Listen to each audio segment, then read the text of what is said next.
Well, hello, everyone. My apologies for being absent for a couple of days. This wasn't planned, but sometimes things work out for the best. And today I want to let you guys in on what I've been working on, not just over the last 2 days, but for really the last several weeks. But for some reason, over the last 2 days, I was just extremely motivated to do the bulk of the legwork I needed to do to document the 2-year smear campaign that Keri Smith has been engaging with me since November of 2020. Now, I've talked about this here and there. I've done a couple videos in my locals. I did a big expose on Keri in February of 2022 of this year, where I went through a couple of months of her tweets to show you just how insane she'd gotten about me. I've done Sassy Saturdays about Keri because, quite frankly, Keri has been annoying the shit out of me for 2 years. And I finally decided, I was like, here's what happened. Here's what happened. Those of you who have been following me for a while know that I've had a lot of ups and downs on this journey over the past couple of years. I've done videos where I'm literally crying. I've done videos where I'm saying I want to quit. I've done videos talking about how hard this all is. And the largest obstacle that I've had to face on this journey has been the smear campaign that Keri Smith has been waging against me. And it's easy for people to say, just ignore it, Carlin. It'll go away.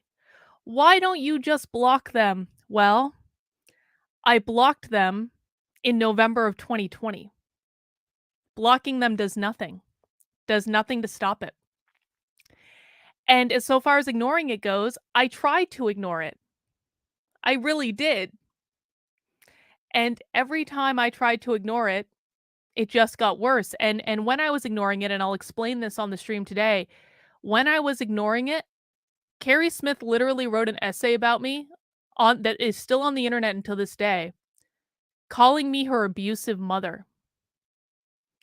And I didn't see that essay until 2 months after Keri published it. I had heard about this essay over and over and over and over and over again. Be like, Carlin, Keri wrote this crazy thing about you. Keri wrote this crazy thing about you. And then I said, and every time I'd be like, okay, yeah, must be a day that ends in Y. Keri's generally crazy about me anyway. And I just tried to ignore it, and it just kept on getting worse. And so it eventually got to a point, and I believe I did a video. I think I've done a couple streams about this in my locals. I'll have to go back and look. It eventually got to a point a couple months ago where I was really broken down. And it's just like, you guys need to understand, Keri Smith is the leader of this problem, but it's not just her. There is an entire horde of people that Keri Smith has spun up over the last 2 years that now make it their business to try to destroy everything that I do. Quite literally everything. These people have tried to destroy my marriage. They've reached out to my husband to try to get him to divorce me. These people have doxed 2 of my friends, private people. They dox them to try to get them to break off their friendship with me, because these are people that are very important to me, but they're private people. They're not public on the internet. They tried to destroy my relationship with the libertarians. For months and months and months, they tried to get the libertarians to denounce me because they were running around the internet saying, Carlin doesn't really believe in anything. She's not really a libertarian. She's going to leave the libertarians any minute. And when I didn't leave the libertarians like they were telling people I was going to, they started targeting the LPNH and the National Party. And the chair of the National Party received messages from them, all to try to get them to denounce me so that it could back up their story. And throughout the course of all, and there's been way more stuff. They tried to get my book deal canceled. They tried to actively prevent the publishing of Actively Unwoke. They were the ones that mass reported me to Twitter to get my account permanently banned. They were the ones that did that. They were the ones that when I launched my Schools Exposed crowdfunding campaign to try to create a program to teach 10,000 parents how to find out what the schools are teaching, something I'm still working on, by the way. I haven't been able to talk publicly about this program in a while because everything I talk publicly about, these people try to destroy. So I've been really working on it quietly. It's still going to launch in January. Don't worry, that's not gone away. But when I originally launched the crowdfunding campaign for Schools Exposed, I did it on Kickstarter. They got it deplatformed on Kickstarter. They mass reported me to Kickstarter. And so I guess I'm starting this by saying, like, for people who saying, "Oh, just ignore it, it'll go away." You can't ignore it when a mob of people on the internet have made it their business to try to destroy every part of your life for 2 straight years. We have just entered into year 3 of this. This started in November of 2020. 2 straight years, every day. And so a couple of months ago, I found myself really, really, really broken down. And I did streams about this with my locals, and many of my local supporters have been around for 2 years, and they've seen all this go down. And I kind of came to a place of acceptance with it, which is a really fucked up thing to have happen, by the way. When you come to a place of acceptance that if you do the work that you think you're supposed to be doing, that you're trying to help people, and you have to come to the point of acceptance to say, in order to do this on the internet, I'm going to be harassed every single day of my life until I give up because they do want to silence me. Make no mistake, that is their goal. So I came to a place of acceptance with this and I said, this is just something I'm going to have to deal with. And then I started thinking about it and I said, if I have to deal with this situation anyway, I may as well try to use it to create something good out of it, to create something positive that will help people. And it's interesting in life how patterns repeat themselves over and over and over again. When I so for those who might not know, I have a PhD in I have a PhD in psychology, but my focus is on industrial organizational psychology. And my dissertation was about workplace bullying. I spent a decade of my life studying workplace bullying. And the reason that I decided to do that was because I was bullied in the workplace and I didn't understand what was happening and I wanted to understand it. And as soon as I got to a place where I understood how workplace bullying worked, I wanted to teach other people to help them if they were in similar situations. So isn't it ironic that how long 10 years later, timeline's probably messed up, but about that time, a long time later, I find myself on the end of a targeted smear campaign every day of my life on the internet. And I said, well, if I'm going to be bullied, I'm going to try to use it to teach people what it's like to be bullied on the internet and how this stuff occurs and actually show people what's going on. And you might disagree with my tactics, but there is a method to my madness. So I created this Substack called Surviving Keri Smith. It's survivingkerismith.substack.com. The link is pinned to the top of the chat on YouTube. It is also in the description on whatever platform you're watching on, whether that be YouTube or Odyssey or Rockfin or Rumble or Gitter. And I decided to just start documenting what was happening and use it as a way to teach people about how this occurs and how to spot the signs that this is occurring and how to build resilience and how to get through it and how to go through the darkest times of an experience of being bullied and harassed, because God knows I've gone through those publicly. Ultimately, I decided that that if I was going to have to experience this, then I was going to try to make something good of it. That I was going to try to help people with it. And so I'm working on documenting it, and today we're going to go through quite a bit of it. I'm not sure how much we're going to get through, and Surviving Keri Smith right now is a work in progress. So as of last night, I have 6 chapters published. Yes, I have 6 full chapters documenting the harassment. And that actually only covers up through about December of 2020. So we're not even into, or excuse me, December of 2021. So we're not even into 2022 yet. I've already have 6 full chapters. I actually have enough content to write at least 13 chapters of it. And the reason that I'm doing this stream now is A, I want to introduce everyone to the site. If you want to follow along with the site, please go ahead and subscribe. It's totally free. I'm not charging for subscriptions. I don't even have this Substack monetized. If you want to support me, I'll give you another way to do it in a second. But I'm not monetizing this. I want this to just be out there and to have people to have access to it and to have people read it.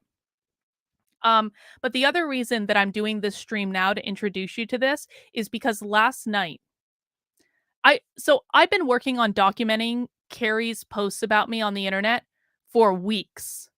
Literally for weeks. And I actually already had a lot of this stuff documented from the last time I did an expose on Keri, but I have taken over 1,000 screenshots in the last couple of weeks.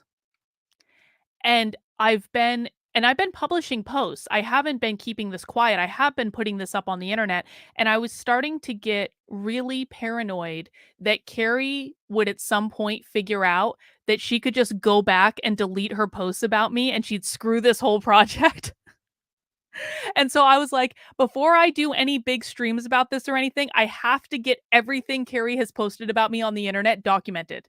And so last night at around 3 a.m., I finally and at long last documented every single post that Keri has made about me on Twitter for the last 2 years. Again, I have over 1,000 screenshots. I haven't counted them all. I've counted a lot of them, so I know generally how many I have, but it's a lot. That's real. And so now, if Keri decides to go back and delete everything, I'm still going to be able to document it. And I'm still going to be able to show you guys what happened because I have everything screenshotted. I have everything cataloged. I have 13 chapters right now about half of I have 7 more chapters in draft right now on Substack, and so it's all taken care of and documented. So there's nothing Keri can do to stop this now. So that's why I'm talking about it. Naruto says, thank you for the super chat. What do you think of the panel I DM'd you about on Twitter the other day? Naruto, I haven't gotten a chance to look at it yet. I don't think I've forgotten though. There's this and there's another panel that Chapman sent me that I have to look at as well. And I've been really the past couple days, this is a really difficult thing for me to do.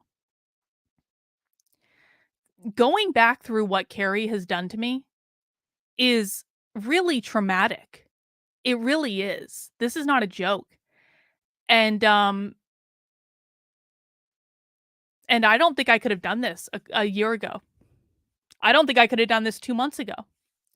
But for some reason, especially over the last couple days, I've been really motivated to just get it done. Just get the documentation done. Just get all the screenshots, get it all organized. And because this is so hard for me, when I'm motivated to do it, I have to kind of roll with it. So that's why I haven't been streaming the last couple of days because I've really been straight out for the last 2 days just trying to finish this so that I can now write the story that I want to write and share with people what I can.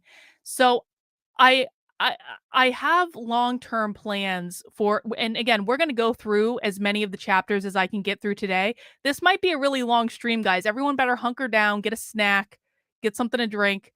I want to show you a lot of stuff today. I want to get through as many of these chapters as I can to show you what I've been working on, but I want to address the issue of I want to address a couple things before we get started. Number one, why don't I just sue Keri and her friend Mike Harlow for defamation? Why don't I just do that and get it over with? Well, the reason, and I have talked to lawyers about this. I've actually filed police reports on both Keri and Mike Harlow, and for harassment, and I've thought about suing them for defamation. And the reason that I don't think right now I'm going to is because, and it's not because I can't prove it. No, it's that they have accused me of serious crimes. These people have publicly accused me of being a groomer, being a pedophile, being a sexual predator, sexual harassment, drug smuggling. They've accused me of serious crimes. I can sue them for defamation. And if I want to sue them for defamation, which I still could do, I would absolutely win. The problem is that it is ungodly expensive to sue someone for defamation. I don't have Johnny Depp fuck you money. I don't. I don't have the money to do this. And so then it becomes a question of, could I raise the money? Well, yeah, I think I probably could. But if I'm going to raise money, I don't want it to be for something like this. I don't. Because the thing of it is that there would never be a return. These people, Keri and Mike Harlow, do not have the money to pay any judgment that would be levied against them. They don't have it. And so even if I raised the money and even if I sued them for defamation, which I would win, and even if there was a judgment against them, they would never be able to pay back anything. And so it would just be a waste of money. If I'm going to raise money for something, I want to raise money for something like this. My school's exposed campaign. Again, this is something that Keri and Mike Harlow and her band of idiots on Twitter have tried to destroy. They've smeared me up and down for doing this crowdfunding campaign. This is a crowdfunding campaign that I started in like a couple months ago to basically create a program to train 10,000 parents how to find out what the schools are teaching. I'm currently working on it. I've been lucky enough to raise over $16,000 for it so far. And so I guess what I would ask is that if people want to support the work I'm doing, I don't want you to give me money to sue Keri for defamation. I don't want it, and I don't want that. If you want to support me, support the Schools Exposed program. I want to be a good steward of the money that people donate to me. I don't want to waste it. And I don't think that suing them for defamation is the best use of the money. If I'm going to raise money for something, it's going to be something that's going to help a lot of people. So that would be my ask, and I'm going to put that banner on the bottom of the screen. And if you feel like supporting my work, because this project is so much harder based on everything that these people have done to me, I cannot even tell you. But I'm going to do it. Ultimately, I will win, but it's really hard because of what they've done to me. So if you want to support something, please support this. There are lots of options. You can go and find out more information about it. I'm not gonna shill any more about that right now. Um, there was another point I wanted to make. Oh, my ultimate plan for surviving Keri Smith. So I do actually have long-term plans for this project, but it's going to be long-term. And I want to just like this is going to be once I get the bulk of what I want to get done, which will hopefully be done by the end of the year. There's two things I want to get done by the end of the year. Number one, this. Number two, schools exposed. That's it. um, but I do actually have long-term plans for surviving Keri Smith. So once I get the initial stuff completely documented, the initial story of the harassment and the bullying documented, then what I want to go back and do, and I'm already starting to do this to a certain extent, is I want to go back and like weave my overall journey through this story so people can see how like this is not just a story of being bullied and harassed on the internet. This is also a story of a political evolution and kind of managing what it's like to be an activist in this online political space where it's so cutthroat. So I want to go back and weave more of my personal story into it. But ultimately, what I want to do, and this is going to show you guys my sick, twisted sense of humor. Ultimately, what I want to do is actually do a Kickstarter to create a really nice coffee table book documenting this whole thing. I'm talking like super fancy coffee table book with like a nice hardcover and like really nice paper. And I want to have the layout just be beautiful and kind of like an ironic juxtaposition with the subject matter. And I want that coffee table book not only to be about what they've done and my journey in it. I also wanted to have advice for people on how to take care of themselves, how to build resiliency, how to address bullying and harassment, how you survive in elements like this, how you can use mindfulness strategies to get you through this. I really want to have it be something that's like nice and usable, but also just kind of funny, to be honest, because it's kind of like, this is a fucked up situation. This is fucked up. This is one of the most crazy things that you would ever see.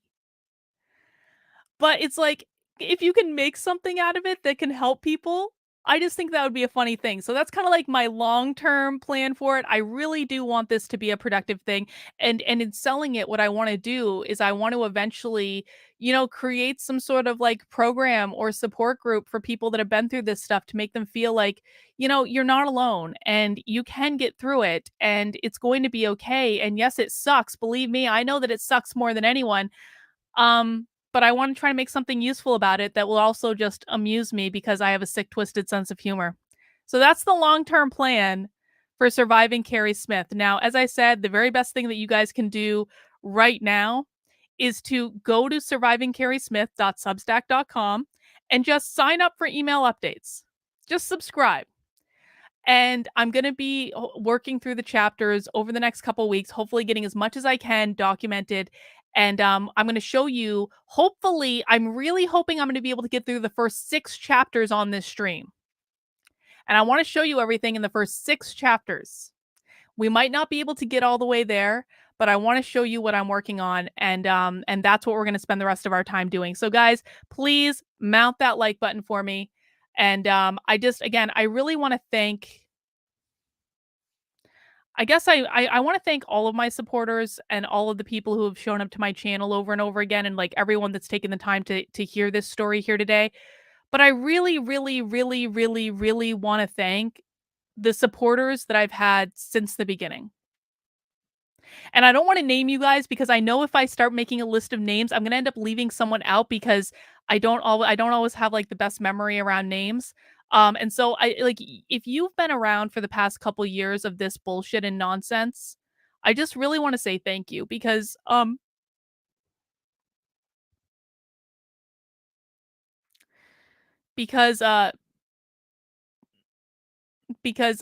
think that I th- I would not still be doing this if it wasn't for my supporters. There have been times when this has really gotten to me, and I've gotten severely depressed, to the point where I couldn't get out of bed. That's happened on several occasions. And anytime that's happened, my supporters have been there to pick me up and to have my back and to remind me about why I'm doing this in the first place, and to and to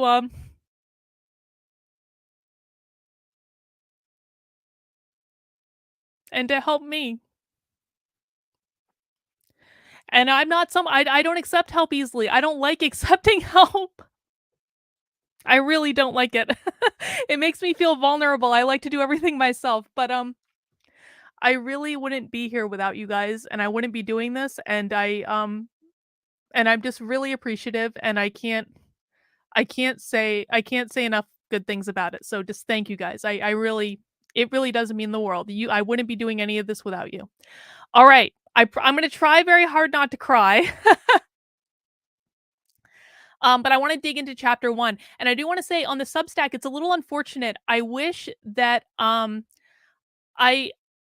I really wish that Substack allowed me to order this in a different way. But the unfortunate thing about Substack is like it orders posts in like with the newest post first. So if you're going to read this, I really want to recommend people read in chronological order. Okay, so chapter 1, chapter 2, chapter 3, chapter 4, chapter 5, chapter 6, read them in order. There is a story, there is an arc. You are not going to understand it if you read things out of order, even though some chapters are more saucy than others. Like some chapters are more eventful than others because Keri gets really effing unhinged in some of these chapters. But it is meant to be read in order. So if you're going to go to the Substack, start with chapter 1.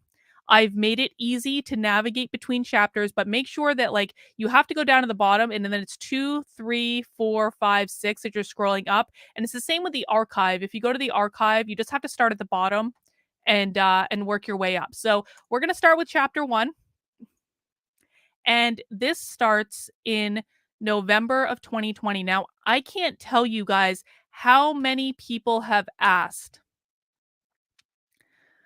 what started this all with you and Keri Smith, because Keri and I used to be friends. I have been asked resoundingly what started all of this. The truth is that to this day, I have no idea what really started it. I know what Keri said, but I have no idea what the actual reason is. But what I wanna do in this chapter is go back through the receipts of when I first realized that something was wrong. Boom, I think that he was referring to them. I don't think he was referring to me on that because he's a member of my community. No harm, no foul. He'll be back. Like let him back in. We I but like I think I understood why you did it, but I think that was just a misunderstanding. Yeah. He's cool. He's cool. All right, let's and guys, I'm happy to answer questions too in the chat. If I see them, I'll try my very best to look at the chat while we're talking. But I will try my very best to answer questions. But I'm going to be reading and showing you evidence. I'm going to try to make sure too that it's big enough for the screen so you guys can actually see the stuff on the screen. But you're also welcome to follow along and let me just pop the link to this post in the chat so you guys can follow along and look at the evidence as well if you can't see it on my screen. LK says, "My theory of what started it was Lydia. Lydia started it because you were friends with Adam, and so the narrative became you started the rumors about Tim and Lydia." That very well could be. That it all fucking comes back to Lydia, doesn't it? I don't know that for sure, but that is actually an element here, so that very well could be. All right, let's dig in. I titled this chapter, I'm not even sure why this is necessary, and that's the truth, but I've had enough. And then this covers the time period starting in November of 2020. Let me just make this a little bit bigger so you guys can see on my screen. People ask me all the time what happened with Keri Smith, and the truth is, I have no idea. I know what Keri claims happened, but I also know that what Keri claims happened bears no resemblance to any reality that I ever experienced. Keri was an integral part of my red pill journey. She was one of the people who showed me how much I had been lied to by the people I trusted my entire life. My wake up started in the knitting community where I suddenly noticed people being bullied for all sorts of stupid things and I didn't understand what was happening. At the time, Keri was the co-host of a show called Unsafe Space on YouTube. It was a small channel that was covering different elements of the culture war, and Keri, as a reformed social justice warrior, was on the show to explain how she realized that social justice was toxic and what the ideology really was. And she and her co-host Carter were the only ones to cover what was going on in the knitting world. So I tuned in and I learned. They helped me find my voice and my bravery to speak up against something that I hadn't even fully been aware of. Well, not fully aware of anyway, prior to finding them. And then I went on a journey of really questioning everything I believed in.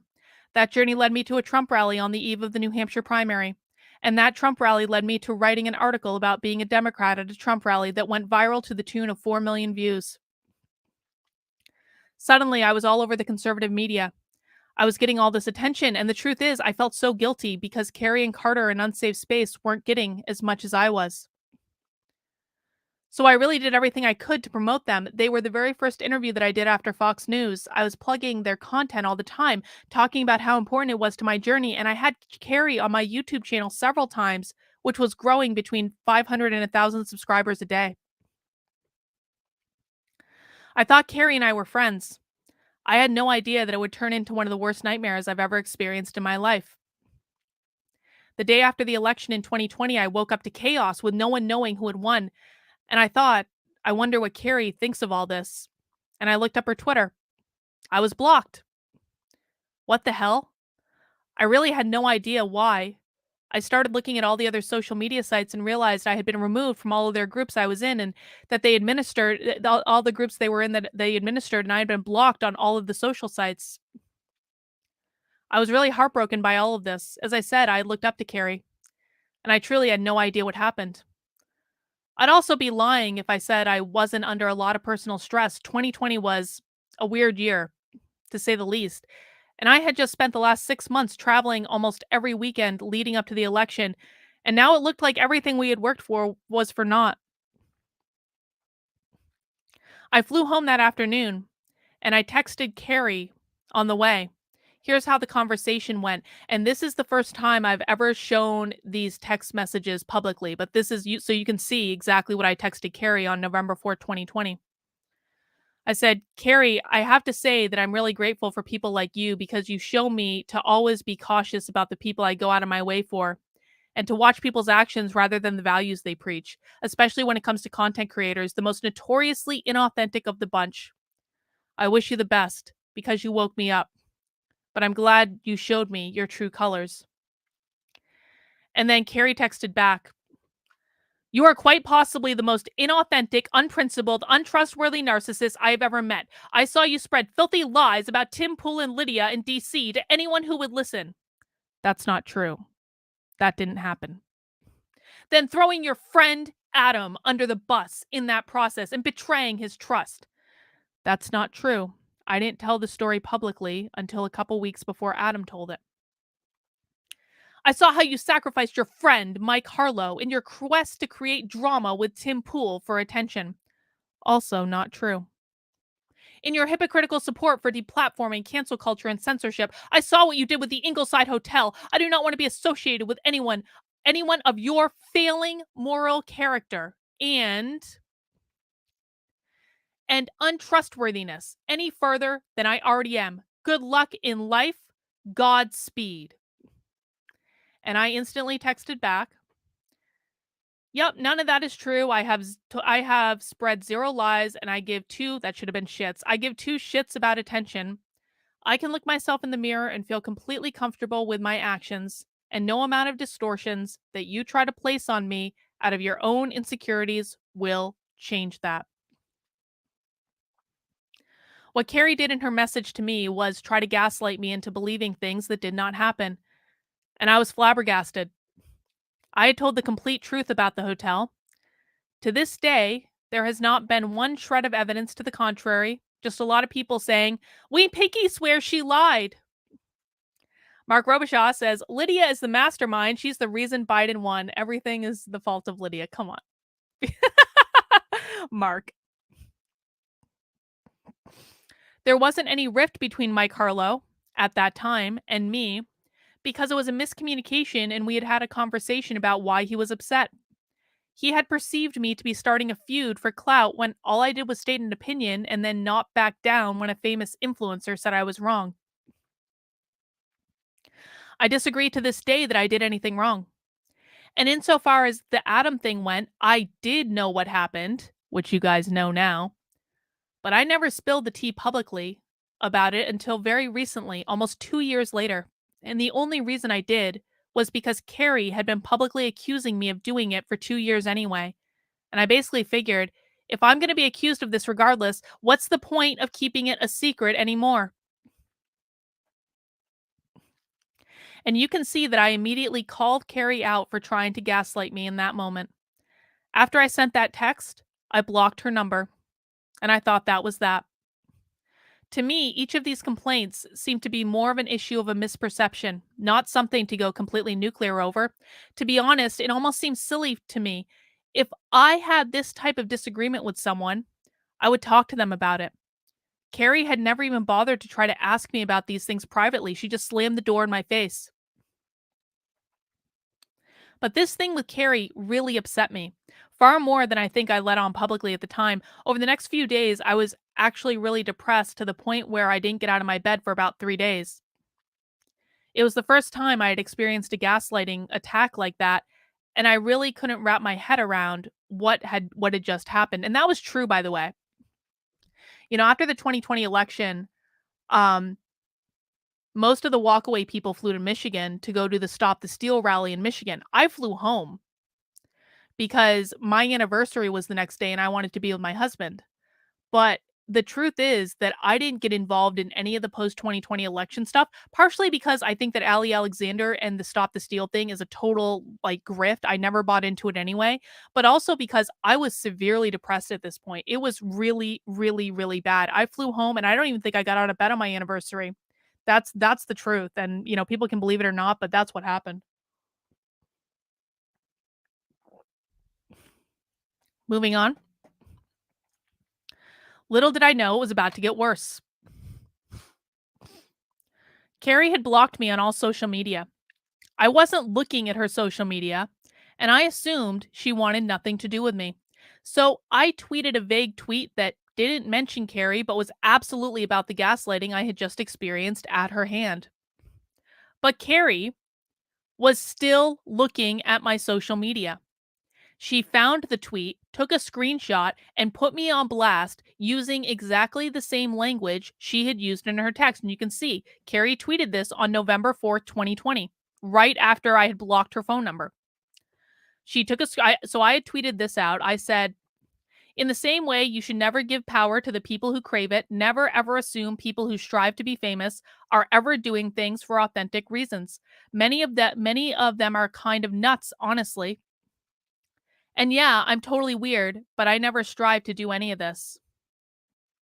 So Keri took a screenshot of this after she had blocked me on Twitter, and she tweeted from her account, "You are quite possibly the most inauthentic, unprincipled, untrustworthy narcissist I've ever met. I saw you spread filthy lies about Tim Pool and Lydia in DC to anyone who would listen, throwing your friend Adam under the bus in the process and betraying his trust." Now, does that language look familiar to anyone? Because that is exactly what Keri had just texted me.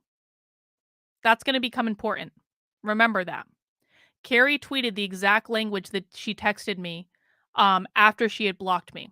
And then Keri followed up with an entire Twitter thread about me. This is really important because over the next 2 years, Keri is going to claim that she tried to walk away quietly. She just didn't want to be around me anymore. She didn't even say anything. She just blocked me and she walked away quietly. Keri did not walk away quietly. Keri blocked me, and I wasn't even looking at her social media because I was really upset about it. And then Keri proceeded to put me on blast over and over and over again. This is not walking away quietly. So let's read the rest of her thread, which you're going to recognize some from the text message too, but she kept going after that. I saw, excuse me. I saw how you sacrificed your friend Mike Harlow in your quest to create drama with Tim Pool for attention. I saw your hypocritical support for deplatforming, cancel culture, and censorship. I saw what you did with the Ingleside Hotel. I do not want to be associated with anyone of your failing moral character and untrustworthiness any further than I already am. We do not have the same life goals or beliefs or principles. Well, truer words have never been spoken there. Good luck in life and Godspeed. Yes, I did not speak for a long time. I'm at peace now, having said it. There is no friend drama here. There's just drama I had hoped to avoid, but could not in good conscience any longer. I think this is all I need to say about it. Feel free to read more important things. If only that was all that Keri had said about it. And every time someone replied to this thread, Keri took advantage of the opportunity to smear me further. This is a pattern with Keri. You're going to see this happen again and again. Keri will post these long threads about me, lying about me on social media, and then she uses it to get like sympathy replies. And then she replies to people to lie about me and smear me further. So you can see these are some of Keri's replies. No worries. I don't care what other people choose to do truly or what opinions they hold. This was for my peace. An empty threat meant to provoke pleas to say narcissism, pay it no mind. I think this is enough. Any further is not my story to tell, but that of others if they choose. I am sure she will make content out of this. Well, you've been harassing me for 2 years, Keri. Maybe even behind her paywall. But I don't wish to milk it. I wish to be done with it and her. This was November 4th of 2020. The problem is, because I was blocked and very depressed, I didn't see any of this. Because I wasn't looking at her social media. But the problem is other people were.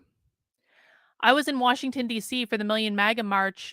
This was a couple weeks after the election when I received this message via my website. Now, I had this person that was stalking me that was messaging me all the time through my website. That's not their real name and email address. Like, it's just a form that you can fill out. And so I had this person specifically, they would use a new name and email every time, but it was the same kind of language and the same tone. And so I knew it was the same person. I was literally at the walkaway rally um in like a couple weeks after the election in Washington D.C. when I got this email. And it said, "You are quite possibly the most inauthentic, unprincipled, untrustworthy narcissist I've ever met." Yep, that sums up Borisenko. I had also add Petty to the list. I see Borisenko corrected someone's mistake using site instead of site. Anyway, they said at the end of this, the person who quoted above, Keri Smith, is absolutely correct in her assessment of Borisenko. I was used to people emailing me unflattering things. I had a person who sent me notes like this regularly using fake names and email addresses. That didn't bother me. What did bother me was the language. It was exactly the same language that Keri Smith had used in her text message to me. How did anyone else know that language? I thought it was a private text message. I had no idea Keri had posted the same thing to Twitter yet. And at this point, I actually freaked out. And I ran up to Mike Harlow, who was pretending to be my friend at that point, and I said, "This person just emailed me the same thing that Keri sent me 2 weeks ago." I had no idea Keri had posted this on social media. How did this person have that text? How did they know Keri said that? Was Keri actually the person who had been emailing me? All of those thoughts raced through my head. I truly had no idea Keri had publicly posted about me, and I didn't know how else the person could have gotten that information. So I did what I always do in these situations. I called Joshua. Joshua is my life coach and also a psychic, and I asked him to pull cards, tarot cards, work his psychic magic on if Keri was the person who had been emailing me. He told me, "Carlin, she posted that on Twitter. I saw it." Keri had not had the foresight to block Joshua yet. What? I was floored. I looked at Keri's social media through another account that I wasn't blocked on, and sure enough, there it was. I'm a fiery person. You don't fuck with me. And I was pissed. So I fired back. And I took screenshots of Keri's tweets. And again, this was 2 weeks later. Once an SJW, always an SJW. Isn't that right, Keri? That was her Twitter handle at the time. This is a classic example of the ironclad law of woke projection. P.S. I haven't been the one spreading anything because I know how to keep my mouth shut. Keep up the lies, Keri, and watch what happens. And Keri instantly saw it. Even though like, why would she instantly see it? Why would she had already blocked me on social media? Why was she even looking at what I tweeted? And she quote tweeted it, and you can see this is again on November 15th. And she said, and this is about to start a whole new Twitter thread about me. Interesting. I thought I wasn't worth you creating or continuing drama for click likes you've done with the much larger followings. But I suppose someone telling the truth about your behavior is too much of a thorn in your side. Projection is a great word choice here. And once again, she didn't just quote tweet it, she wrote an entire Twitter thread. Unfortunately, you've never demonstrated the introspection necessary to use the word correctly. As for behaving like an SJW, that's exactly what you gleeful attempted canceling of the Ingleside Hotel over a dubious story was like. Keri is the person that has spread the lie that I lied about what happened at the hotel. Keri wasn't even there. Keri wasn't in the state, and I might do a thing about the hotel incident another time because this is one of the biggest lies that Keri tries to perpetrate. To this day, there has been zero evidence that I lied, except for people saying, "We swear she lied." Keri has been the main one driving this. She wasn't even there. Even if the story were true, to threaten them with narcissistic delusions of grandeur about how many followers you'd be sending their way to blow them up, then gloat about doing so publicly and share how gleeful it made you is classic SJW behavior. You speak against mobs and cancel culture, and yet you instigate it. I want to remind everyone that doesn't know the story. This hotel woke me up in the middle of the night after I had taken NyQuil pills and forced me to pack all my shit, leave the hotel, and go stand on the side of a dark road where I could have been any number of bad things that could happen to me. I was completely traumatized from this incident. I had to go to trauma counseling for months. But in Keri's world, the hotel is the good guy and I am the evil narcissist.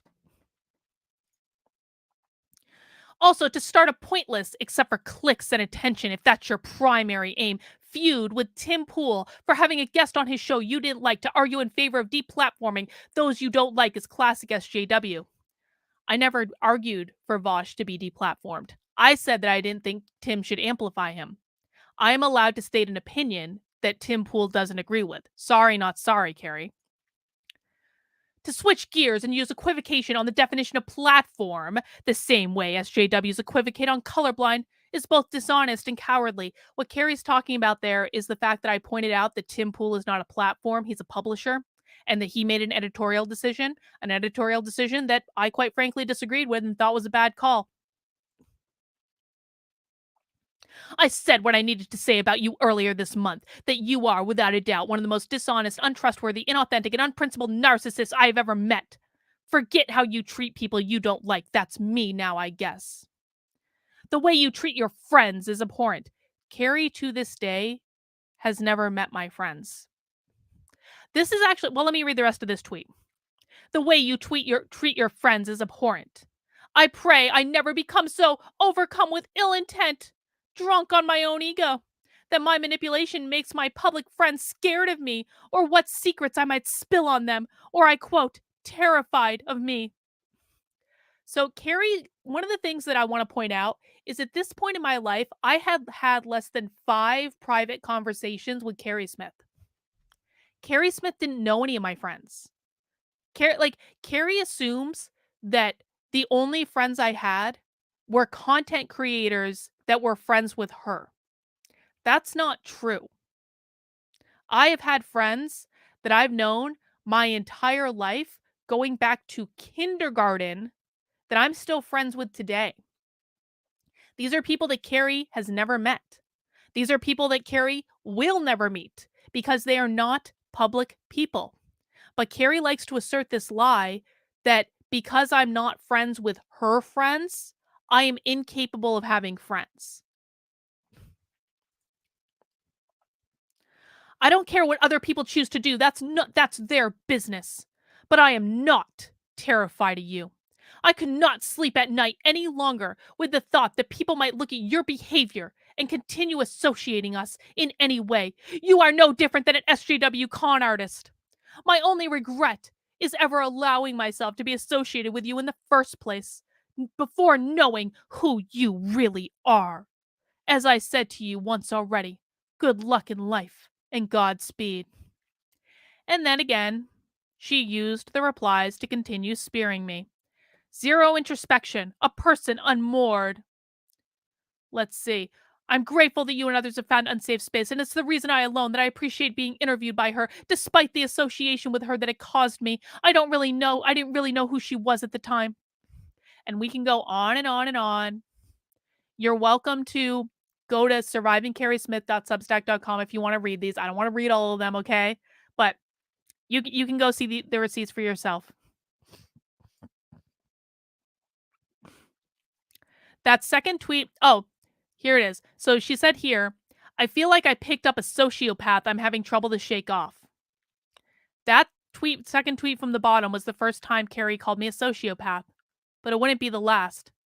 And then she quote tweeted it again. So Keri is so done with me at this point, after writing that long Twitter thread, that she then quote tweeted the Twitter thread and continued to create nonsense. Keep it up, Keri. Watch what happens. I've seen you make threats before. You seem to enjoy making threats. Most bullies do. Most bullies are also cowards at heart. Unlike some of the friends you've threatened, I'm not terrified of you and your bullying. And then again, she used the replies to keep smearing me. Look, I don't enjoy this. Okay, she's been doing it for 2 straight years. Can see all these replies. These are all about me. Now, keep in mind that although I did consider Keri a friend, she wasn't a close friend. She was someone I had spoken to publicly many times, but privately on probably less than 5 occasions. She certainly was not in any position to diagnose my mental health. And here she was, calling me a sociopath, accusing me of threatening people. The whole thing was just insane and so blown out of proportion. And I couldn't wrap my head around it. Who does that? I've always been one of those people that you either love or hate. There is no in between. No one who feels ambivalent about me. And it wasn't uncommon for women, especially those who are weaker than me, to hate me. I've always gotten along better with the boys than the girls, and I really chalked the whole thing up to that. This person couldn't really be crazy, could she? And why did she have this many feelings about me? I had done nothing but try to promote her and her show up until this point. I had never been anything but nice to her. The whole thing made exactly no sense. I wanted to keep things relatively private at this point, and most of our mutual contacts were on Facebook and Instagram, where I had smaller followings. And so I addressed the issue there. And I really want to make this point. I didn't start making videos on YouTube about Keri until February of 2022 because I didn't want to address it here. I wanted to address it more privately. So I posted on Facebook. Oh, this is really great. This is great. So I posted on Facebook on November 15th after Keri's Twitter thread. After spreading lies about me the last few weeks, she's publicly accused me of being a drunk. Also a lie, by the way. This actually happened. This is one of Keri's tweets about me, also from November 15th. And I'll show you a more proper version of it later. Someone on Twitter had said that Keri looked like the type of person who would drink box wine. And Keri responded, "Do I know you? I'm sober, thanks. But ask Carlin about the wine guzzling." Keri accused me of being a drunk. And I said, "That's also a lie, by the way. I actually don't drink much, but when I do, I enjoy every second of it." I was truly heartbroken when Keri stabbed me in the back in an effort to kiss the ass of people with a larger platform. I even said I was going to go quietly. I even said I was going to quit entirely if people really believed I'm an inauthentic narcissist attention whore, and I meant it. I mourned and I recovered and I refocused and was ready to go on with life.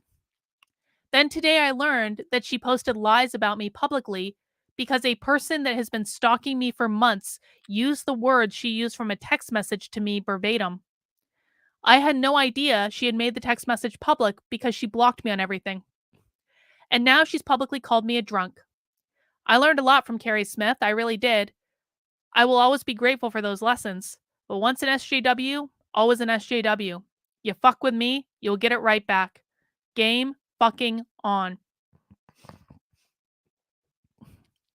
But it was about to get worse.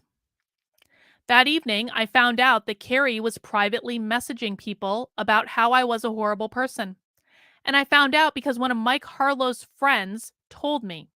I received this message from Facebook. This person is obsessed with Mike Harlow, like obsessed.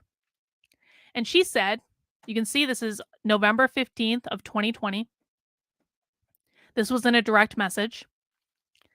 "Hey, Carlin, I just want to let you know that I removed Keri from my friends list earlier because I do not condone the way she's been treating you, and she immediately sent a series of messages to me, which I only saw just now. I'm not going to reply to her, but I thought you should know because I support you, Mikey, and everyone walk away 100%. I'll copy and paste them here for you." This is something that Keri has done to me for 2 years, which is she privately messages people smearing me, and I may or may not find out about those private messages. But she does this all the time. To this day, she still does this. No one called her a drunk, Leah. She attacked me on Twitter today, tagging me, calling me things she is. One of her followers who doesn't know me said I must be a wine swiller. She liked it. Keri's pissed off that I liked a tweet.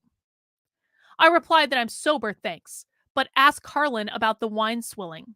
I shouldn't have included that last line. For it allowed her to accuse it allows her to accuse me of calling her the very thing she encouraged her fans to call me. I never encouraged my fans to say anything about Keri. I want receipts on that. I never asked anyone to take sides, and I don't care what people choose to believe or do. But I have found her to be a duplicitous and unprincipled person who treats her so called friends horribly. So horribly, more than one of them has said they are scared and terrified of her or what she'll spread about them if they drop their silence. Keri has never provided receipts for this point. I want to see receipts of people telling Keri that they're scared of me. That's never happened. Keri never provides receipts. I provide receipts. She does not. Her behavior speaks for itself. And though she threatened me today, publicly on Twitter, as she threatened many others, I know they are empty threats. Well, they're not empty threats. Anytime I'm threatening someone, it means that I'm going to talk about what's going on. It is not a threat of violence. It is not going to put anyone in danger. But I'm going to talk about what's going on, and people may or may not like that, as I'm sure that Keri will be having many feelings about me doing this stream right now. Unlike others, I have nothing to fear about her spilling about me. So I replied to her, I won't bother you again with messages. I wanted you to know the truth. Only one of us has created and encouraged online mobs, supported cancel culture and deplatforming, and that one of us is Keri. Only one of us is making continuous public attacks, putting the other person in a position of either getting in the mud or engaging in their drama, or of staying silent and risking people taking her word at face value. Unsafe space is not about creating drama for clicks and attention. It never has been and won't become so. I've defended myself against her arrows as best I can without becoming like her. Mark Robichaud says, would she say half the things she said if it was a person, and that goes for that goes for everything said on the internet? Yeah. No, she would never say this to me in person. Never. It wouldn't happen. It's because it's on the internet. You're absolutely right, Mark.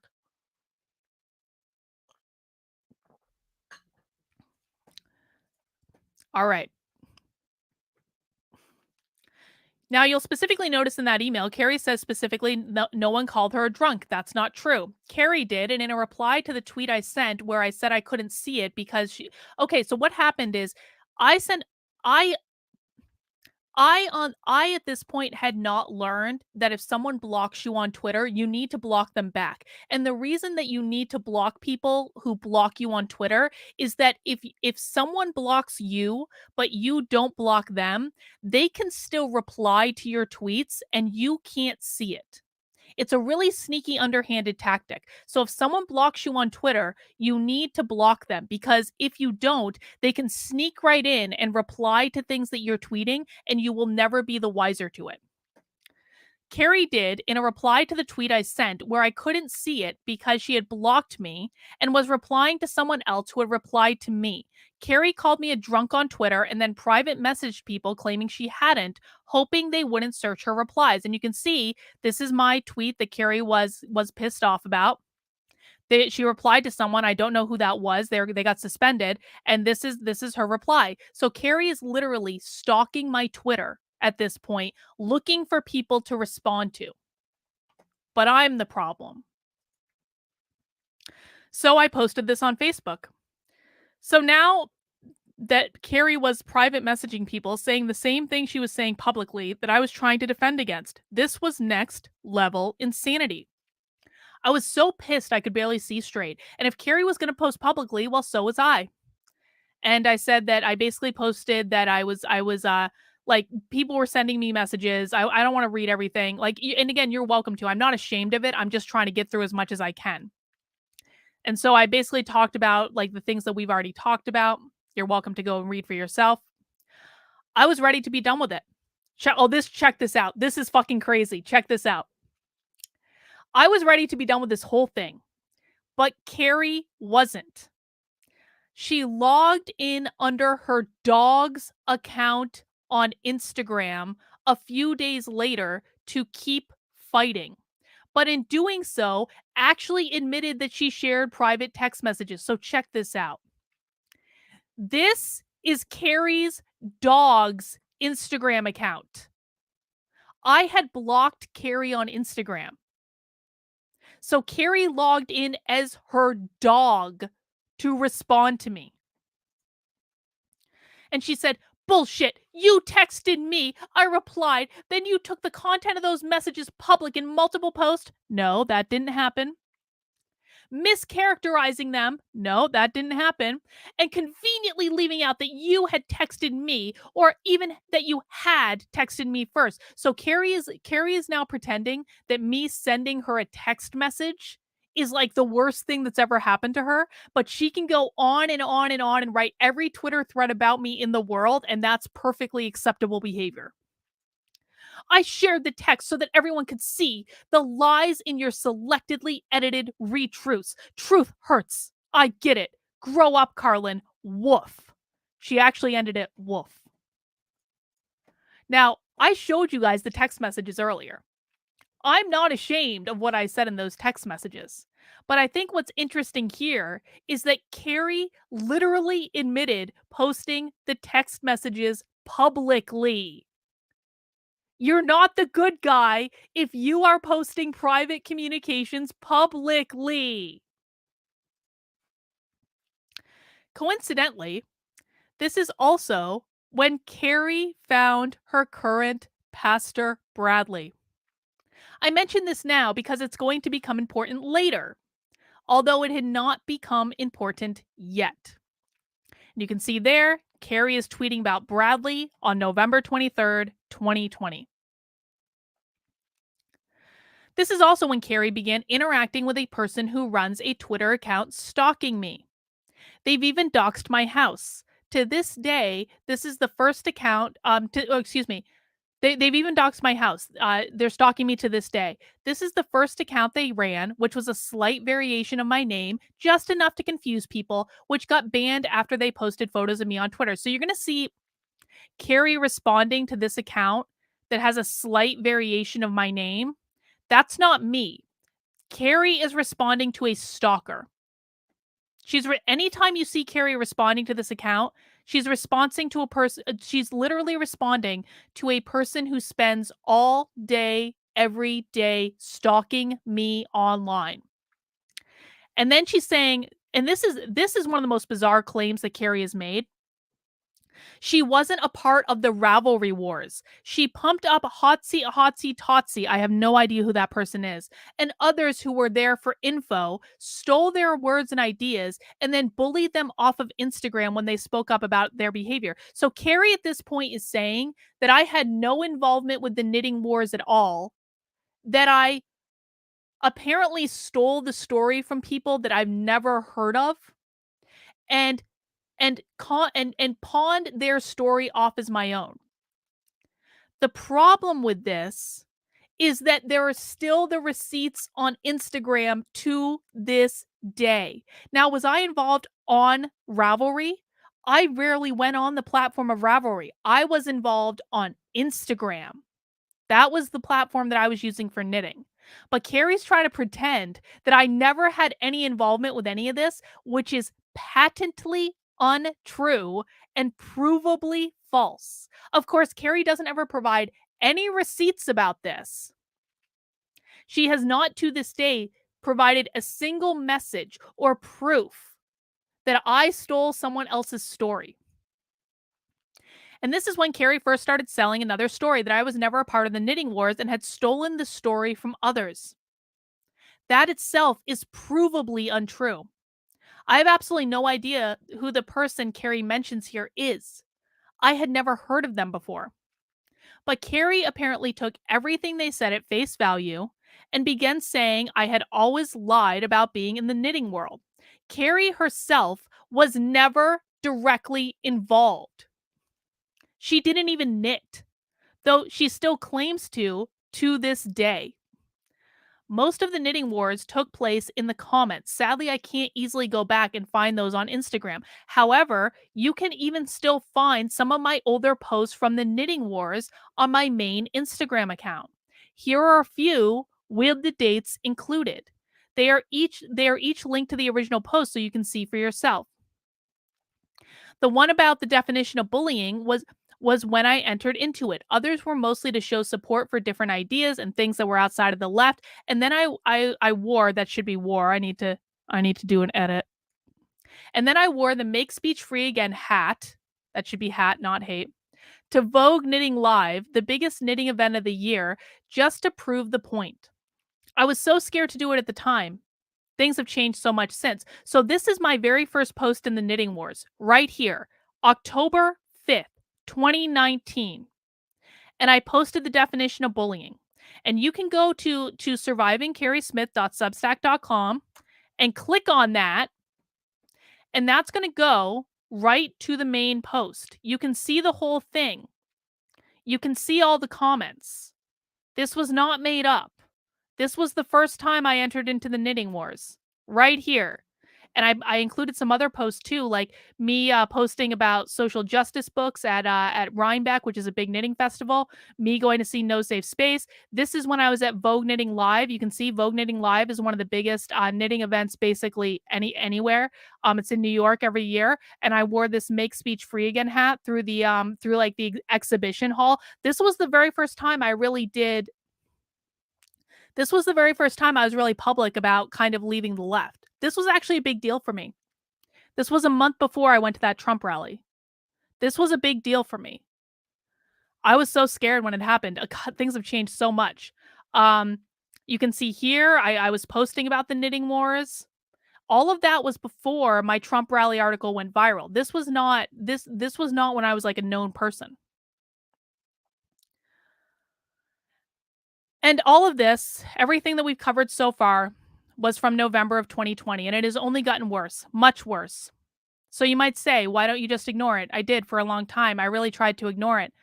I would hear through the grapevine that Keri was still saying crazy shit about me, and I just tried to focus on what I was doing. The problem is that when I was ignoring it, it only got worse, more than I ever imagined it would. The only thing I have left is to defend myself from it. I've tried everything to get her to stop, and she won't. I could probably sue her for defamation at this point, but it would cost me a lot of money and time to do it, and I don't believe that she has enough money to even begin to pay out a judgment.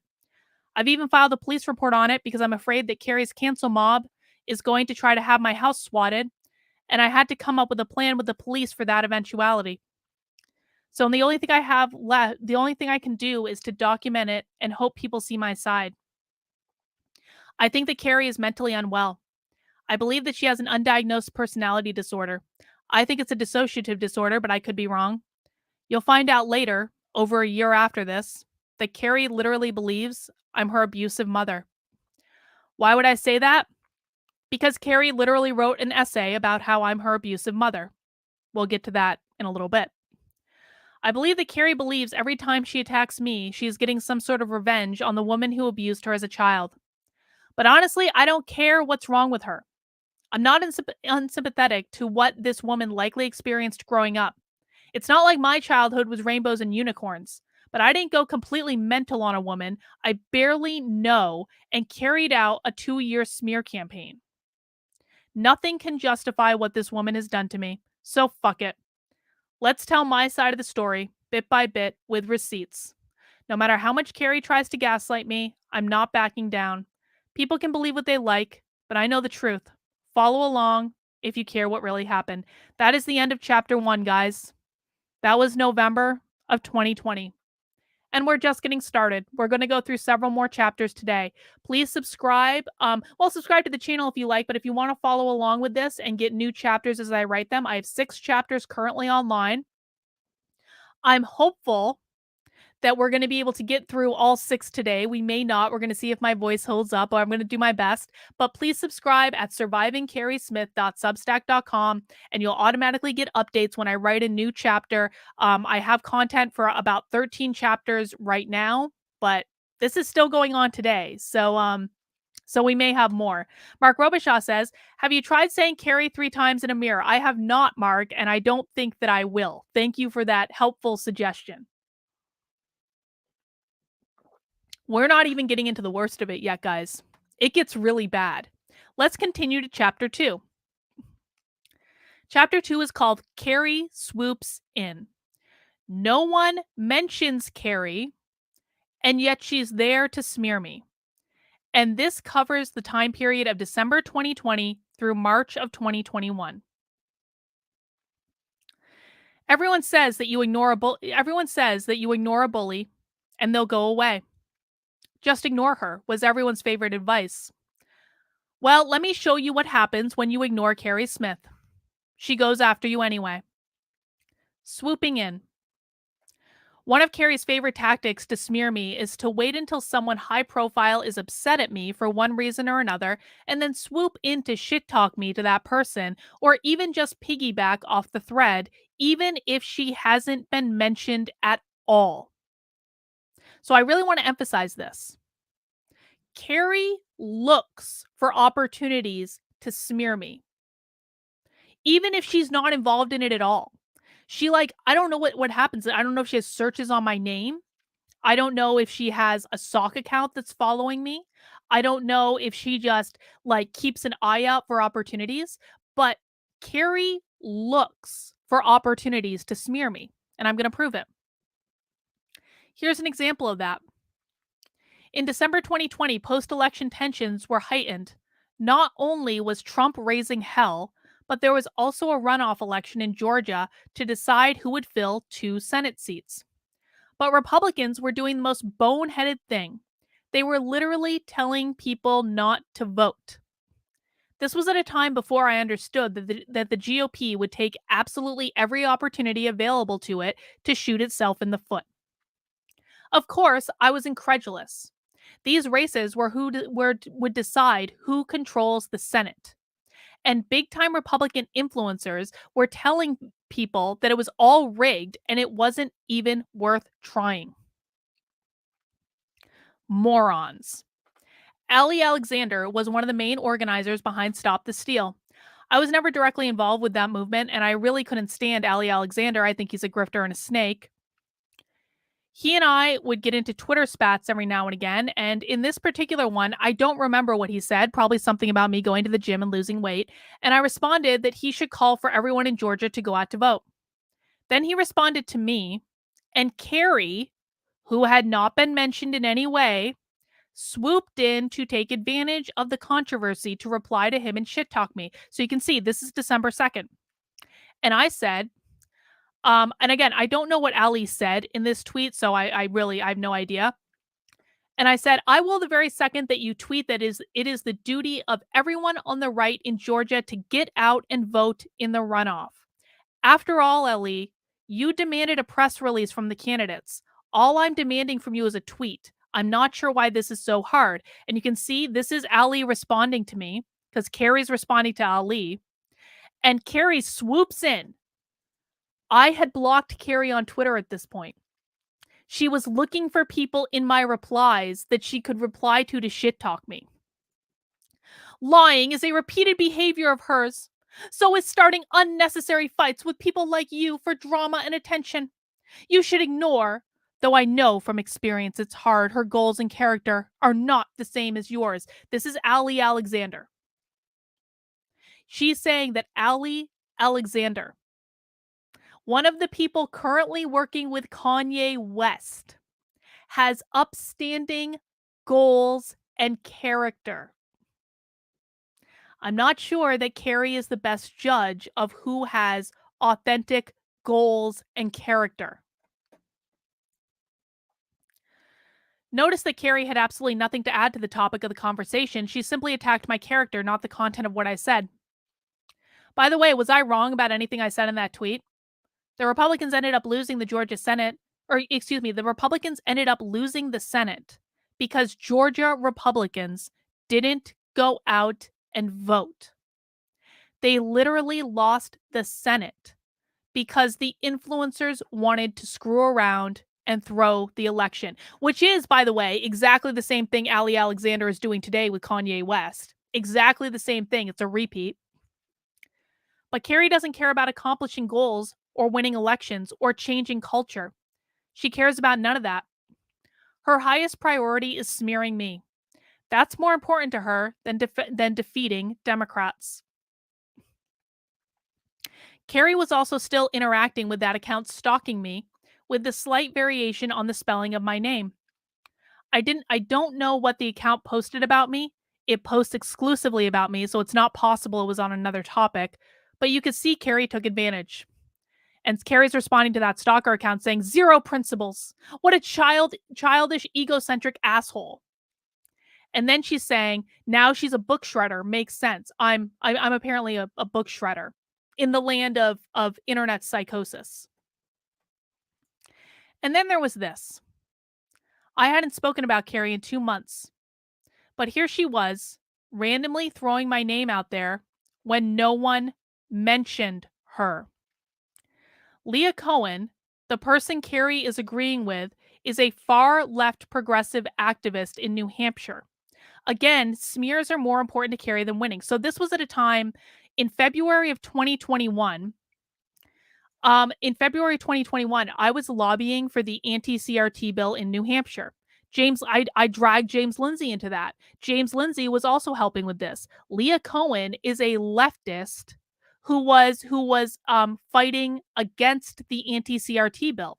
So Leah Cohen, who you can see is like all about abortion. She's an abortion until birth person, or abortion post birth person. She's crazy, crazy left.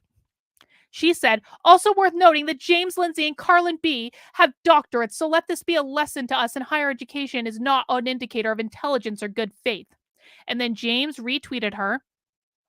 And then Keri swoops in to agree with the far left progressive. Well, she's right about Carlin, at least. Broken clock and all. I was literally fighting for a bill to outlaw the teaching of critical race theory in schools. Keri, because she doesn't actually care about goals at all, was actively undermining that. Post-MAGA. After the election and January 6th, I came back to New Hampshire and started getting involved with local politics. My experiences in the previous year, I had become convinced that things were so corrupt that local work was really the only work that mattered. And that's when I met the Libertarians. All throughout 2020, I remained politically independent. I had left the Democratic Party, but I was very careful to communicate that I was never a conservative. This is me from a speech I gave at the Walkaway Rescue America rally in 2020. Let me just set this up so you guys can hear my sound, because I want to play this clip. And this is going to become important, okay? Because I have never in my entire public life said I was a conservative. It has never happened. No offense, conservatives. It's never been my cup of tea. This is me at a speech in October of 2020 saying I'm not a conservative. It's only 12 seconds long. Let's listen. And I got to tell you guys, so my walkaway journey is really interesting, right? Because I'm not a conservative. I left the Democratic Party 3 days after attending the Trump rally, but I became an independent. I'm not a Republican. I'm not a conservative. I'm not a Republican. I'm not a conservative. That was October of 2020. That's going to become important. Even though I hated the Democrats, I wasn't completely on board with Republicans. I toyed with the idea of joining them as the only viable alternative to the Democrats and did officially register with the party for about 15 minutes to troll Lauren Witzke. More on that in a second. But my heart was never with them. The reason we're going into the part about my political evolution is it comes up later, because what happened, let me give you the too long didn't read, and then we'll go through the timeline. What happened is, after the 2020 election, I wanted to troll Lauren Witzke because Lauren Witzke was going all over Twitter saying, "You're never going to be a Republican." And I was like, "Oh yeah, Lauren." And I went to the town hall and I registered as a Republican just to piss her off. I've got receipts on that. I'll show you in a second. But then at the same time, I started getting involved with the Libertarians in New Hampshire. And I eventually decided that the Libertarians were just a better fit for me. I joined the Libertarian Party in April of 2021. As we get into later chapters, what you're going to see is that in June, 2 months after I joined the Libertarians, Keri is running all around Twitter saying, "She's just trying to fool Republicans. She's never a conservative. She's a plant. She's a plant. She's a plant." She was literally calling me a conservative plant 2 months after I had joined the Libertarians.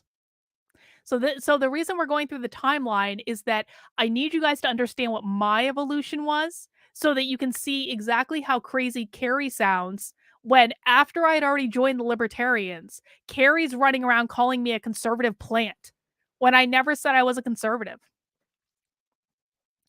After Joe Biden entered office, I started seeing a side of the political right that I hadn't seen at all in 2020, the alt-right and the moral majority Christian conservatives. And they were saying things like, if you are gay or trans, get the fuck out of their movement. I don't support that. I don't support social conservatism, and I never have. It's authoritarian, and it sickened me to be associated with people who would believe it was okay or make excuses for it. But as it happened, I lived in a place where you didn't have to choose between the insanity on the left or the Christian conservatism on the right. I lived in the libertarian homeland of New Hampshire. I just hadn't realized what I had in my own backyard yet. But there was something far more important to me than New Hampshire. There was something far more important to me that New Hampshire was the first state to introduce a state-level ban on teaching critical race theory. I obviously need to do a spell check on this. I'm not the best copy editor in the world. I apologize. And I was doing what I could to support that effort. I was also experimenting with a lot of different tactics to fight back against the woke left, immersing myself in as much of it as I could in person and online to really understand what was driving them and how to combat them. I tried a lot of stuff, everything from the most passive techniques to the most aggressive. I wanted to see for myself how they would respond to a variety of stimuli. I used all this later to write my book, Actively Unwoke, which you can get your copy of at activelyunwoke.com. I say all this to express that I was focused on my mission to really understand and explain the far left ideology to as many people as I could in plain English and teach people how to combat it effectively. Keri was nowhere in my train of thought, but I was always in hers. And then Lauren Witzke happened. Lauren Witzke is a psychopath that somehow managed to become the Republican nominee for Senate in Delaware in 2020, probably because she's thin and blonde. And she also called for the deportation of my husband on Twitter. My specific husband. Her account has since been suspended. Too bad, so sad. But here are some tweets I sent at the time about the incident. This was before I learned to screenshot everything. So you can see, this is just a retweet because Lauren's account is not going to show up. But you can see this is on March 4th, 2021. You declared that my husband of 10 years should be deported, Lauren. There's no L for me to take. You started this in the mud. I'm happy to play the game that you set the rules for. And then she tweeted something else, and I said, honey, you want to be a senator and you don't know how laws work? She was basically calling my husband an illegal and saying he needed to be deported. I'll speak slowly. When you marry an American, you get a green card. She's really not the brightest crayon in the box. Lauren also declared that I would never be a Republican.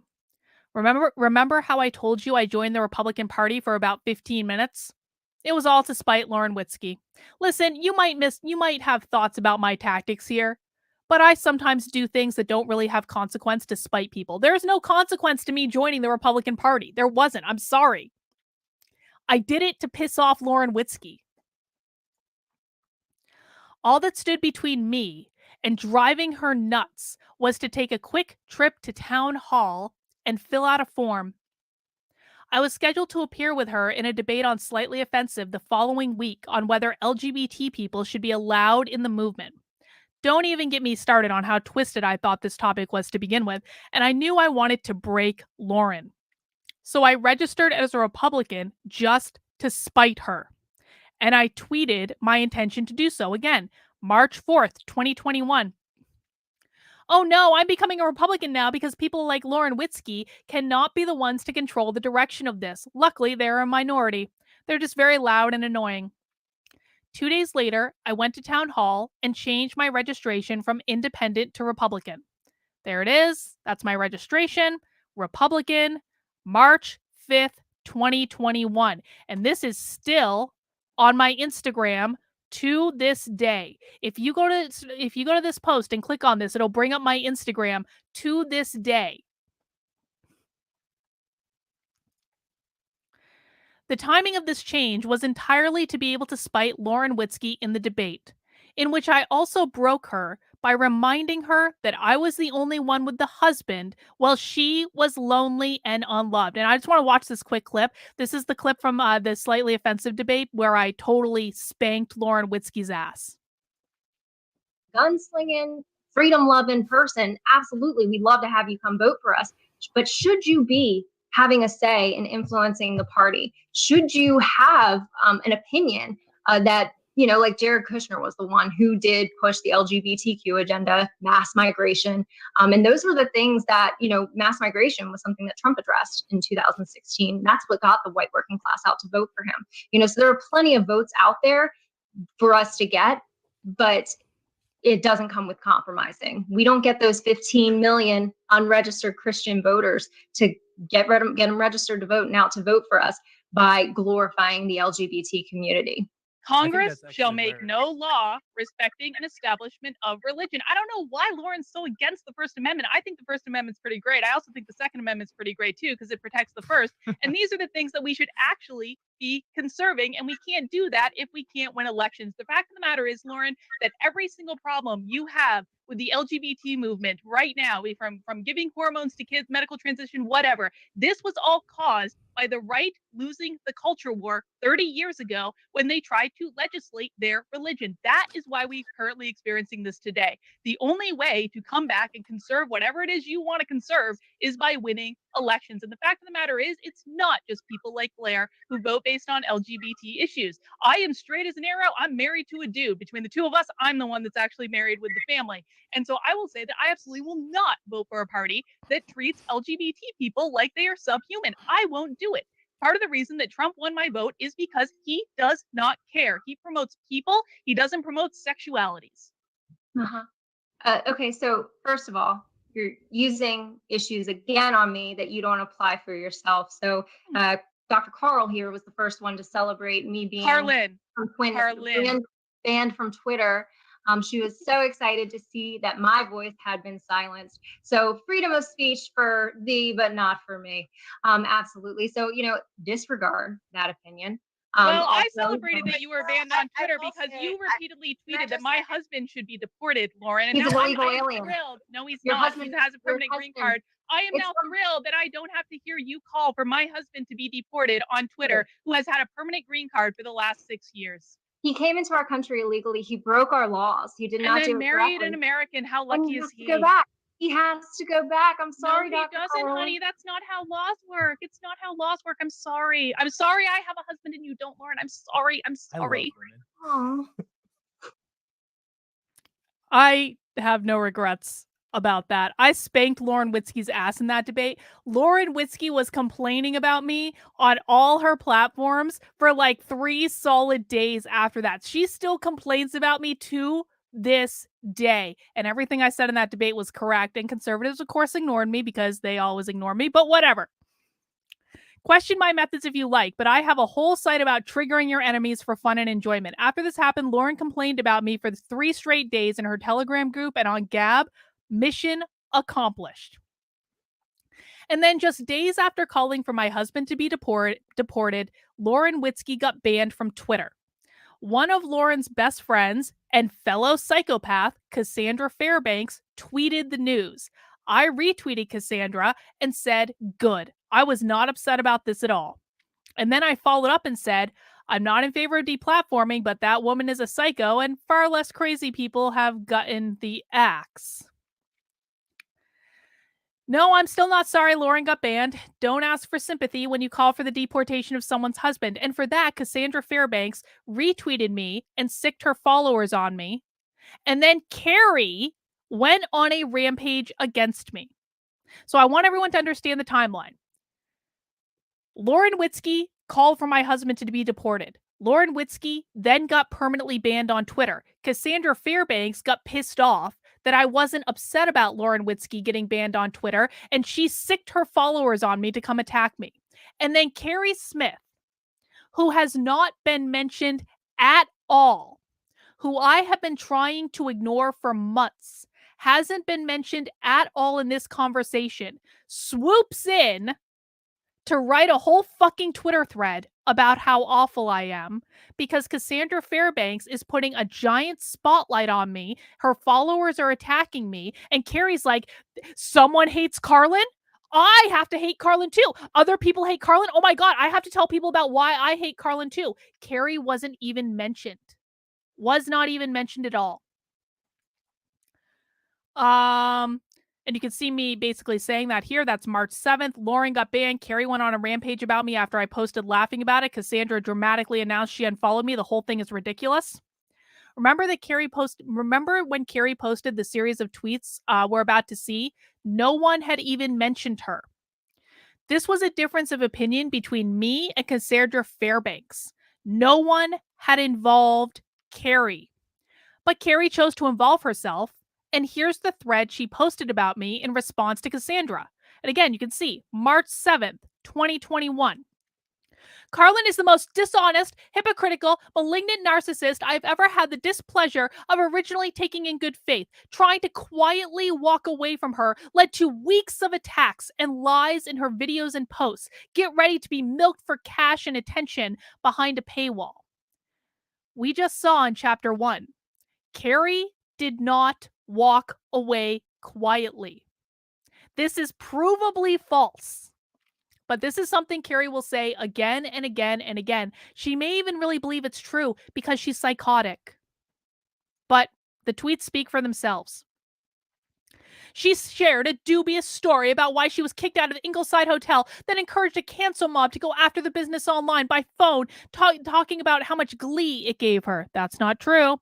This after threatening the hotel with her celebrity status and a shitstorm she'd bring. Also not true. That was the first red flag. She also revealed the name of the hotel, which had been a secret. It wasn't a secret. It wasn't a secret at all. It was on the conference website.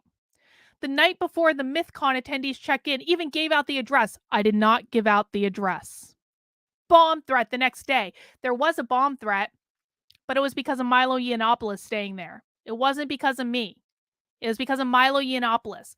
But of course, everyone involved is about everything that happens is of course my fault because I'm the most evil person to walk the planet ever. Is Tim actually going after people? Tim is a moron if he's going after people. That's a separate thing for another day, but that's stupid. A couple months later, I and others witnessed her spreading vicious rumors to speakers and attendees at the Walkaway rally about Tim Pool. Also a lie. Second red flag.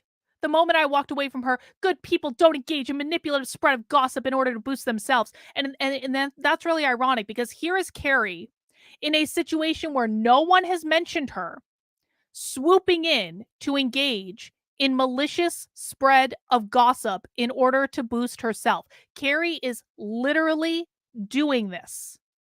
What she's saying she's not doing. A few weeks later, she started a public feud with Tim Pool, in which she supported deplatforming and also threatened to reveal secrets that would hurt him and others. Also not true. Gross.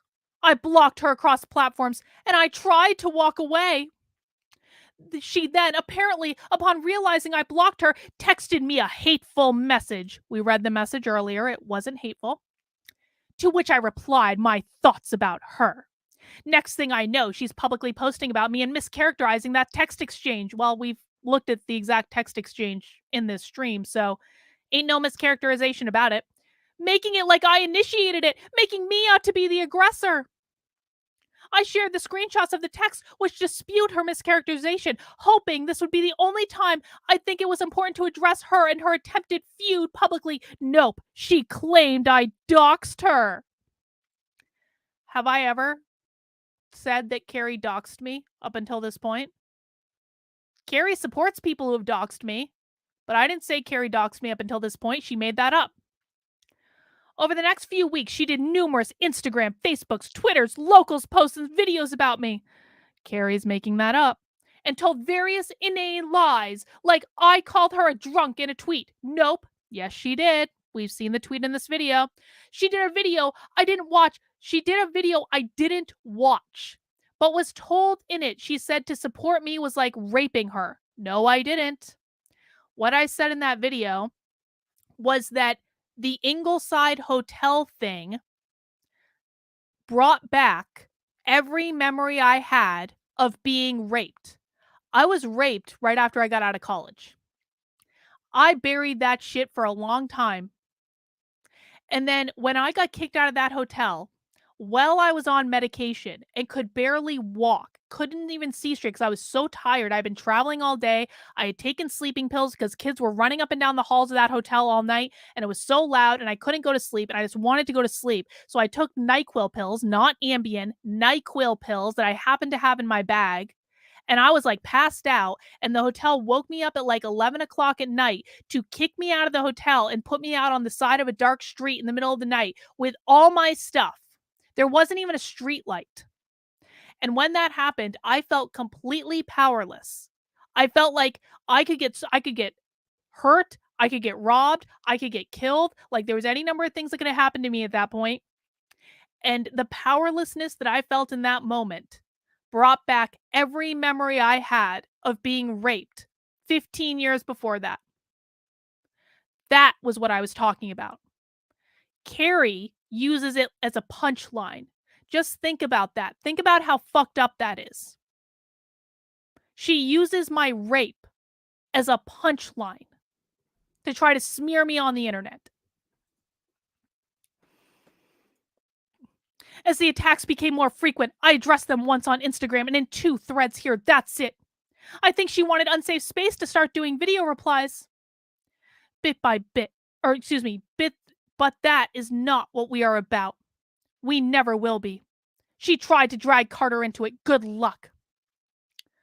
I started hearing from knitters on Instagram who told me they'd done the same thing, that she'd done the same thing to some Ravelry members who had been fighting back against the SJW convergence for a while. I heard from 2 directly that she bullied off Instagram. I never even used Ravelry at this point. So it is impossible that anyone has any evidence that I did anything on Ravelry because I barely even use the site. And as we've already covered, Keri is making this up when she says I wasn't involved in the knitting wars. I was involved more than Keri was.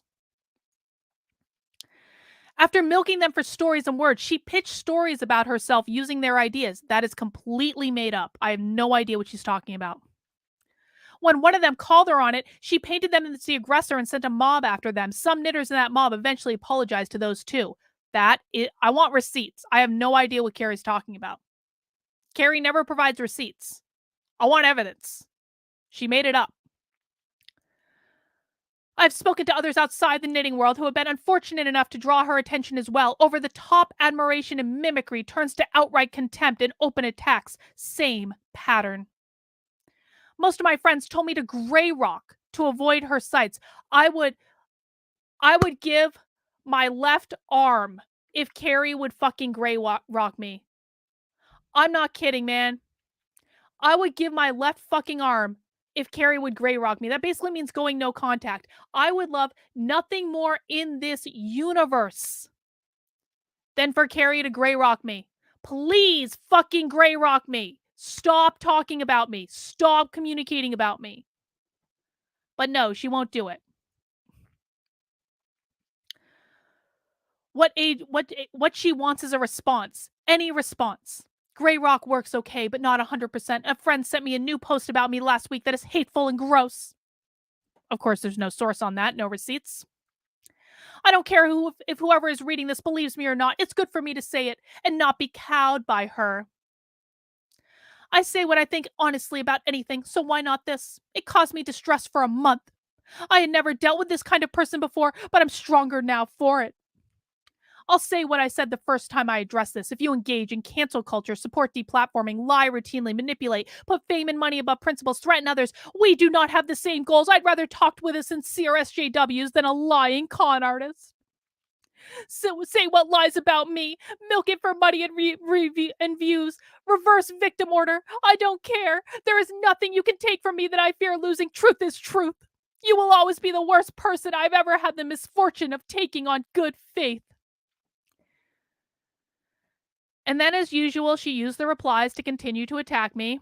She called me a sociopath there. You guys can go and read this on survivingkerismith.substack.com. You can see This is me, that she's even swooping into the replies to my tweet saying that I thought it was good that Lauren Witzke got banned. Well, I didn't think it was good. I wasn't upset about Lauren Witzke being banned, to be honest.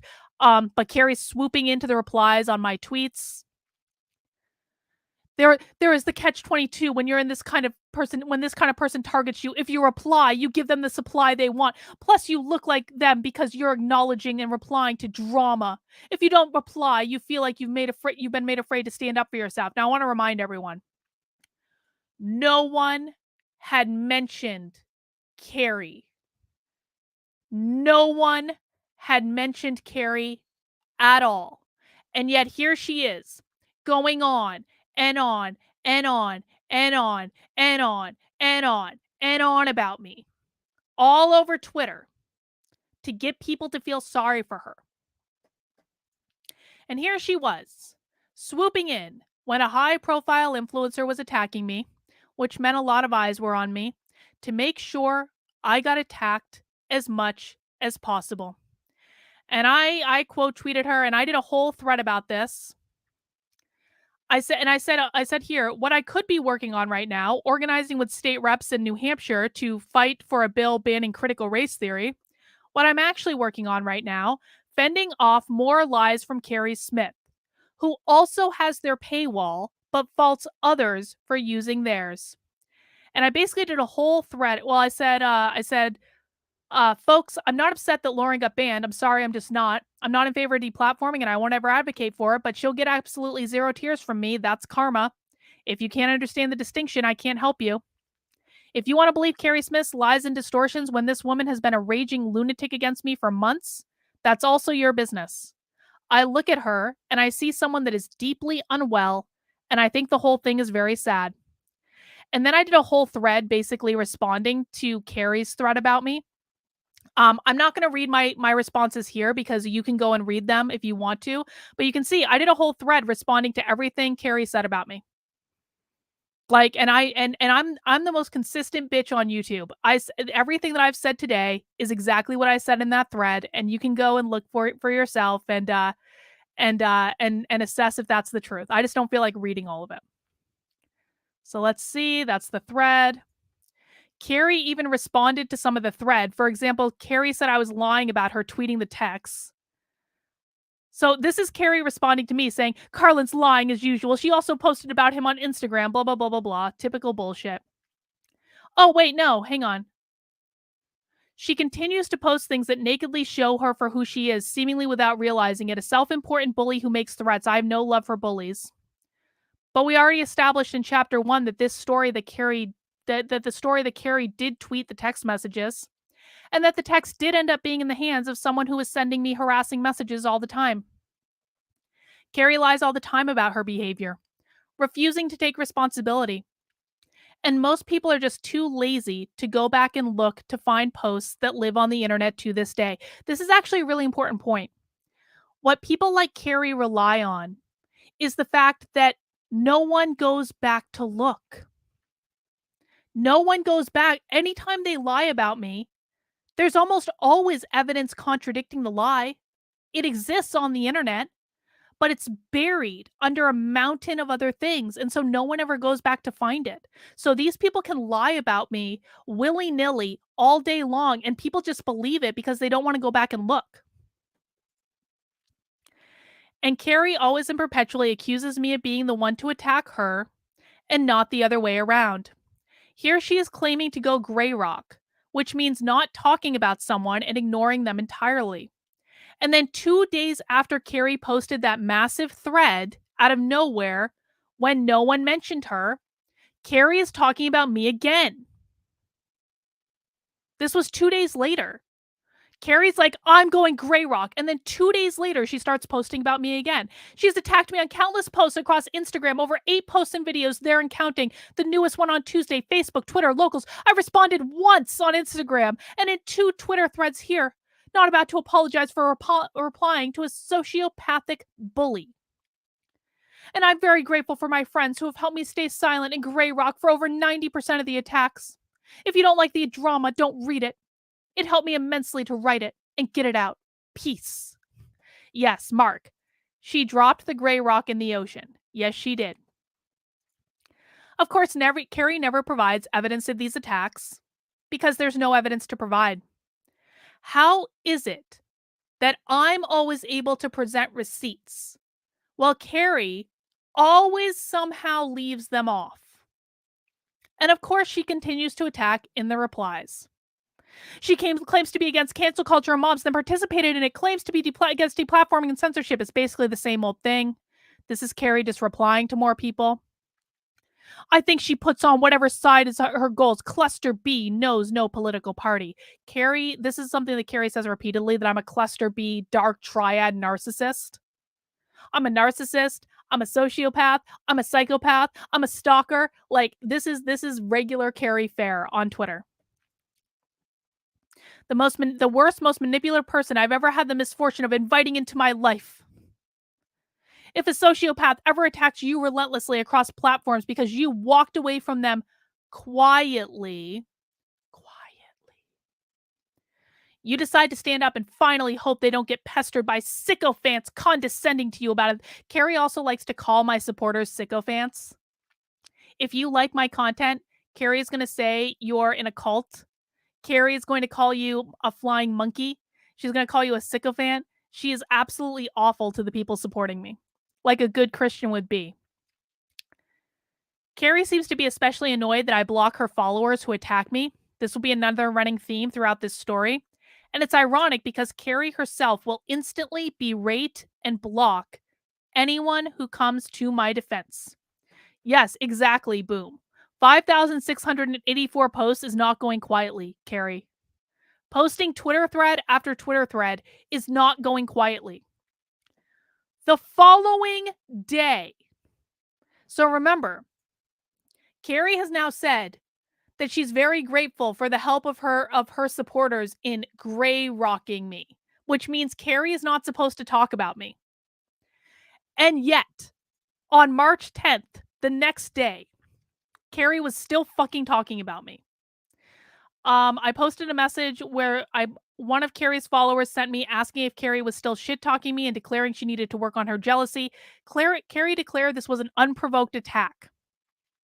So basically what happened is I got this message on Instagram from one of Keri's supporters. And this person said, "You're getting crazier by the day. Your friend Keri was right. You are nothing but a narcissistic grifter. And to top it all off, you have been 100% wrong about everything. Every single thing. Do us all a favor and just keep walking away." And I responded saying, "Who the fuck are you?"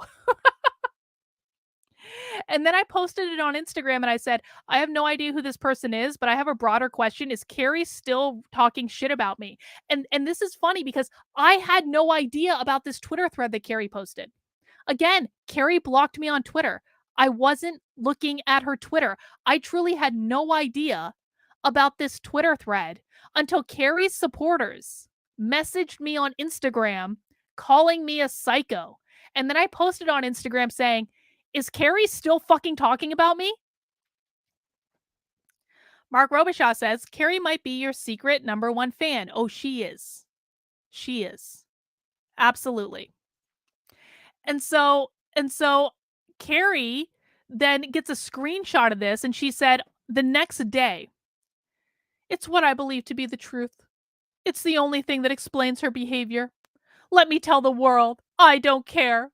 She still thinks she can bully me. But there is nothing that she can take from me that I fear losing." By the way, this was her most recent unprovoked attack. Keri had been talking about me for 3 straight days at this point. Unprovoked attack about me. "A friend sent it on Tuesday. She periodically does these to flex and let me know she's still there. Note the contempt and mockery of Christians at the end. I ignored it at the time, like I do most posts about me." Where is there anything that even says Christian? There's literally nothing in this post that says anything about Christians. What I said was, I have no idea who this person is, but I have a broader question. Is Keri Smith still talking shit about me? Because if she is, she's really got to work on her jealousy. There is literally nothing in this entire post that says Christians. And yet Keri is here saying, Carlin is mocking Christians. Like, how? By pointing out that Keri is lying about me all over the internet and has been for months? Well, months at this point, years now. Let's see. George says, Carlin was right about every single thing. Every single fucking thing. Thank you for the $2 super chat, George.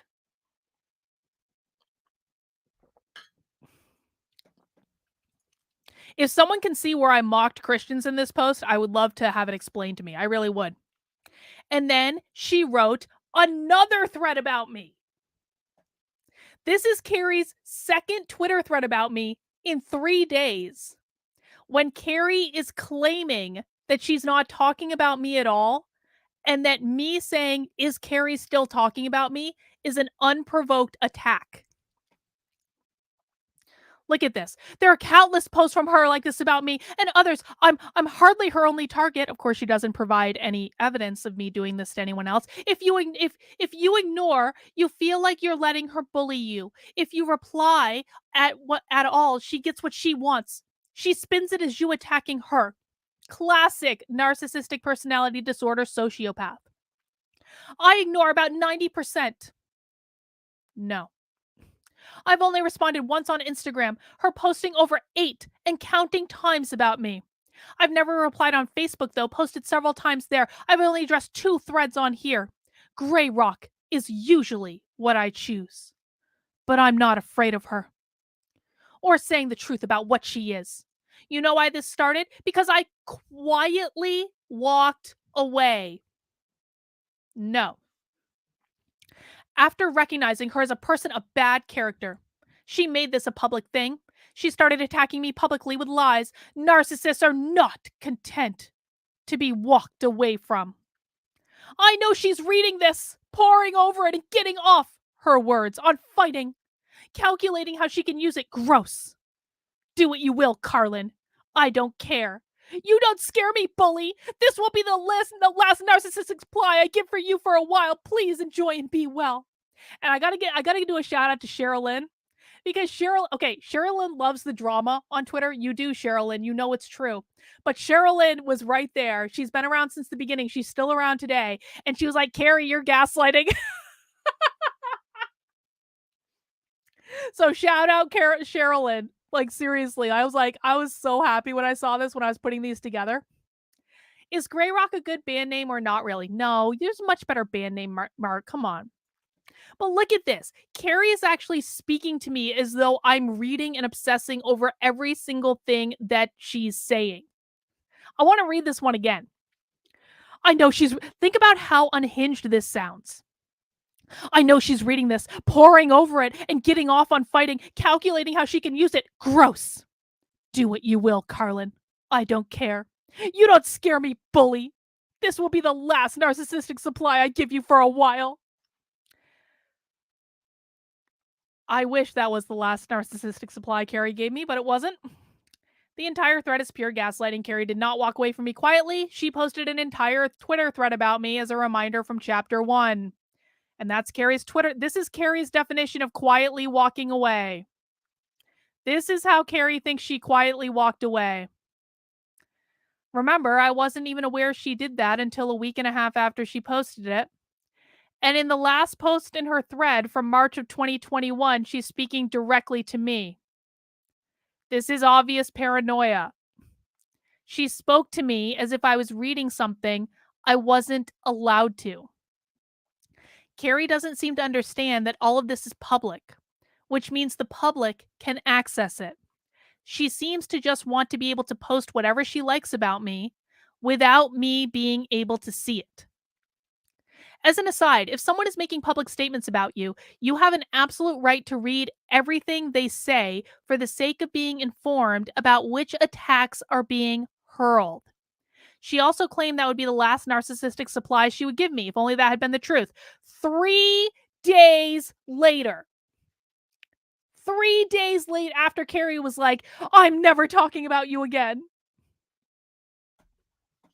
Let's see what happened. Mike Harlow is Keri Smith's best friend, always was. We had toured together for Walkaway, and I had always done my best to support him, have him on my platform, introduce him to contacts, etc. But at some point, Keri convinced him to turn against me. I honestly don't even remember what happened specifically. He was my friend one day and shit-talking me the next. I could probably go back and try to figure out what happened, but honestly, I just don't care right now because he's not the focus of this particular journey. Well, 3 days later, Keri resumed her narcissistic supply when Mike Harlow decided to come at me. So you can see here, Mike Harlow did something, I don't know what it was, and then he said, "Carlin, give it a fucking rest. Stop lying about me, and I'll stop telling the truth about you. I want nothing to do with you. I want no part of your drama. Stop." And then Keri swoops in after she swore up and down she'd never talk about me again. 3 days was what I got. 3 days. "She's the most naked projector I've ever met. Amazing. Hang in there. She'll find a new target in about 2 weeks if you go gray rock and ignore the continuing attacks. Then you'll only occasionally get attacked out of the blue once a month or so after that." And then she came after me again. So Keri, again, after telling me she's going to not talk about me anymore, responded to Mike Harlow and then quote tweeted Mike Harlow to continue fighting with me publicly on Twitter. "This is a pattern. Threats, attempts to bully and scare people. If you know someone who behaves this way, it's not normal." And you know how the story goes. She also kept coming at me in the replies. "It's hard to stay focused when you're being targeted by a sociopath. But yes, for the most part, I usually succeed in ignoring her attacks. It's not friendly fire. I understand why you see it that way. I can't help it. I don't owe you anything. Don't worry. I took her on good faith at first too, like I do everyone. I don't think that's a bad trait." Oh, Mark, we are at the very beginning of this story. The insanity at this point is at like a 3 out of 10. We're going to start, wait till we get to December of 2020, Mark. The insanity is going to go off the fucking charts. We're not even, how long have we been streaming? 2 hours. We got a ways to go. Everyone go get a snack, take a break, get some water, something stronger, whatever. Hopefully my voice holds up. Oh, Mark. Oh. Sit back. Let's just say this. In the month of December 2021, I'll give you a preview of what's coming. We're in right now March of 2021. In the single month of December 2021, Keri Smith sent 106 tweets about me in a single month. Keri tweeted about me more than 3 times a day in the month of December 2021. And that's not even the craziest shit either. That's just the craziest we're going to cover today. Get ready. Hang on to your hat. While all this was going on, I started my journey with the Libertarian Party and the Mises Caucus. Even though I had become a Republican to troll Lauren Witzke, I wasn't really thrilled about the direction I saw the party already starting to go in the post-Trump era. And at the same time, I had learned about this thing called the Mises Caucus within the Libertarian Party that was trying to get rid of all the woke people in it. 2 Mises Caucus recruiters in my area had reached out to me. Here's a picture of us out for beers and a pretzel, and you can see this is March 28th, 2021. This is when I started to get involved with the Libertarians. March of 2021, I officially joined the following month. This becomes relevant later. Just remember, this happened in March of 2021. All right, guys, that's chapter 2. We got a ways to go still. I would really like to get through chapter 6 tonight. I'm not going to read everything in these chapters, but just hang on to your hats. We're about to enter lunacy really, really soon. Mount that like button if you're enjoying my expose so far. Let's keep going. If you want to see all the evidence for yourself, go to survivingkerismith.substack.com. The link is pinned to the top of the chat on YouTube. It is also in the description below on whatever platform you're watching on, whether that be Odyssey or Rockfin or Rumble or Gitter or anywhere else. And you can also follow along. So if you actually want to be able to have it on your screen, do a little side-by-side, confirm that you're seeing the same receipts that I'm showing you on the screen. Totally cool, man. I get it. Let's keep going. Now we're going to get into the part where Keri sides with white identitarians. I'm not joking, because I am more evil than white identitarians. This happened. This covers the events of April 2021 through June 2021. Oh, and this is just me showing that this is white identitarians from a stream earlier this week on with the one we did on Nick Fuentes, basically saying Mike Harlow is a part of their movement. That's just a little aside, but this is actual evidence.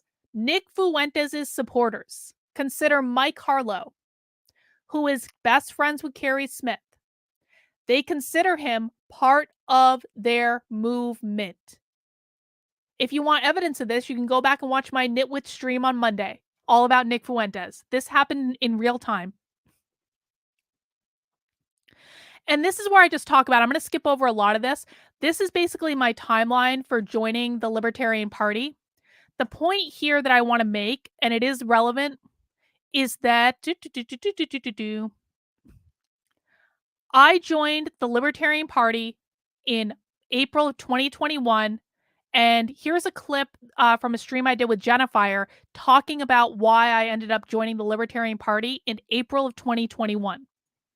This becomes it's funny because like what you just described is kind of like how I felt when not when I left the left, to be honest, but when I left the right, or when I made the choice to like, you know, like peace out from the right and go to the Libertarians, because there was definitely this moment where I was like looking, I actually remember it specifically. It was in April of 2021. I was speaking at this rally against critical race theory at the State House in Concord, and it was put on by Lily Tang Williams, actually, who's running for Congress as a Republican. She's awesome. I love her. she is the best, but Lily is like a liberty Republican. Like she's a free stater. So she's a Republican, but not really a Republican.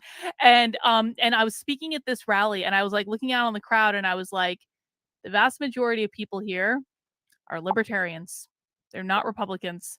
And this was a rally against critical race theory at like and I know this is not related to religion, but it's just like the moment for me was similar, where like it was like Chris Sununu was in the middle of trying to screw the anti-CRT bill. Like he hadn't done it yet, but like he was really trying to just like completely destroy it. And I'm like looking at this crowd of like that really should have been packed full of Republicans, like being like, what the ever-loving F? Like we were the first state in the country to introduce the anti-CRT bill. This was like a big Republican thing, and they just didn't show up at all. And I was like looking at the crowd, and this was after like months and months and months of me fighting with the New Hampshire, like members of the New Hampshire GOP that weren't the Liberty Republicans. And I was just like, none of you believe in anything.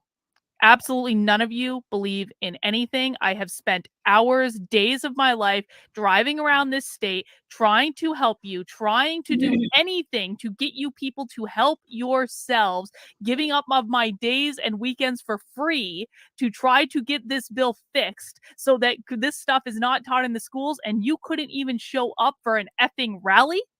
And it was like that night for me, I went to the Mises Caucus meetup. And that was it. That was the moment I joined the Libertarian Party. I even said it to the organizers at the time. I was like, that's it. I'm out. I'm done. F the Republicans. They can go F themselves. I knew you were going to be a libertarian. As soon as you went to Republicans, I went, that's a phase. And I love that Jennifer said that. Like, everyone knew I was going to be a libertarian. My problem wasn't with the libertarian ideology at that point. My problem was with the Libertarian Party. But then when I found out the Mises Caucus was taking over the Libertarian Party, I wanted to get involved with that, and I wanted to help them because I believe in the Mises Caucus. I believe in the direction they have. I believe in the current leadership. I just didn't like the previous leadership of the Libertarian Party. So you can see here, April 25th, 2021, I'm posting Libertarian Party Mises Caucus hoodie. And then I've got my receipts. These are my actual receipts from when I joined the Libertarian Party and the Libertarian Party of New Hampshire. I joined unofficially in April 2021. I ended up paying dues in May of 2021. the timeline is important, as we're going to see coming up. I also started paying dues to the Mises Caucus. We're going to skip a lot of this. These are just photos of me with the libertarians. Back to Keri's bullshit.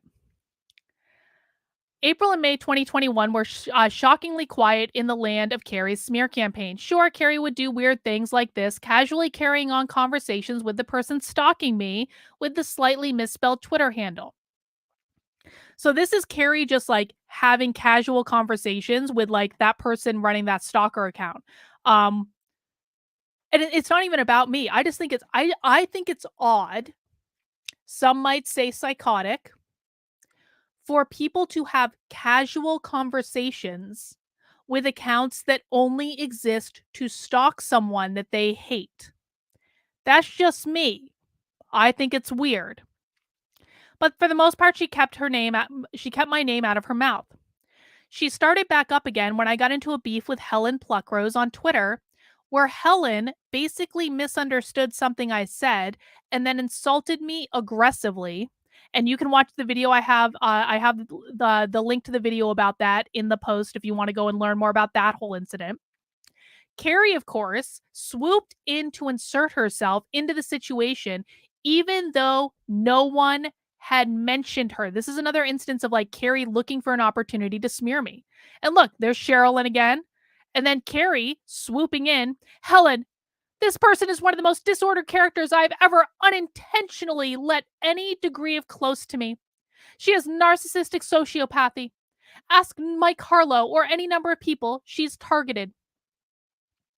Keri right now has like 36,000 followers on Twitter. This is not a small problem. This is a big problem.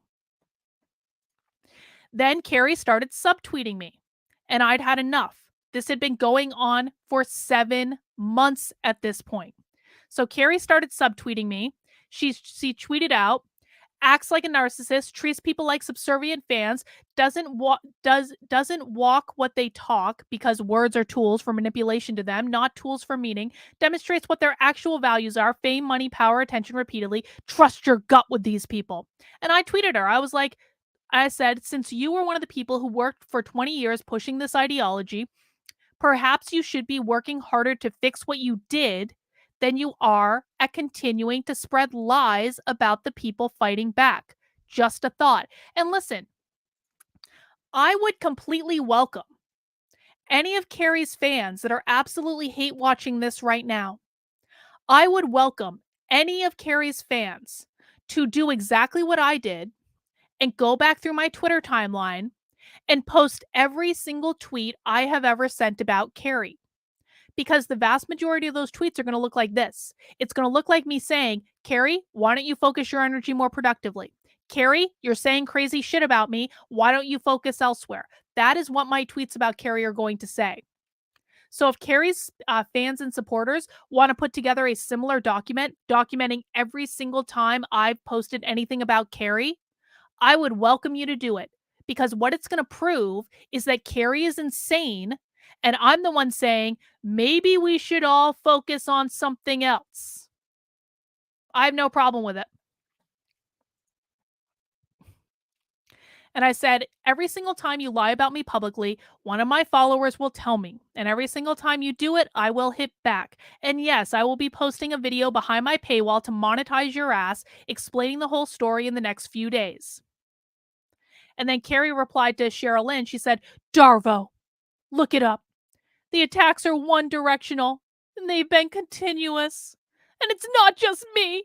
She's done it to countless people. It's a pattern with her.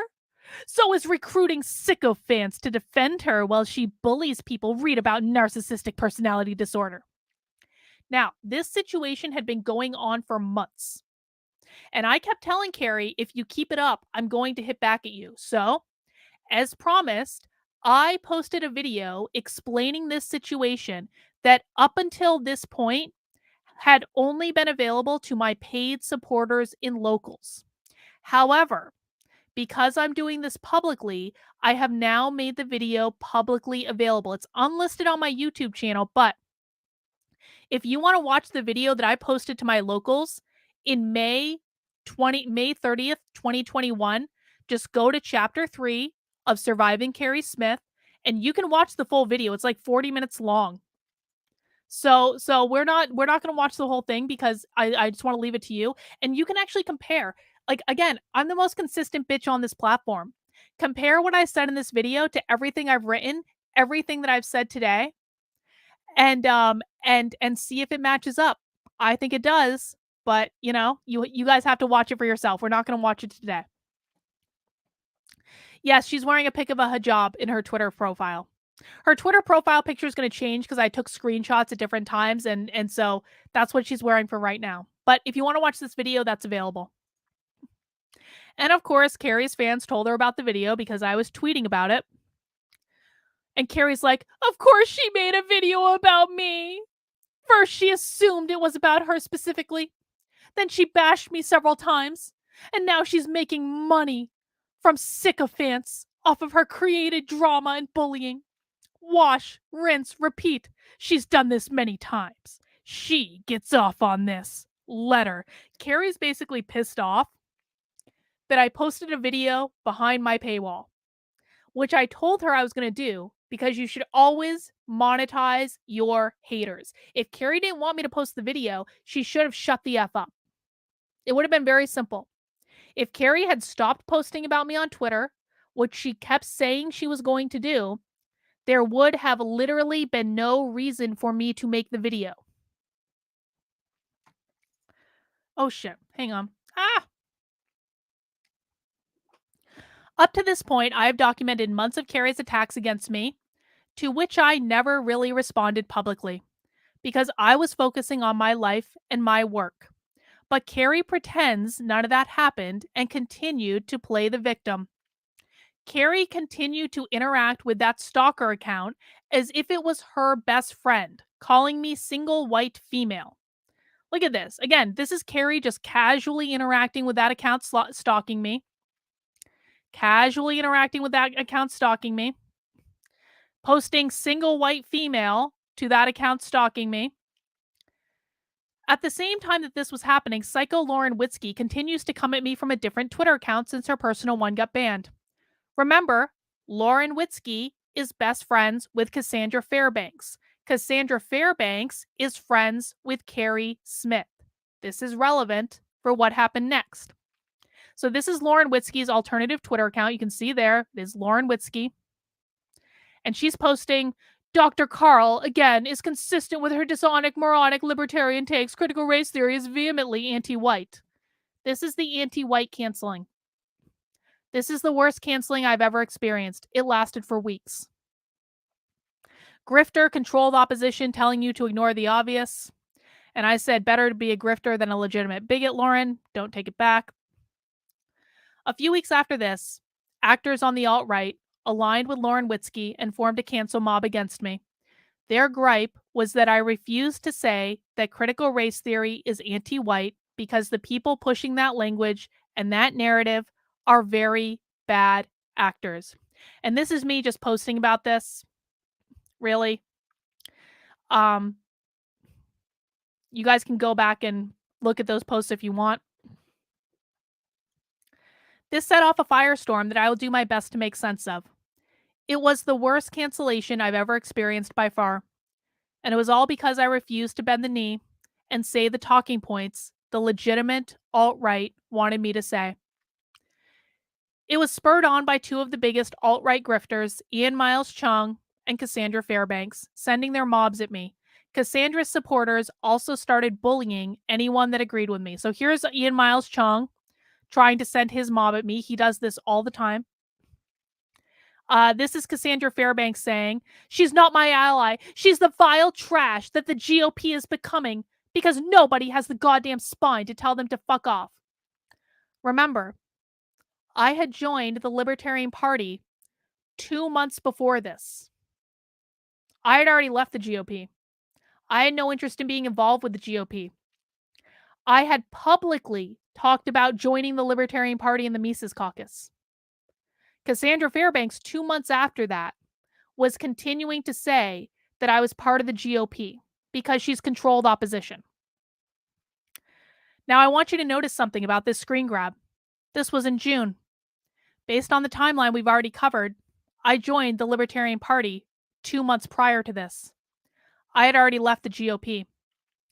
Cassandra either didn't know that because she wasn't bothering to look at the libertarian stuff that was all over my timeline, or she didn't care because she was smearing me to get followers to attack me. Either way, it's not a good look for someone who claims to be a journalist. I documented more of Cassandra's role in all of this here, and that links to another video I made at the time. And I posted this, June 19th, 2021. Carlin has been talking about the Mises Caucus for months and sharing libertarian drama for the past week plus. Cassandra, can she just get the fuck out of the GOP already? That's what she says. Can the left take her back, please? I had already left and was joining the libertarians. The alt-right racists started begating my streams and my channel. These are the legitimate racists, guys. Look at this. These are the and you guys can all look at these screenshots. This is the legitimate white identitarian movement. Every single time I did a stream, I would get hundreds of these assholes. There are people here who remember this. I would get hundreds of these assholes in my streams, every single stream I did, brigading my channel, posting anti-Semitic shit, posting white power shit. It was insane. You can see it in some of these screenshots. No white guilt just exposed you. Go kill yourself. You hate white people, you fat, ugly incel bitch. It was all coming from this guy called No White Guilt. Banning people won't stop what's coming. Why do you hate white people? We are for white well-being. How is advocating for white people hating non-white people? There is no white power movement. White well-being. This guy right here, this specific guy, he runs a school called the School of the West, in which it is a homeschool program for white children to learn about white well-being. He was in my chat. Legitimate racist.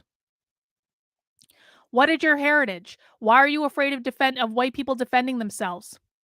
You will suffer the same fate as the rest of us. Subscribe to No White Guilt. White well-being. I love how they're coming for you. Ha ha ha. This was all over my streams.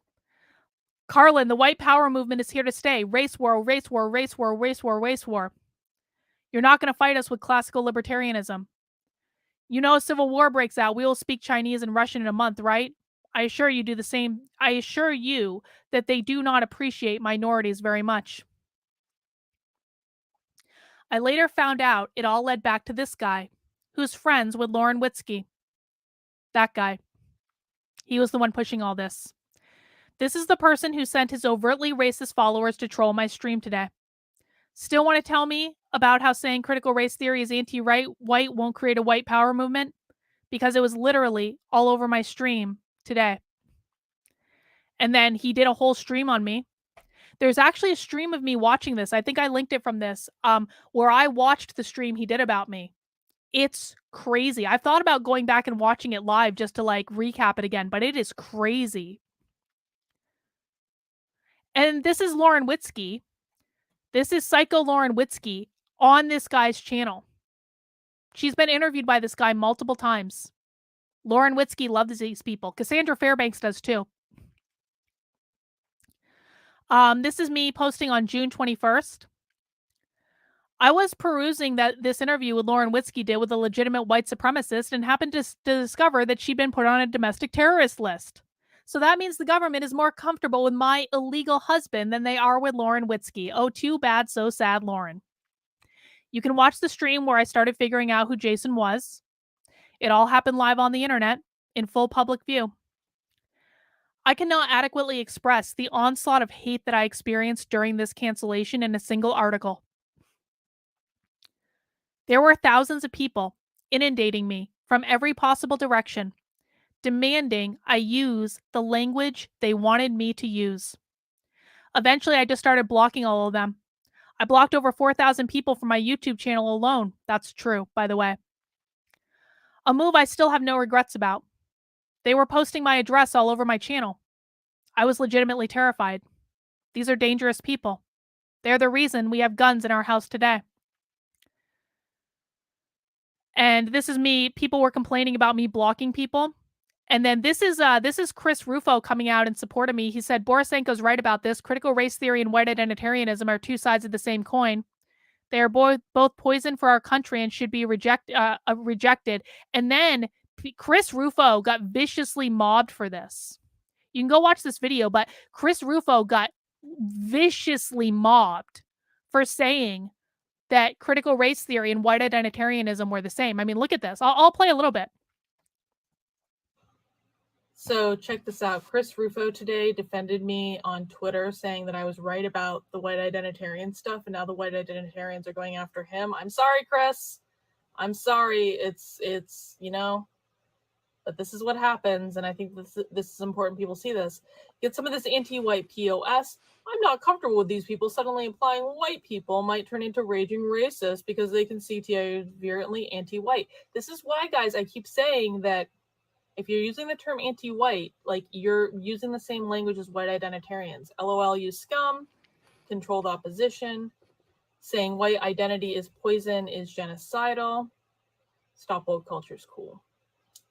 Ugh, you're disgusting. And after grifter and shill, to think I was impressed with you for a day in the past. How embarrassing. Now, this is a tactic they do where what they do is they try to make you think that or they try to make it seem as though like they've supported you in the past, and it's just oh so disappointing that you're not going to buy into their little white identitarian bullshit. Let's see, laughing my ass off. Per usual, establishment conservatives would rather see our civilization burn to ashes than see white people act collectively to save it. Can't there be even one public seemingly pro-white figure that doesn't immediately turn into an off-ramp from white identity politics? Hey, I'm super effective in breaking through now. Let's switch to telling you why you should ignore the obvious conclusions of my work. The trick is to get us into a reactionary spiral against them to build their brand and act as gatekeeping. Anytime you see the word gatekeeping, that's going to be white identitarian, rather than discuss why they may have different sets of principles and values than the average white heritage American. It's like Among Us Twitter version. Is black identitarianism bad? How about Jewish version? Who thinks this man is anything but establishment is kidding themselves? Colorblindness kills. No, baby, no. Dork with Asian wife incapable of acknowledging the inherently anti-white core of CRT without devolving into some cringe Dems are the real racist diatribe. Imagine my shock. And it keeps going. Mask off. It kept going and going and going and going. It was really bad. It was really, really bad. And it was all led by Nick Fuentes, by the way. I was even threatened on stream by these people. This is just one of several examples I could choose from, but it's probably the most chilling. Watch this. This is when one of these assholes came on my stream because I was doing call-ins that day. Watch what happened. This is fucking terrifying. All right. Free market, free love. How are you? Hey, Doctor, how's it going? Good. Hey, I just want to call in and give my input on my experience with critical race theory in college. Okay. And if you look behind me, you'll see portraits of all my ancestors going back over 150 years. My family came from Spain, and they've been in what is now America since the mid-1500s. And I'm very proud of where I came from and all the people who got me to where I am here today. But when I was in college, I was told that all my ancestors were evil. They were colonizers, they were oppressors, and I was told that my ancestors had a unique guilt, and the stain of racism is upon me. And I just wanted to say to you, my generation, I'm 22 years old, and there truly is a visceral feeling of being targeted because we are white. And I just want you to know from my experience that it is a very palpable feeling. And I think you're turning a lot of people off by coming out so strongly against it, even though, you know, I know you had a troll call in and press you on your moral stance or amoral stance. I just want to say this. You've had a lot of trolls call in, and there isn't a block button in real life. And I know many men in my generation are pro-white, And there is definitely a backlash coming to this anti-white agenda. So how will you react when you are speaking in person and we are everywhere, we are numerous? What will you do when we hound you? Well, the first thing I would say is that you're making threats to me on the internet with your face fully visible, and that might not be the smartest thing you've ever done. They were calling in to threaten me. They were posting my address all over the internet. It was bad. This went on for 3 weeks. It was really bad. They also ended up pushing hit pieces on me and Rufo into conservative media. Operatives attempt to sabotage the rising movement to oppose critical race theory. Yes, Chris Rufo attempted to sabotage the movement to oppose critical race theory.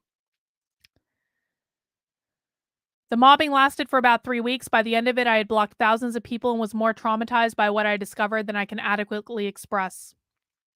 And of course, Keri had to get involved. No one had mentioned Keri. Note, Cassandra Fairbanks deletes all her tweets after a certain time period, which is why they don't show up now. This is Keri saying, like, Keri's basically responding to Cassandra here. Aren't you friends with Carlin? No. And then she tweets her thread from March. She has said in attack videos that she gets off on this. This is Darvo. She claims to be a victim of those she bullies. Keri right now is literally saying that I'm bullying white identitarians, by the way. You know, those people always involved in drama, always set up by a new person after new person, new boss after new boss, who can't keep friends, and somehow those friends are always at fault, who can't keep their stories of victimization straight. Consider there is something wrong with them. Keri didn't bother to look at what was going on. She didn't bother to look to see that I was being attacked by thousands of the worst people on the internet. Or maybe she did, and she just didn't care. She inserted herself to smear me to take advantage of the mob already attacking me to further her narrative. She doesn't care if she inflames white nationalism. She doesn't care about any of this at all. I think normal people sometimes have trouble understanding these cluster B types and want to make excuses for their hypocritical, abusive behavior because they're saying words they agree with. Yes, they are. They studied you and took those words from you. Of course you agree with them. We're on chapter 3 right now, Jan. They also studied the people and took words from them, which is why they often contradict themselves. It's also why none of their behavior reflects their words. Words are tools for manipulation, nothing more. Not tools for mutual understanding or tools for meaning. She doesn't care. The same thing. Here's where Keri calls me a plant. And again, I had left the GOP 2 months before this. I noticed some conservatives now think she's a plant. A lefty sent to tear apart the anti-CRT movement. I don't think so. That would mean she has ideological beliefs of some kind. She doesn't. She only cares about herself. Money, power, fame, control, abuse of others. I didn't see that claim. She also claimed she was kicked out of the Ingleside Hotel for wearing a MAGA hat. No, I was for wearing a MAGA mask, Keri. She claimed she got a barrage of hateful tweets and Tim Pool and Vosh, blah, blah, blah. Same old thing Keri always says. We have many friends, good people, working in their own way in the culture war. I used to be simply grateful for the work she was doing, thinking it was a net positive, no matter that she's a snake of a person. 2 things changed. I no longer think her output is a net positive. I see her dividing, distracting, setting mobs on people, businesses, engaging in character assassination. Yeah, I'm the one engaging in character assassination here. And otherwise, behaving like a giant hypocrite. She is the monster she claims to fight, a shitty reflection on all of us. The other thing that changed is that I started to understand the scripture about the importance of choosing friends of good character. I no longer think it is ever a net positive to lie down with dogs, to borrow an expression. I think it changes you to be more like them. She did an Instagram video in a run of over 13 videos about me. Again, this is another whole fucking Twitter thread about me. As I am being mobbed by thousands of some of the most toxic people on the internet. Keri has time to write a whole fucking Twitter thread spearing me when no one has mentioned her at all in any way. Keri was not the first thing on my mind at this point. Making sure I didn't get shot by one of these people was the first thing on my mind at this point. That's the truth. She did an IG video in a run of over 13 posts and videos about me, where she revealed she's allegedly a sexual assault survivor like AOC. Now Keri is saying that I was never raped. I just really want people to ponder that for a second. Keri Smith, who I had spoken to less than 5 times privately in my entire life, is now going on Twitter saying, Carlin claims she was raped, but I'll believe that as much as I believed AOC. Okay. Real Christian Keri. She revealed she's allegedly a sexual assault survivor like AOC, and then used that to attack me somehow. She deleted it later. Our editor saved a copy. I never watched it. I couldn't. I never deleted anything. Keri's lying about that. I don't delete things. She will take any response and make more trashy videos behind her paywall and tell people to pay her money to get juicy gossip on me or Mikey or Cassandra or Brandon Tatum or whoever it is this week. She's a narcissistic personality disorder bully. Brandon Tatum is getting brought up in this because Brandon Tatum lied about me in a video that he posted to 1.5 million fucking people. He took a clip out of context and lied about me. Flat out. So much so that he later issued a public apology for it. But Keri doesn't acknowledge that. She's just making it seem like Carlin just runs around attacking people. No. Brandon Tatum posted a video lying about me. I posted a video saying, what the fuck? And Brandon Tatum ultimately ended up admitting he was wrong. He did it in a shitty way. It was not a good apology, but he admitted he was wrong. That one was particularly vile. You have to remember, the whole time she's attacking you and using Darvo and doing multiple posts and videos about you across platforms. If you reply at all, it just gives her fuel. My friends will be upset I said what I said for tonight for X, for example, I think. She also threatened on Twitter to reveal secrets about Tim Pool. That never happened. That's a lie. That never happened. I want receipts. That never happened. That was my final red flag. There were plenty of red flags before that one. She's an awful person. I don't truck with awful people. She models herself on a lot of people. She takes different parts of different people, their words, their ideas, their favorite quotes, their stories, their mannerisms. She wears pieces of all these people like a skin. This is why she tears and her tears and laughs sound so fake. They are fake. What Tim Pool's secrets? The fact that he fucked Lydia, which I knew about 2 years ago. But I didn't spill the beans until right before Adam did. That's what she's talking about. I found out about 2 knitters she modeled herself and then bullied off Instagram. Again, that is made up. As you can see, Keri never provides receipts to prove that particular point. She says it over and over and over and over and over again, has never provided receipts on that because it's not true. After sucking up to them, stealing their words, stories of fighting SJW mobs on Ravelry, then pitching stories about herself. None of that ever happened.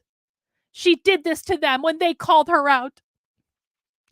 Was it Helen Pluckrose or Cassandra Fairbanks or Anti-Hero Kate? I didn't even know who Anti-Hero Kate was at this point. Had no idea who she was.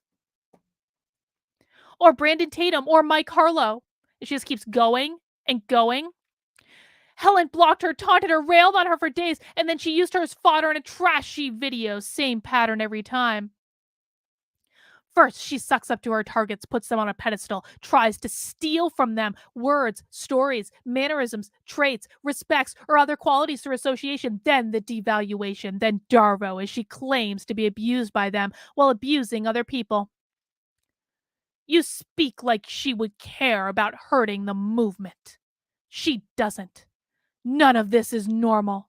She's not going to do what a normal person would do. I don't think she thinks she's helping the movement. I don't think she's without self-awareness of what she's doing by calling anyone who disagrees with her a white supremacist. I think she's doing what Josh says, using that on purpose, because it's the most damaging thing she can call someone. Keri is basically saying here that I'm running around calling people white supremacists willy-nilly when I was literally being mobbed by thousands of these people. Thousands of them. But I'm the problem for pointing out what's happening. She did the same thing with her claims of being a victim of rape. She revealed that in the context of using it to smear those who were onto her BS as somehow being like her alleged rapist. I knew exactly what she was doing. I want to show you guys something. Hang on. I want to show you guys an article that I wrote for Forbes a long time ago. Hang on. Oh, fuck. Hang on. Give me a second.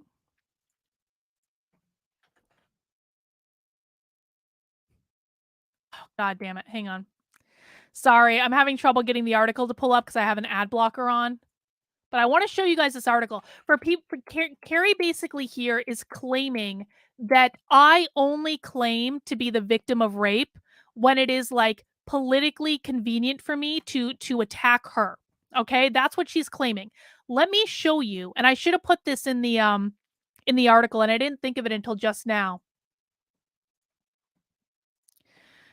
This is an article that I wrote for Forbes. I wrote this article February 12th of 2020. Okay? It's called The Dark Side of Me Too, What Happens When Men Are Falsely Accused. It's actually a really good article. The very first sentence in this article. When I was a young professional, I was raped by a coworker, and no one believed me.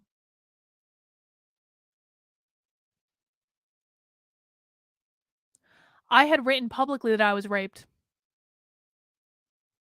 A year and a half prior to Keri's tweets about me. I've talked about it because after I was raped, I didn't tell anyone for 3 months. Couldn't tell anyone. I didn't even really know what happened. And I wasn't sure that I had been because I was kind of dating the guy and he was drunk and I don't think he knew what he was doing, and I said no, but I don't think he understood. Keri's trying to say that the only time I bring up my rape is when I'm trying to get people to feel sorry for me like AOC would. She's trying to allege it didn't happen. I wrote about my rape in Forbes on February 12th, 2020. In the context of defending men who had been wrongfully accused in the Me Too movement. Again, Keri likes to use this as a punchline.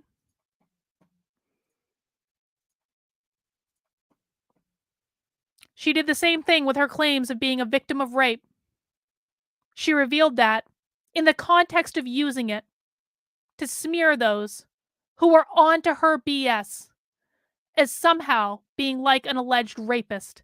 She knew exactly what she was doing. This was all public information that Keri could have found. But no. She wants to use my own rape as a weapon against me. Good Christian. The good Christian Keri Smith. The part where Keri questioned if I was a victim of rape. Let me make this a little bit bigger again for you guys. There we go. The part where Keri questioned if I was the victim of rape was particularly thrilling for me. I'd been raped in my early 20s. When I was thrown out on the side of a dark street while on sleeping medication in the hotel incident, I had to go through trauma therapy for months because it brought back all the memories of helplessness I had when I was raped.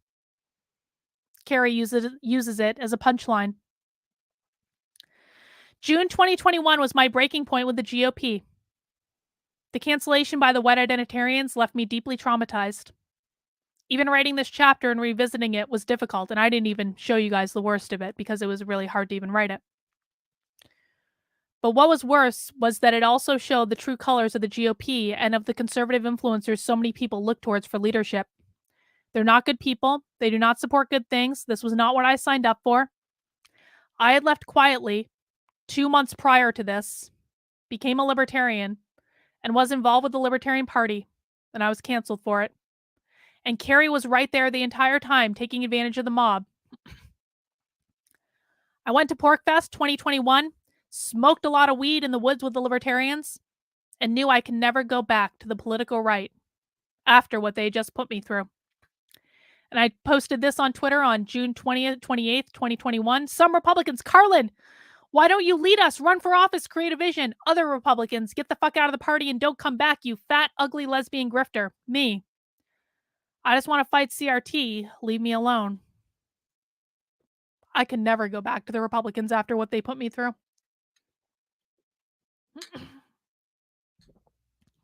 People think that the I'm starting to lose my voice, guys, but I'm going to persevere. We're going to get through this. People think that the worst cancellation I ever went through was the Hitler went to heaven tweet. We're going to talk about that in a minute. It wasn't. It was the white identitarians. That was my biggest black pill of all. The most giant black pill I've ever swallowed. And that's the end of chapter 3. Oh, shit. I need to update that. So let's go back and find chapter 4. Chapter 4, Keri Smith supports stalkers. But it's totally okay for her to do it because she's the real victim here. And this is July 2021 through November 2021. I hate to say that the next few months were boring because it's never really that boring when someone is making it their mission to defame you on the internet. But it was pretty much more of the same when Keri began to reprise her greatest hits. Carlin's a narcissist, Carlin's a sociopath, Carlin's running a cult, Carlin's a stalker. This last one is one of the most ironic for this chapter since Keri Smith herself actively supports my continued harassment by a real stalker who literally got banned from Twitter for posting pictures of my house. I'll prove that in this chapter. Remember, for many of these, Keri was replying to an account with a slight variation on my name to make people think it was me. Keri is best friends with this account, talks to it normally all the time. Do you often talk to accounts stalking people that you don't like? This is real. Like Keri carries on casual conversations with this account, calling me a narcissist, saying I'm like Joy Reid. Just casual conversations with them, narcissistic and sociopath. Saying I have the energy of Kathy Bates in Misery. At this point, Keri had promised people that my mask would fall off 6 or 7 months ago. She continued to peddle the story that I was some sort of false prophet and, of course, always diagnosing me with a personality disorder, even though Keri has no mental health training that I'm aware of. This is Keri posting, like, quote, like, this is June 9th, 2020, or excuse me, July 9th, 2021. Remember, Keri's supposed to be gray rocking me at this point. You know who else uses credentials and fallacy of arguments from authority? CRT bullies. You don't need to tell us you're a bullying expert when it's obvious from your bullying behavior you're consistently a narcissistic, sociopathic bully to people of quality character like Una. Beware of false prophets who come to you in sheep's clothing, but inwardly they're ravenous wolves. You know them by their fruits. Do men gather grapes from thorn bushes or figs from thistles? Keri's obviously getting into Christianity at this point. Even so, every good tree bears good fruit. Only a bad tree bears bad fruit. And this is Keri saying she wasn't actually red-pilled. She doesn't have any strong beliefs one way or the other about culture or behavior or politics or ideology. She's running a con. She has lots of beliefs about herself. Remember, just weeks before this tweet, Keri was saying that I have no strong beliefs, that I was never really red-pilled. She had declared me to be a conservative plant. But of course, my mask was ready to fall off at any minute. And here's Keri saying, I think whatever is rotting or eating at her insides is getting darker. Or she's just having a harder time hiding it. Her mask is nearly off. Any minute now, it's going to fall off. Again, casually interacting with the stalker account, tagging Joshua this time. Casually interacting with that stalker account.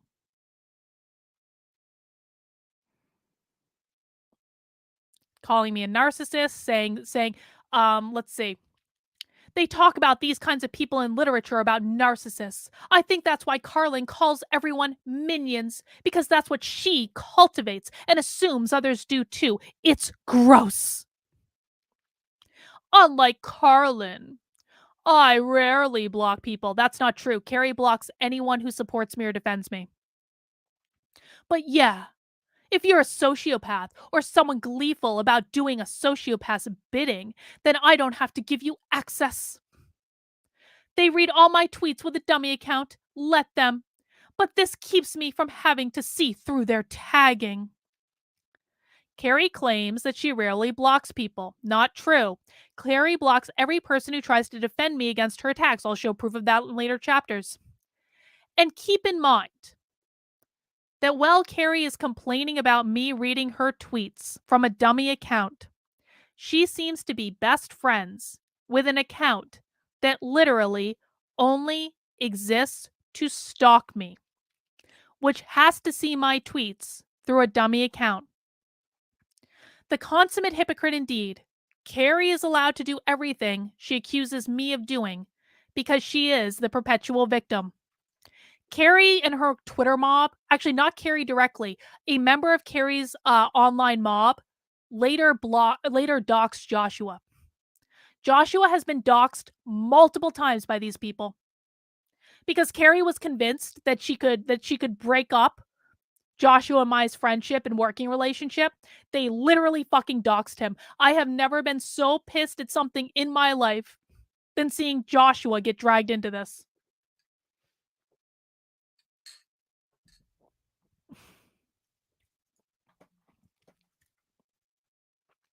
For instance, remember how quietly Keri went? We've covered how quietly she walked away from me in the previous 3 chapters, and yet here she is 9 months later, declaring she did nothing to me, and I just couldn't handle it. In Keri's world, she's allowed to attack me publicly, but if I defend myself or answer her attacks in any way, I'm the bad guy. This is on July 17th, 2021. For what it's worth, I and several other people tried to walk away from her quietly because of her penchant for abusing and harassing people. I never wanted to be a target. She couldn't stand that. Her ego couldn't take it. She started attacking me and lying about me publicly for privately unfriending her and blocking her. She's been doing this off and on for 9 months now. I blocked her in October.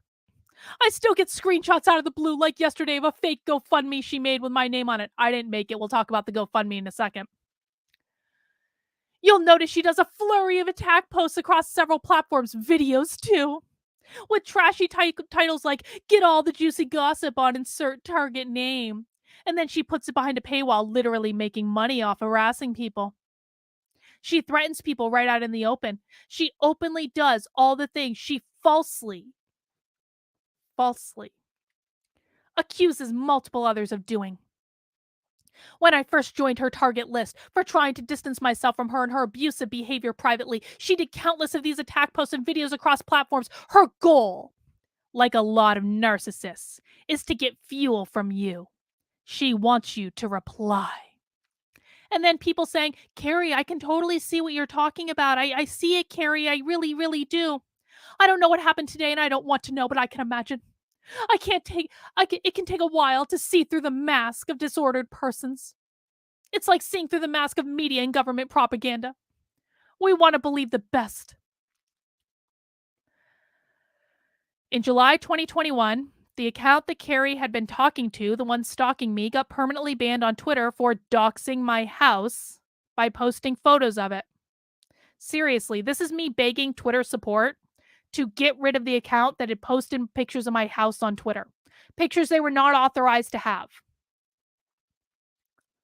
And this is the Twitter account saying, you know, after reading the tweet about you turning down a $20,000 training gig, which I did because I had to be vaccinated to do it and I didn't want to get vaccinated, I was curious to see how a life of luxury looks. So I did a Google search on your address and saw it on Zillow. The account stalking me got a hold of my address when I don't give my address out, searched the internet for pictures of my house, and then posted those pictures on Twitter, which of course is completely acceptable in the land of Keri Smith. Completely acceptable behavior. But less than a week later, the account was back up and running with a new handle, which Twitter never did anything about because why would they? That account still exists today.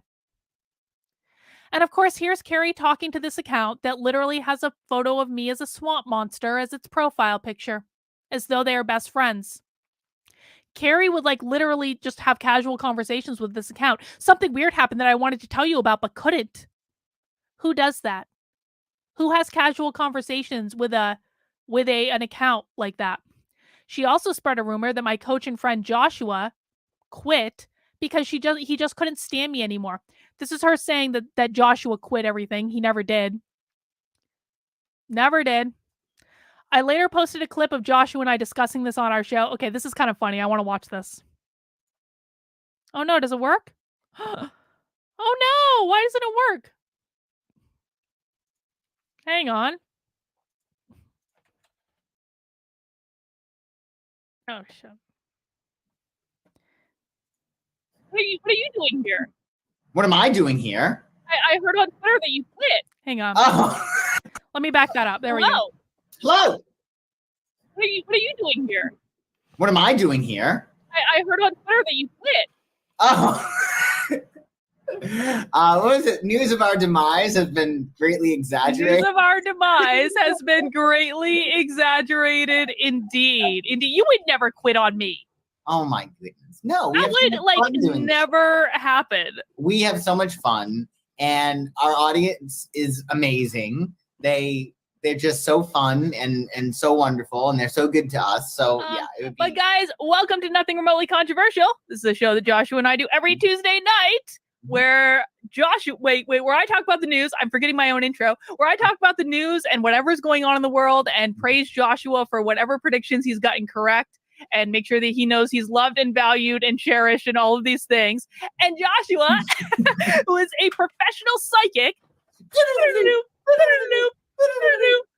uses his psychic prowess and tarot card prowess and astrology prowess to help us peer beneath the surface and let us know what's really going on. And he will be here every Tuesday night, not quitting. Keri. Definitely. For the rest of my life. Fucking definitely, despite any rumors that any people on Twitter try to start reading or anything else, you can find him at psychicsun.com. The information is down below somewhere, and you can subscribe to Joshua's YouTube channel. Joshua, I noticed you integrated a male ass into Organize Your Ass astrology. I was very excited about this. I'm going to put more butts for you. Although I don't think... Excellent.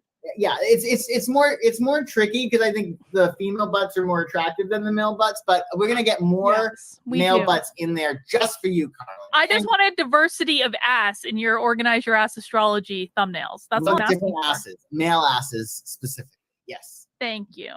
All right, guys. Joshua and I do this every Tuesday night at 9:30. He's not ever quitting, ever. We will see you guys next week, same time, same place. Until then, take care, guys. Have a good one. Bye. So that was that. Just you have to have fun where you can. And listen, I've always tried to make the best of this situation because it's so insane and so unhinged. And we haven't even gotten to the most insane parts yet. That it's like, you have to enjoy life where you can, man. I called Keri out for talking to the stalker account like they're best friends. And I basically tweeted on August 3rd, 2021. I continue to wonder why Keri Smith, who is supposed to be against online bullying and harassment, keeps talking to stalkers like she knows them and are best friends. And of course, Keri declared she knew nothing about it. Sure, Keri. For the record, I don't know who runs the parody account. They call it a parody account. It's definitely not a stalker account, even though it's posting pictures of my house. It's definitely not meant to harass me. It's a parody. Sure. I don't know who ran the last one. I don't know if they're male or female. They're a little woke, and as I've said to them in the past, I think they get their ideology wrong, but boy, do they get that spider right. Let her do 20 more days of posts and videos about me, lies and attacks, harassment. It happens anytime any of us are targeted. Anytime any of us she has targeted, mention the abuse. Go ahead, threaten me again. My dog. Post pictures of my house again. I never posted pictures of Keri's house. And I'm going to show this at some point later. I'm not sure if it's here or somewhere else. Keri claims that I posted pictures of her house. I literally posted a picture of a screenshot that Keri tweeted. That's my posting pictures of Keri's house.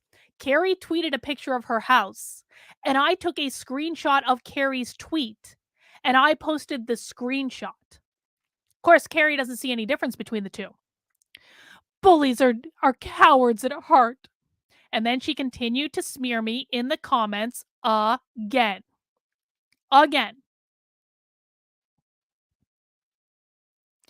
Fun fact.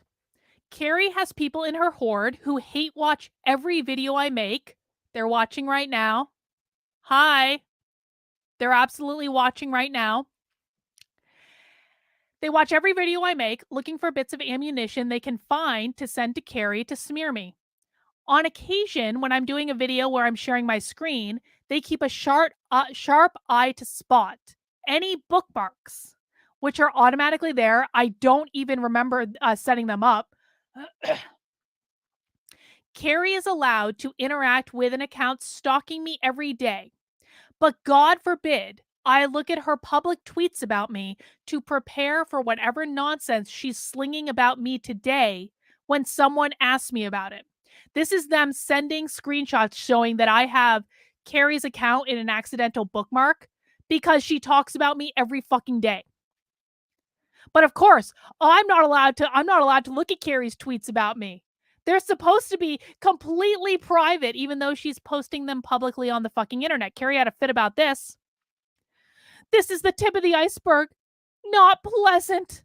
I've learned a lot, though, about how people behave around obvious abusers.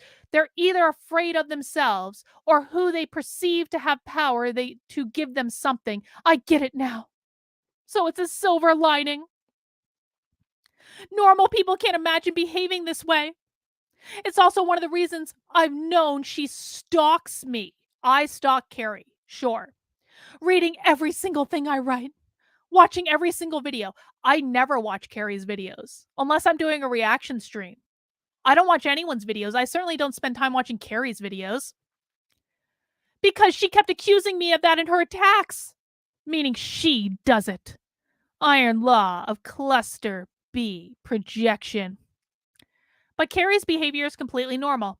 It's really my behavior that's the problem, sure. Here's more tweets of Keri casually interacting with an account stalking me as though that's normal. That's nice. Isn't that normal behavior? It's casually interacting with people stalking me, recommending the account, promoting the account, casually interacting with people. You can't defeat, this is October 19th, 2021. You can't defeat psychopathy by aligning yourself with a psychopath. You can try, though. Just like you can't fight racism with racism or sexism with sexism. I'm amazed when the human mind tries to justify what doesn't actually make sense. Cough, Carlin, cough. Yes, she's the one. And then the stalker account right fucking there. But remember, in Keri's world, I'm the one stalking her. Instead of her constantly and endlessly talking about me to an account that only exists to harass me. We must have imagined every tweet in the previous chapters up until this point. This is Keri on October 22nd, 2021. She stalks me. Remember that screenshot someone sent to my Twitter account being her most visited bookmark? It wasn't the most visited, but okay, that's another nonsense claim. It didn't surprise me at all. She sees every tweet of mine, every day, and inserts herself into them if she can. She's a psychotic narcissist. It's worth pointing out, this wasn't even an original tweet of mine. She uses a dummy account to read all her targeted tweet replies, even our likes. Remember when she went after Antihero Kate or Not My Carlo for things they had liked? We can block her, but not her obsession. She stalks me. Remember that screenshot someone said? Oh, same thing. Don't need to do it in dramatic voice again.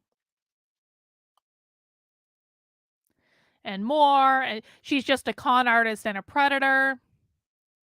She's like a lot of SJWs in a lot of ways. Yes, she lies, contradicts herself, doesn't walk the talk, supports cancel culture, bullies, supports deplatforming, uses language to manipulate, calls targets racist, but I think it's her cluster B traits overlapping with theirs.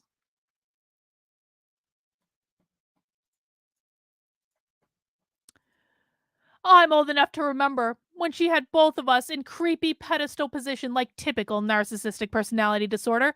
She's the worst human being I've ever met. But actually, having to live as her, with that much darkness and hunger, is also the worst punishment I could ever imagine.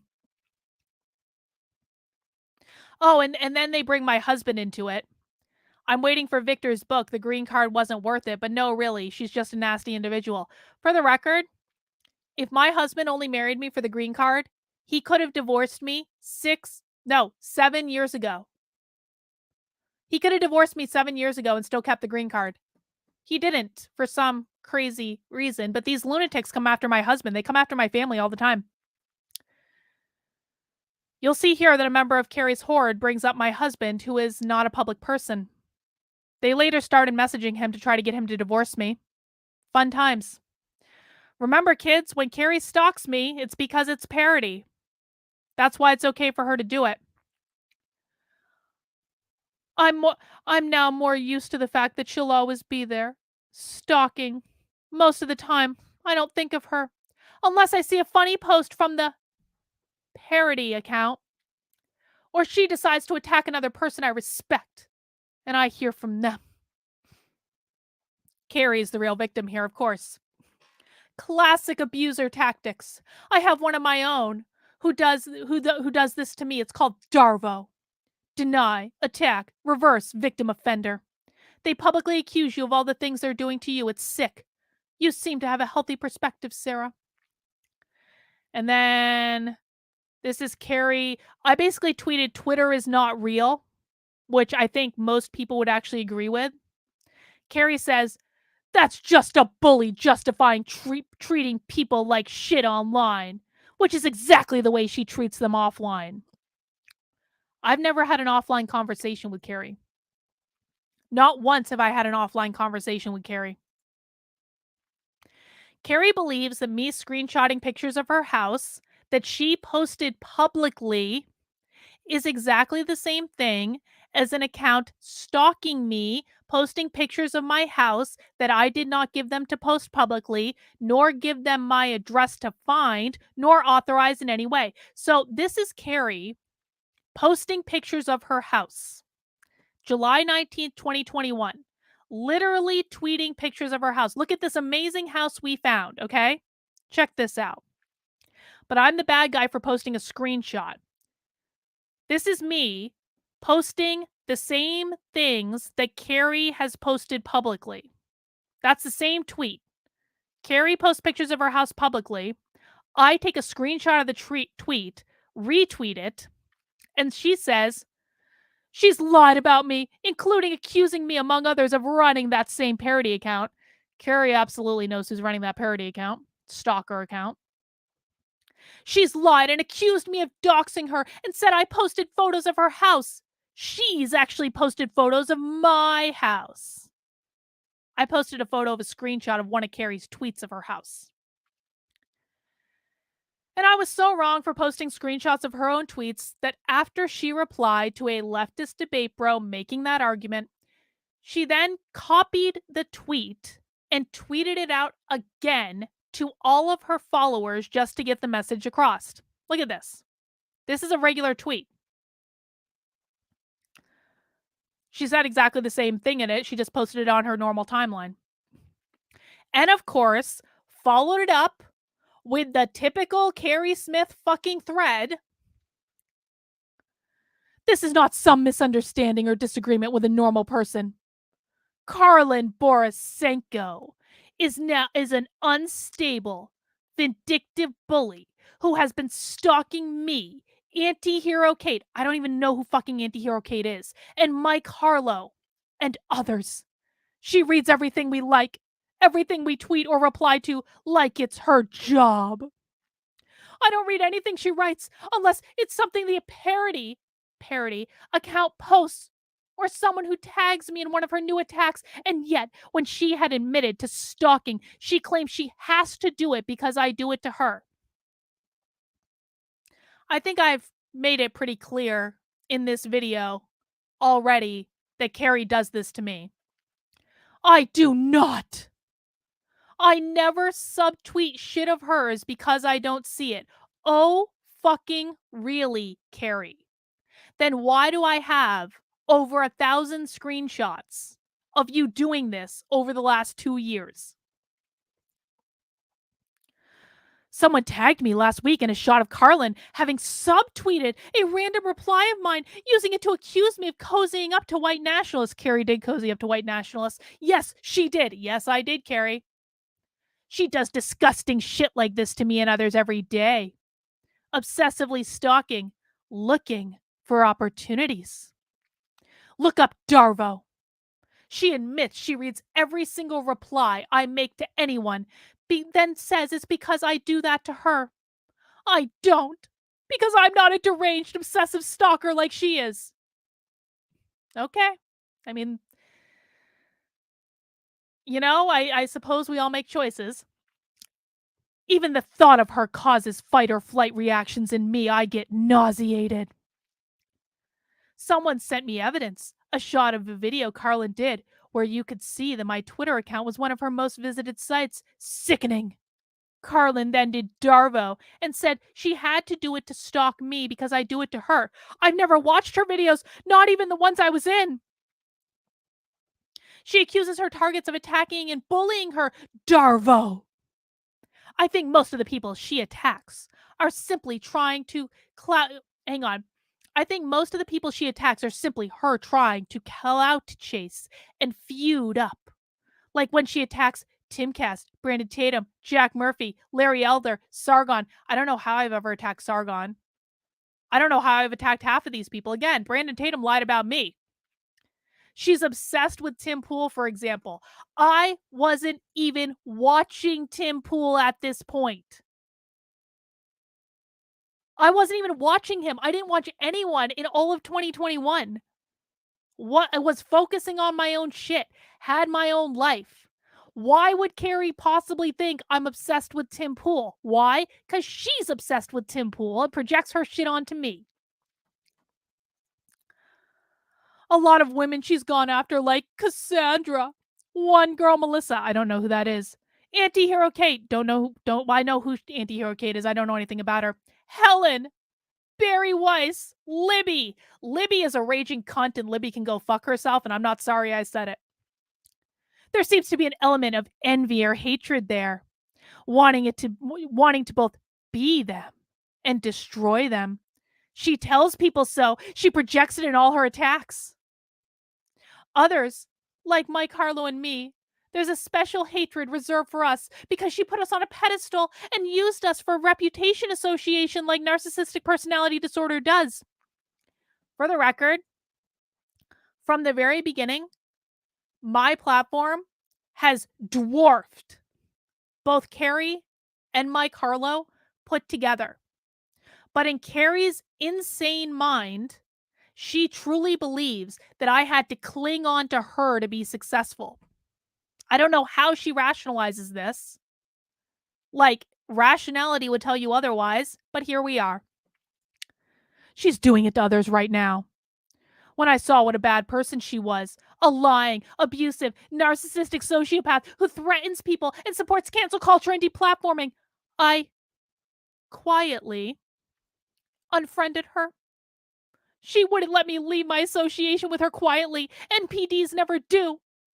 She wouldn't let Mikey leave either. I would move nothing more. I think she says love. I would love nothing more than for this sick individual to have never come into my life. But on the other hand, coupled with societal events of the past year, it has taught me a lot about psychopathy and why it flourishes.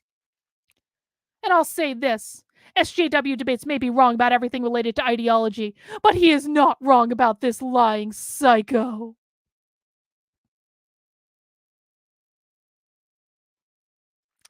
And of course, Keri continued to play the victim in the replies, as she always does, replying there, oh my god,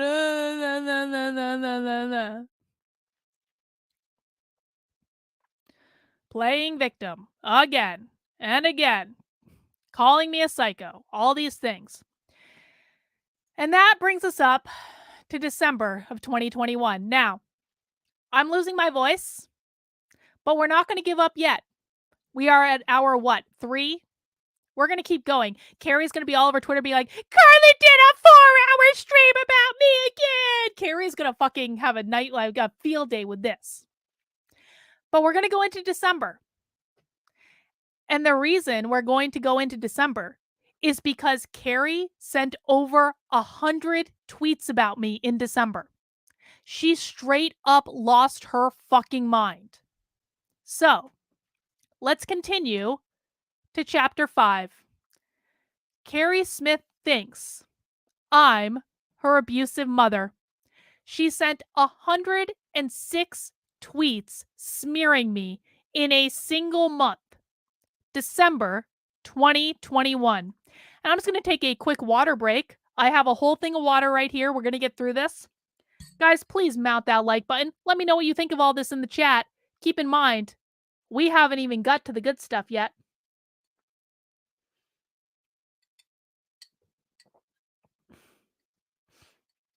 I feel like it's important to present all of this at once, because when you see it all presented at once, it's much more clear. I really should have presented it like this the entire time. I have regrets about that, but every day is a new day to make a new choice, and this is where we're going right now. Let's continue. This is when it starts to get bad. In December 2021, Keri Smith sent 106 tweets about me, an average of more than 3 per day. By this time, I wanted to be left alone. I was being harassed constantly by the people Keri was spinning up in her online mob. I hated being on the internet. I hated the world of political and cultural commentators. I found most of them to be nothing more than vapid shills who were more interested in maintaining their status and making money than they were in changing the world. Anytime I tried to fight back and defend myself from what Keri was doing to me, people would tell me I was the problem, an obvious narcissist, that Keri was innocent, that she would never harass someone, and how dare I suggest it. I would show them the receipts. No, look at what she's done to me. To me, it was clear as day, but it was as if they couldn't see what I was showing them. It all seemed so pointless. The most people would say is, it's not that bad. Just ignore it. Ignoring Keri doesn't work. It only makes it worse. I had people from Keri's online horde harassing me every day. Every time I'd post something, they were there. Every time someone supported me, they were there to smear me. Every time I had any victory at all, they were there to punish me for it. No one cared what the truth was. It seemed like no matter what I did, I would just get attacked. It had been going on for over a year at this point. At the beginning of December, I was going to do what some might call, that should be going through. Again, I'm not the best copy editor in the world. At the beginning of December, I was going through what some might call a dark night of the soul. I was deeply depressed. I was crying all the time. And it just seemed like I was trapped in this hell My choices were to give up fighting for what I believed in and quiet and quit entirely, or figure out a way to make it work. So I did the only thing I knew how to do, and I tried to engage more with spirituality for answers. I was not thinking in terms of politics at this point. I was thinking in terms of larger questions of life and our existence. But even though I desperately wanted to escape the world of political commentary, Twitter wouldn't allow me to do that. And so I participated in a 2-hour spiritual conversation about morality. My answers were taken out of context and twisted to destroy me. And you're going to see some of my infamous tweets here. You all know what they say. And destroy me, they nearly did. I do believe the things I tweeted. I believe everyone on a spiritual level makes the choice when they're born and when they die. I believe they make the choice about what type of life they want to live. And I do believe that everyone, no matter how bad, goes to heaven, because I don't think that hell is a real place and that God loves us all unconditionally. In the spiritual circles I'm active in, these are not actually controversial ideas. You say stuff like this and no one bats an eyelash. But in the juvenile land of politics, they result in you getting attacked in every possible way because nuance and context do not exist. Only the outrage mob matters, and everyone is beholden to it. Keri Smith, of course, was there to pounce all over it, even though no one had mentioned her. This is Keri's first response to me sending the Hitler tweet. She laughed. To the stalker account. Notice here that Keri's first tweet about the situation was not one of outrage or shock. She only feigned that later. She was thrilled at the opportunity to attack, and attack she did. This is Mike Harlow tweeting that I'm a deeply unwell person, psychopath gonna psychopath. She's posted this before. The parody account shares it. She loves censorship. Any good insight from her was stolen from the many people she studies to assemble her mask. She's single white female in the flesh. She contradicts herself so often because she's a Frankenstein of many people. Their words mean nothing to her. They're just tools for manipulation. And she's the most dishonest, deranged, and sadistic person I've ever met. None of this surprises me. It's not even the worst of it by a long shot. This is Keri offering to DM people to talk about me. That last post is particularly telling. I've heard from multiple people that Keri privately messaged people to talk about me and smear me out of the public eye. I don't have receipts to show you, but here she's suggesting that's exactly what she's doing, saying she's going to DM people to talk about me. Great. She's always been this way. Now she's tweeting it out. Never let yourself close to someone who believes if they bully, harass, or stalk or murder you, they choose it. They'll justify every bit of their monstrous behavior this way, and then say, this is not real life, you choose it, psychopaths. Anyone who follows her for any amount of time can see that too. She's participated in cancel culture, sent an online mob, blah, blah, blah. It's the same thing we've heard over and over and over and over and over again. They publicly attacked me after I privately unfriended her.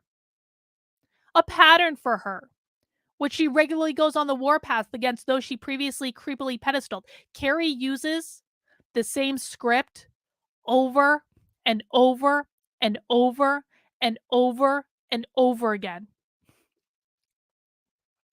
It's obvious she wears skin suits. Without empathy, the disordered person can't tell they've crossed a line. It's the American Psycho, Ed Gein, scene. Keri just called me a serial killer. Cluster Bs will never, ever ask if it's them. Every failed job or relationship, which are never ending, is the fault of someone else. Of course, Keri overlooks the fact that I've been married for 11 fucking years. Just saying. She is not any kind of ally to anyone but herself. So that friend Matt Walsh chose to steal all of her ideas. Yes, Matt Walsh did choose to steal all of my ideas. This is where she's calling me American Psycho and Ed Gein. Here's her responding to the stalker account again. She actively organizes cancellations, blah, blah, blah, blah, blah. It's the same thing over and over and over again. And then Newsweek published a hit piece on me in which they quoted conservative grifter Ian Miles Chung, the same person who had spun up a mob of legitimate racists and white identitarians to attack me just a few chapters ago, with a diagnosis on my mental health. He has no mental health background and just spends his day making money off of Twitter. But that didn't stop him journalism. So Keri is retweeting the hit piece that Newsweek did on me. Let's be real. Her career is charging people to watch demented attack videos she teases with phrases like, let's get all the juicy gossip on X behind my paywall. She'll continue to make money that way. Let her. There will always be a place for bullies and con artists in the online ecosystem. Of course, this isn't my career. It's never been my career. I host a community people pay $5 a month to be a part of, where I host private calls and activities for people looking for social connection. I'm also an organizational psychologist, a writer, and an activist. But of course, Keri is incapable of not acknowledging that. She only knows how to lie. And she's thrilled at what she believed was the end of my career. It wasn't, but she and her horde still tell that lie to this day. So here's Keri telling people that everything I ever did was a lie. Talking about PragerU. Talking about A Course in Miracles. And this person is basically telling Keri she gets this from A Course in Miracles, Keri. And Keri says, I'm familiar with A Course in Miracles. I know where she gets this. She took it to an insane place, though, because of her lack of empathy. I think she's a narcissist and a sociopath, having unfortunately been one of her targets for over a year now. I'm so sorry you had to go through that abuse, Keri. Thank you. You don't know how much that means, actually. I have learned a lot from this experience. It's a lot like telling people about an evil ideology that is operating in society and having them think you've gone crazy. It's just on a more personal or painful level. Yes, my experience of being mobbed and harassed for over a year at this point was exponentially hard on Keri. Always remember who the real victim is in this. She just wants attention. She wants attention and power to hurt people. She gets off on it. The list of people in her former friend category is very long. It's actually not. I'm just not friends with anyone that's friends with Keri. Narcissists are always using you for something. If you see what they are and try to end the association, they'll still use you in another punishing way. I lost count of how many attack videos she has done about me. I mentioned in one of our earlier chapters that Keri continues to tell people I have no friends and drives everyone away. Remember, at this point in my life, I had spoken to Keri privately less than 5 times. Keri didn't know any of my real-life friends. And if members of my community ever tried to defend me in the replies, Keri would instantly block them. She also manages to ignore that I had a successful marriage of a decade at this point, one her mob later tried to destroy. And by the way, Keri's antics and her mob's antics actually brought my husband and I closer together. My marriage has never been better, for anyone that might be curious. It's going really well. It sounds trite to say that the only people who believe this nonsense aren't really my friends, but believe me when I tell you that having thousands of people believe lies about you makes life very difficult. We're not talking about 1 or 2 people that Keri was convincing of these lies. She has a platform that reaches tens of thousands of people. Anyway, let's continue. I fell for her BS at first too, despite red flags, blah, blah, blah, blah, blah. But her whole I went to a Trump rally and changed my opinions overnight article turned out to be a phony ripoff of actual transformation stories. Not true. Not true. I also didn't change my belief overnight because, which I've talked about before, she came from the knitting community who found unsafe space. She has credited me for waking her up. I think I woke her up to a new character she could portray. Keri thinks that I'm trying to be her, is what's going on. She honestly thinks I want to be her. Keri, I could not want to be you less than anything in life, really. I later found out she stole her story from 2 knitters, blah, blah, blah, blah, blah. Someone should interview the people she used to work with in HR and get the real story on that workplace bullying she talks about. Well, If Keri wants to read the real story about what happened to NHPR, she could read the story that NHPR put out talking about the management issues. And it's linked in this article if you want to go read it.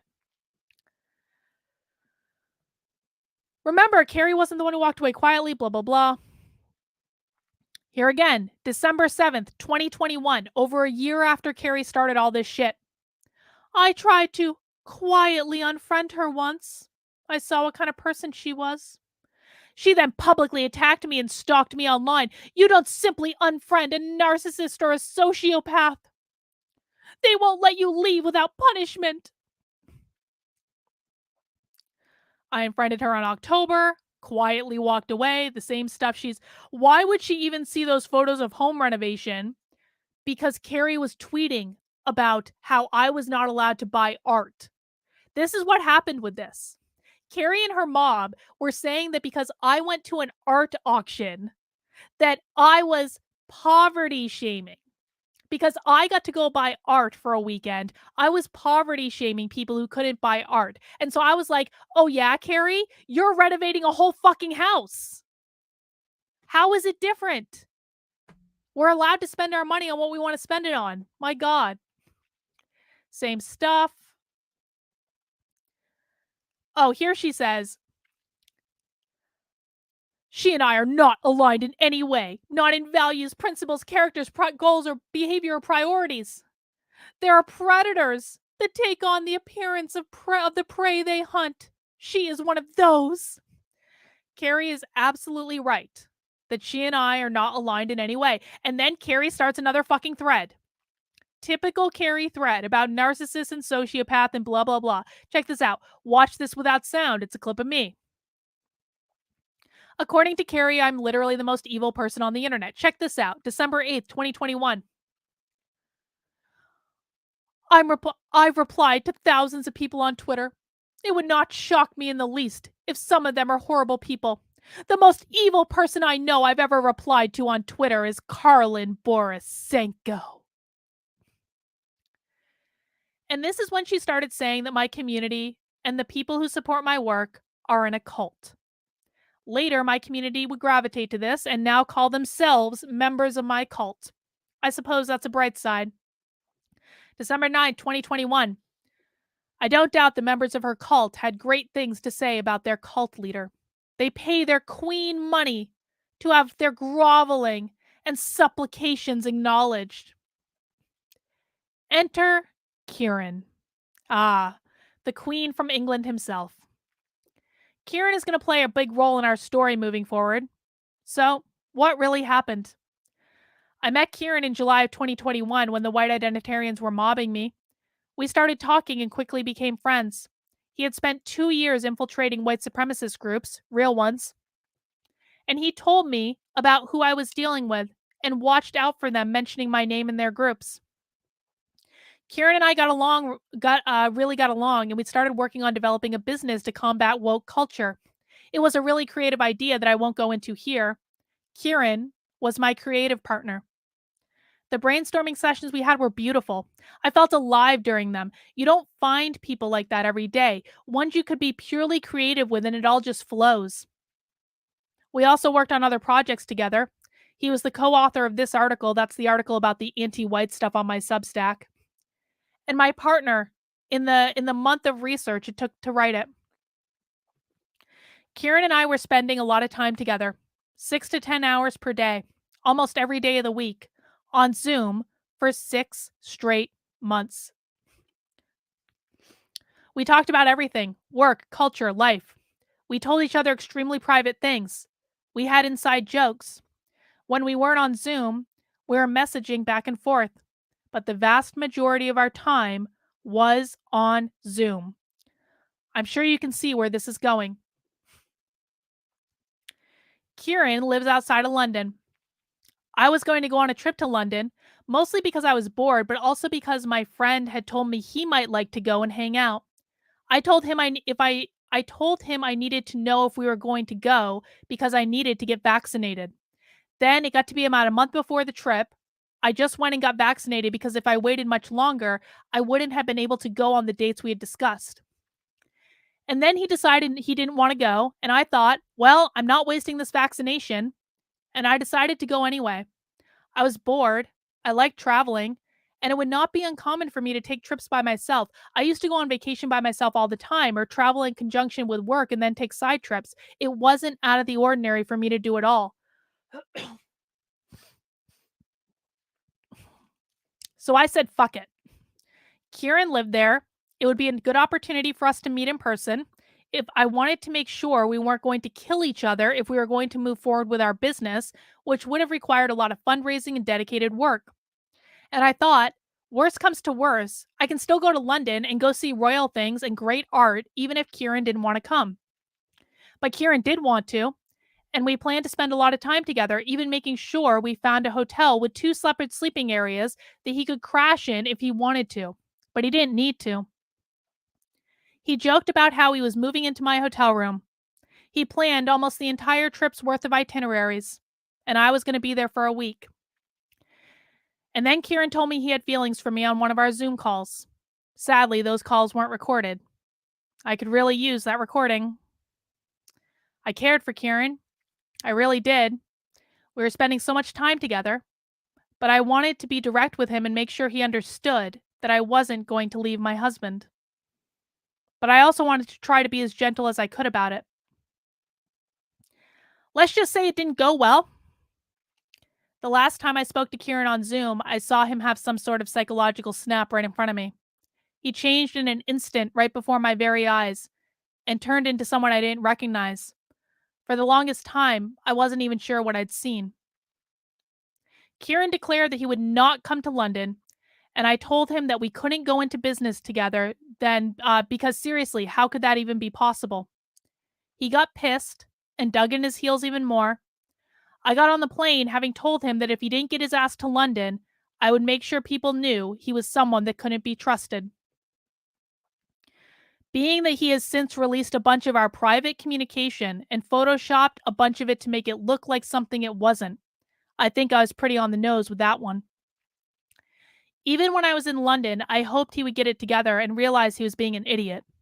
But he didn't, and I was really upset. I'd lost my creative partner, a project I'd basically planned my next year around, and I was really worried about him and his mental health.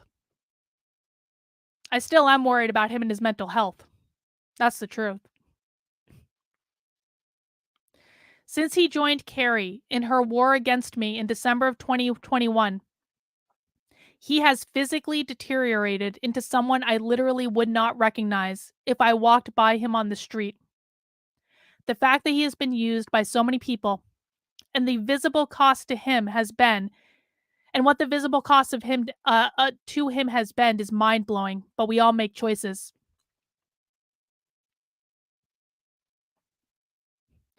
Anyway, I sent a bunch of passive-aggressive tweets, but I never mentioned his name. Kieran had tried to use my name for clout based on our work together, and I was really pissed. And then the white identitarian Twitter mob happened, and Kieran saw an opportunity.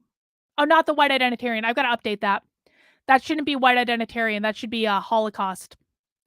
The Hitler Twitter mob happened, and Kieran saw an opportunity.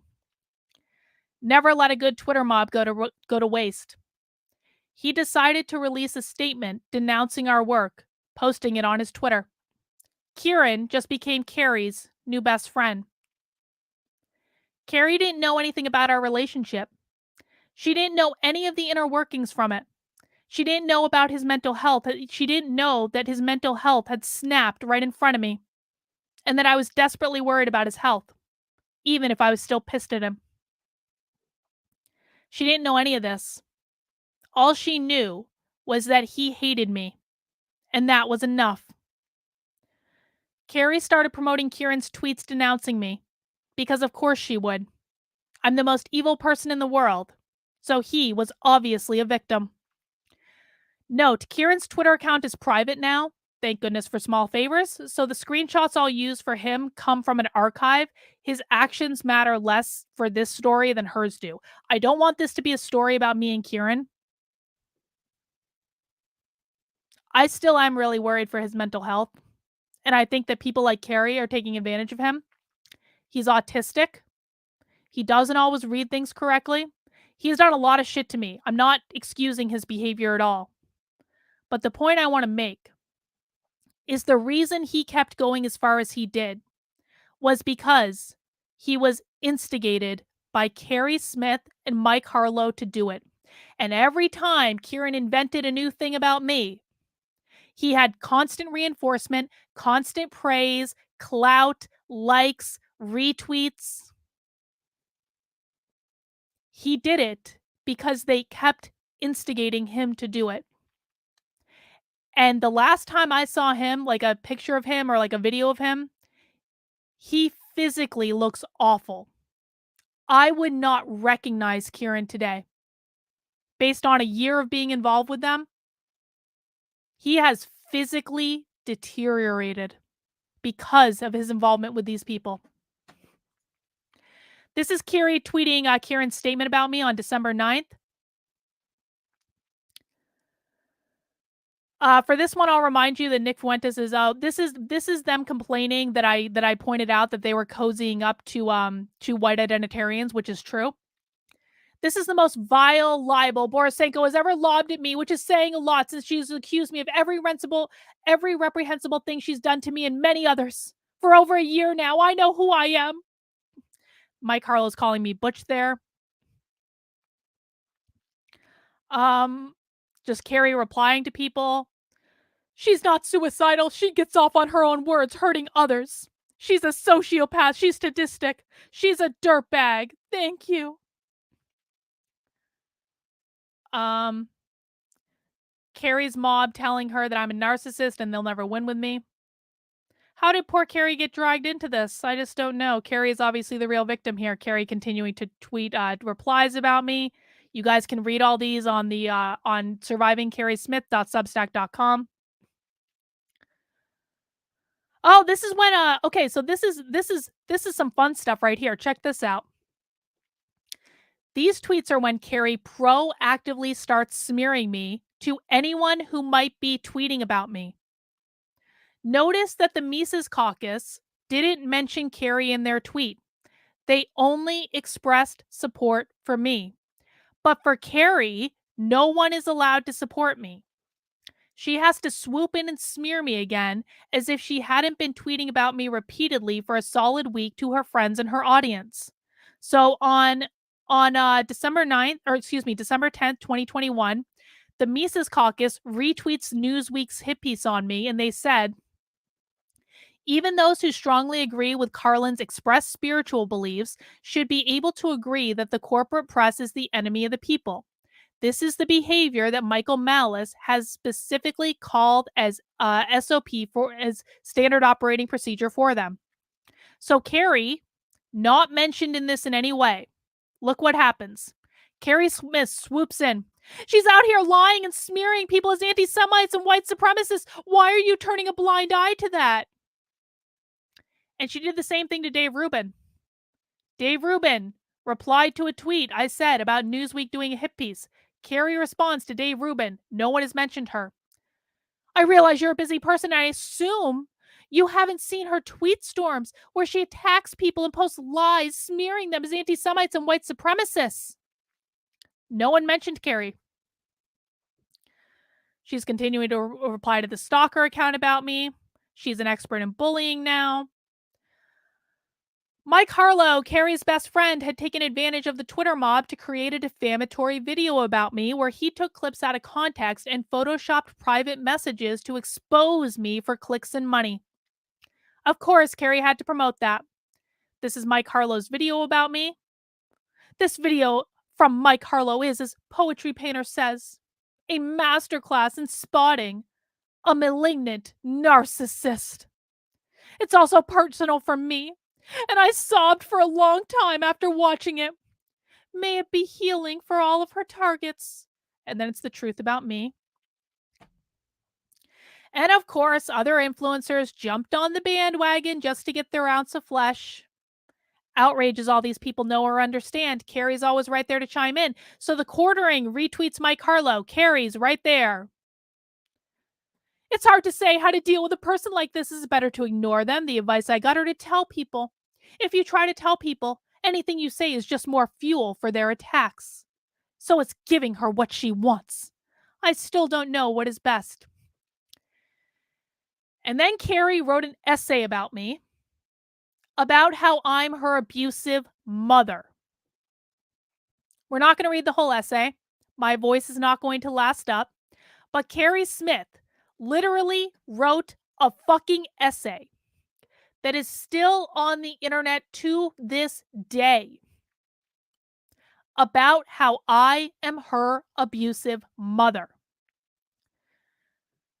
People don't believe me when I say that Keri wrote an essay about me being her abusive mother, but this is real. It's still on her Substack to this day. Here's the archived link in case she deletes it. Never letting an opportunity to smear me go to waste, Keri coordinated with Mike Harlow to release an essay comparing me to her abusive mother. Here's the introduction. This is on December 12th, 2021. I didn't read this essay at the time. I didn't read this essay until 2 months later. Hang on, let me get some water.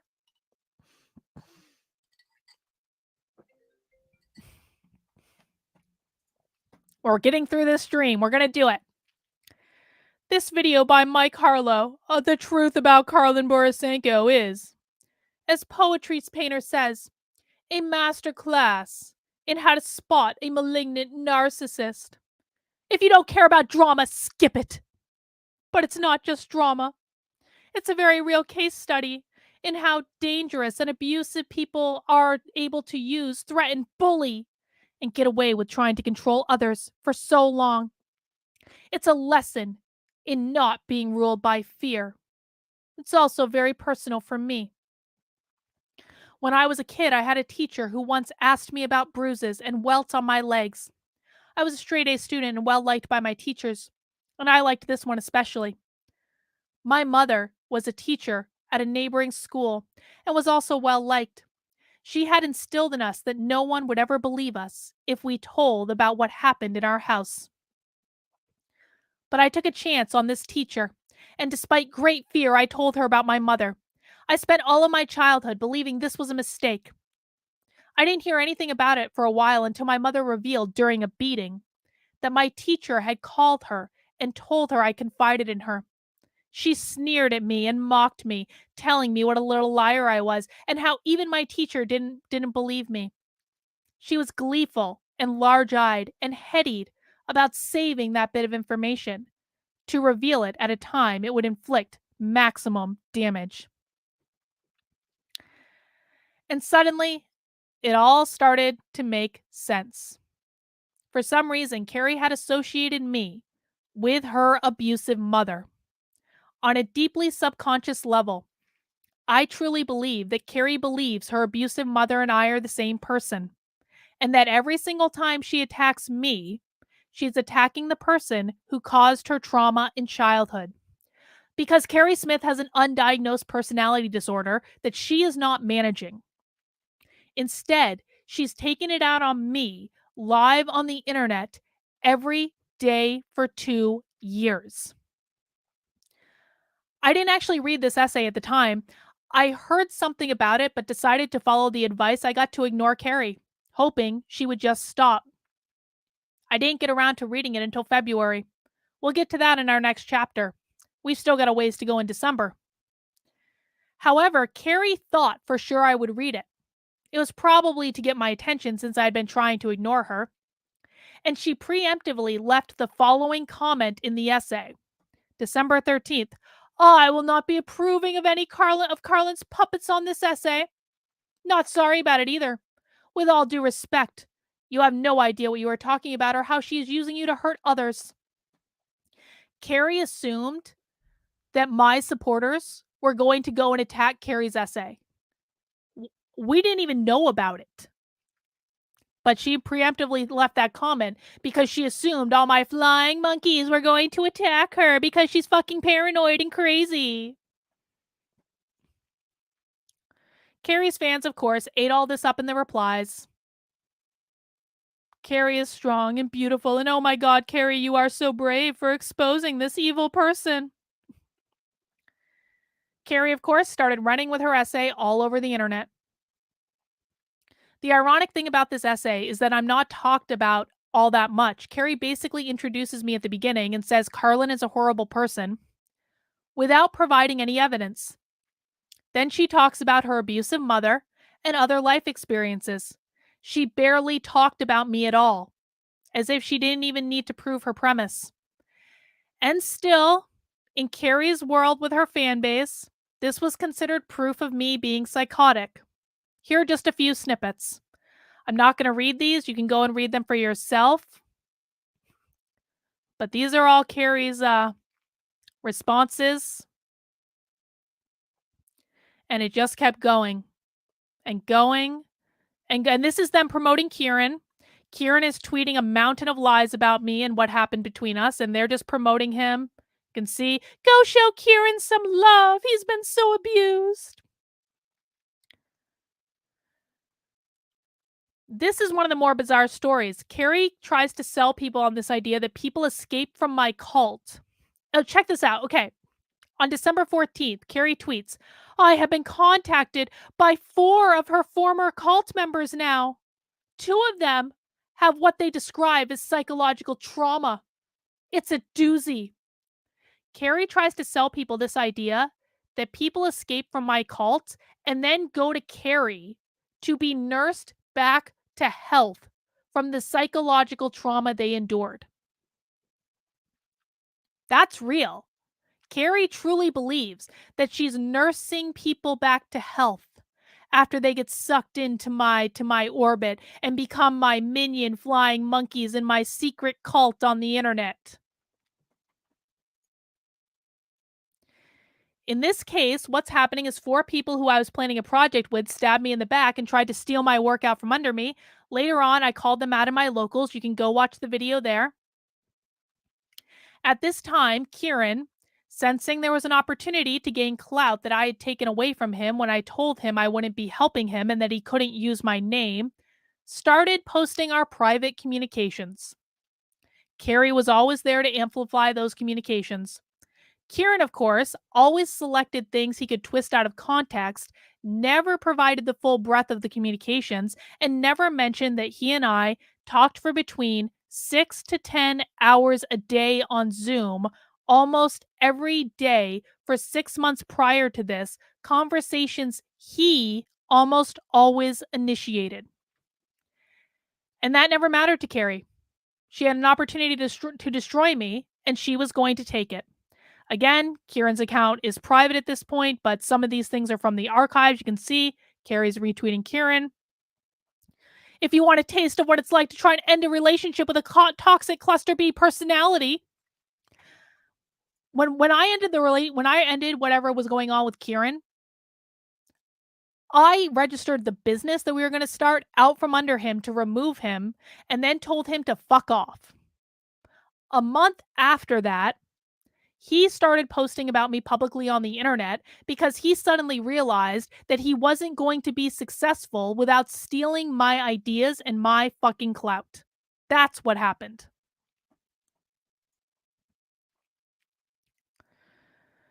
Keri posting misery to Kieran. Nailed it. I thought her psychotic fixation on me, like Kieran tries to make it out like I'm fixated on him. I've been trying to get Kieran to shut the hell up for the better part of the year. He finally has, thank God, but it took a long ass time. Oh, here they're making memes about me. Look at that. Isn't that nice?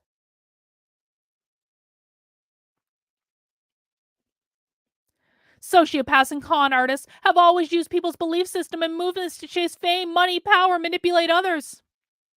Another whole thread about me. Oh, this is a fun one. I had gone with the LPNH to protest a school board meeting where a school covered for teachers who were sexually molesting students. We planned to yell, "We know where you live" at the meeting, and we're talking about it on Twitter afterwards.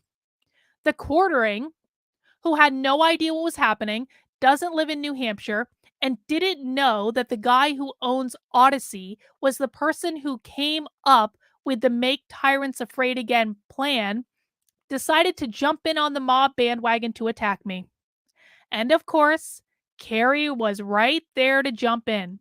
Keri literally sided with a school who was covering up for teachers sexually molesting students because I'm obviously the evil one in the situation. And again, if you want to see full documentation of all that, I have it linked right here in the piece. So here's the quartering calling me an unhinged leftist for tactics that Jeremy Kauffman, the owner of Odyssey, came up with. But I got blamed for it. But they were Jeremy Kauffman's fucking tactics. You are an unhinged leftist. No wrong tactics, only wrong targets. Keri, narrator, but she would not be better, for she could not be better. And then more below, she's reposting Kieran's posts about our private community. This is Kieran posting private messages. Keri's reposting that shit all over Twitter. Kieran had made a meme to annoy Keri. This was back in July. And I'm sorry, but it was funny. And we had posted it on the internet 6 months prior to needle them. Here is the meme that Kieran created. It was a GoFundMe meme about them raising money for therapy for my block supporters. And we used Keri's initials in the fundraiser because it was funny. Also Cassandra Fairbanks. This was back in July 16th. Keri held on to this for 6 fucking months. 6 months. I'm glad she is finally admitting that she was the one posting the fake attack meme. Hang on. About herself, while also lying and defaming us and pretending that I or someone at Unsafe Space made them. This is one of her many Jessie Smollett moments that we ignored at the time. 6 months later. She made countless posts over this period of several days. I was in a show and we started getting messages about it from people telling us about her accusations. We knew immediately these fake attack memes originated from her. And how do you even address something so psychotic? Well, they actually originated from Kieran. It was Kieran's idea. He did it as a surprise. It was a joke. And Keri held on to it for 6 months, pissed off about it. My husband had an important show that night, and our house had just been listed. I had to keep my phone on to approve appointment requests to see our house. All during his show, I got messages about her escalating false accusations and defamation. We never responded. It was a meme. This is what Keri was pissed off about. It was a meme. This woman at this point has posted several hundred tweets about me on the internet over the past year, more than 1 tweet per day. And she's pissed off that I posted a meme that had her initials in it. Oh no, oh my word, clutch your fucking pearls, bitch. I'm sorry, that was so out of character for me to call Keri a bitch. I can't imagine why I do that. As always, Keri is the one true victim in this because I've never experienced the backlash of thousands of people that she's been spinning up at me over the last year at this point. She's the real victim for posting a single meme that Keri didn't like. Or excuse me, I'm the real villain for posting a single meme that Keri didn't like. Sure. Let's continue. Keri calling me a narcissist, sociopath, Jessie Smollett, creating lies, blah, blah, blah, blah, blah. Carlin uses people too often, unsuspecting people who have no idea they're part of or what they're part of or who her enemies are. They're being recruited to attack. Keri recruited basically this unhinged person I kicked out of my community for being awful. Played a prank equals publicly defaming me and Cassandra and Unsafe Space for months by accusing us of publicly making this attack meme about her when she had her friend Kieran make it and even directed him to put my name on it. She's a low-rent Jessie Smollett. Keri thinks that a meme is defamation. Okay, Keri. She's continuing to complain about this meme. There are endless tweets of Keri complaining about this fucking meme. People telling her, Keri, you should sue her. Can Keri sue me? No. Because if she ever tried, I would file a massive defamation lawsuit against her and she would lose and I would own everything Keri has. We haven't even gotten to the part yet where she accuses me of being a pedophile. That comes months later. A note on this one. I can show you DMs with Kieran where I asked him if he was okay with me posting it, and he said yes. I will if it's necessary to, but I don't believe in posting private communications, so he was free to lie, and she, of course, believed that he was the victim. This is Kieran lying. This is Keri coming to Kieran's aid to comfort him. Yeah, it's okay, Kieran. It's okay. It's okay. She's really the evil one here. This is Keri swooping in to defame me to Zuby. Zuby and I were having a conversation that had nothing to do with Keri. This is just Zuby posted something. I questioned him. He responded. Keri swoops in. This is the same person. She's offline. She's a horrible person because she posted a meme about me. Keri complaining more and more. This is all within a single month. And that's just my wrap up of this chapter.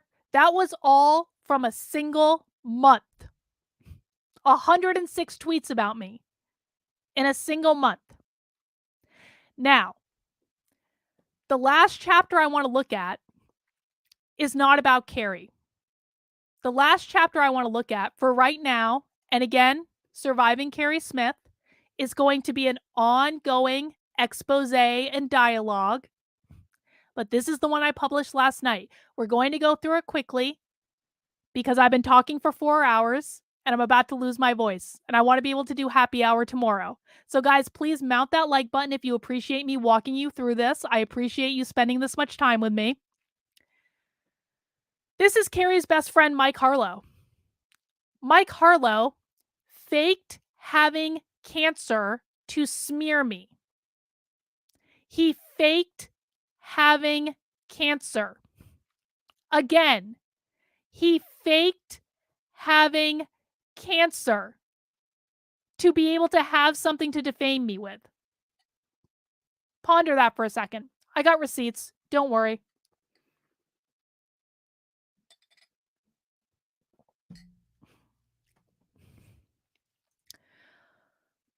Mike Harlow is Keri Smith's best friend and partner in crime.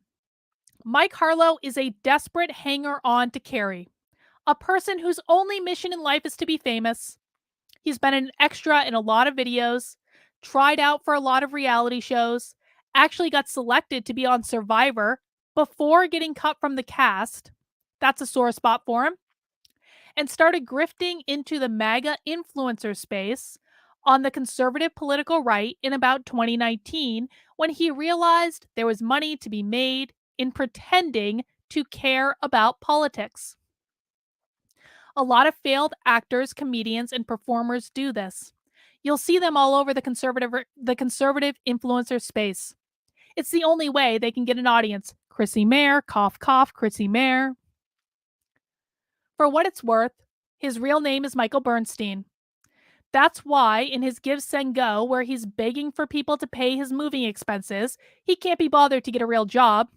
You'll see that the funds will be received by Michael Bernstein, because that's his real name.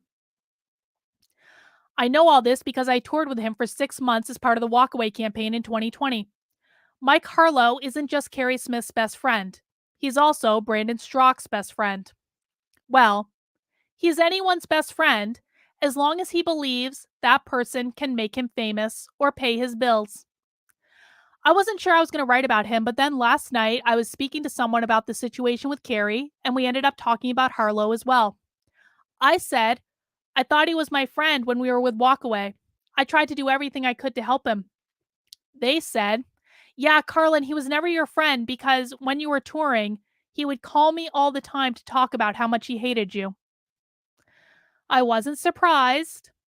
I was just disappointed. I'm fairly certain he did this to get close to me, to get information he could use to get me kicked out of Walkaway so he could get Keri Smith to take my place. I did eventually leave Walkaway because Brandon Strauch saw nothing wrong with Mike Harlow's behavior. So, he won. So I decided that since he's going to show up repeatedly in our story anyway, I'd dedicate a chapter to him and his greatest hits. He's the attack dog. Mike Harlow is basically Keri Smith's attack dog. He goes out of his way to twist everything I say and do against me for the sheer purpose of spinning up a mob of his below average IQ followers against me. I'm not joking about that. His fans are the lowest of the low, the white trash of the internet. They're almost all anonymous accounts that just spend their days in a constant state of outrage on Twitter. Let's start our journal in December 2021. Gotta fix that. When Keri really started to lose it. What we just covered. This was when, in the midst of a 2-hour discussion about morality, I tweeted that Hitler went to heaven because God loves everyone unconditionally, even if they are bad people, and there is no hell, so there's no possible way he can go there. Well, he jumped right into it, retweeting and replying to as many people as he could to spin up his outrage mob. And we'll go through this rather quickly. You can see Mikey's just retweeting everything, replying. She's not a libertarian. Her only belief system is her own ego. Her only ideology is alignment to whomever kisses her copious ass the hardest. Okay, my voices are going as my voice goes. I'm going to try to go quick.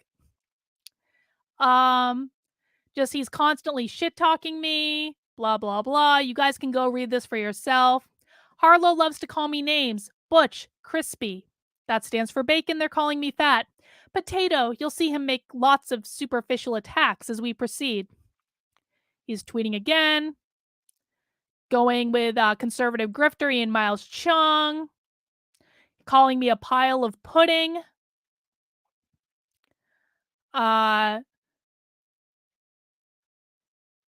Just keeps going. Complaining about me, blah, blah, blah. Keeps going and complaining. Oh, they keep saying that my day of this is December 8th, 2021. A year ago exactly today. Guys, did you know that my day of reckoning was coming a year ago exactly today? Let's talk about who needs a life. Carlin has made no less than 8 videos lying about me, 3 this week alone. That's not true. I've made 0 videos about her. What this is called is your day of reckoning, Butch. For everyone you have smeared and lied about, the truth is coming out. Yes, Mikey. The truth is coming out. Apparently, my day of reckoning was over a year ago. They're so desperate to destroy me. Any minute now, any minute, I'm going to be destroyed. He also has an unhealthy obsession with the amount of content I produce because, well, he doesn't make any of it of his own. This is him complaining about me making too much content, how much I stream, blah, blah, blah. You guys can read all of this. Just keeps going and going and going and going. This is the statement that Kieran originally made that him and Keri were pushing all over the internet. It's him going and going. Keri's participating. You guys can see all of this. December 9th. No, Butch. Let me tell you what you're not going to do. I'm done watching you lie and smear good people. All right. And this is when Mike Harlow decided to make a video about me. And then he released the video, an hour and a half of things clipped out of context to make me look as evil as possible. He was just obligated to do it. The internet demanded it. He obviously wasn't trying to cancel me or anything. Look at this. New video up. It's one I didn't want to make, but Carlin Borisenko has given me no choice. Another year of lies from this bully. Enough's enough. This is a story of my experience. Ideally, the last time I'll ever speak about this person. Sadly, it was not the last time he'd speak about me. And then he just kept retweeting it as much as possible. Look at all this. Yup, Mike Harlow's the real victim here. Obviously him. Obviously he's the real victim here. You guys can all read this. You can go see for yourself. It was just such a relief for him to open up about his experiences. He has been the one that has been unduly attacked. It's all about the fucking video. Keep going. Keep going. Look at this. December 13th, 2021. I'm not going to fixate on this. I intend for this to be my last word on the matter. No, not his last word. Then he started making videos that look like this. These videos are all over Twitter to this day.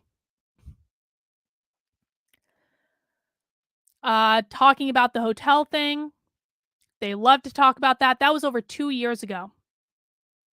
Harlow also started sharing Kieran's smears. It was a pure coincidence that he also became best friends with Kieran, just like Keri became best friends with Kieran. They both instigated him to smear and harass me for months, even creating fake evidence they could use against me or photoshopping things to make it look like they said things they didn't say at all. Also, they could keep the harassment going for almost a solid year until Kieran finally made his account private. So you can see he's doing it too. And of course, Kieran was rewarded with followers and clout and money as long as he gave up the goods. And he keeps going. This is a discussion, what he's got right here, this is a discussion in my locals community that you can only see if you pay to be a member of my locals community. These people are literally paying me money to stalk me. That's real.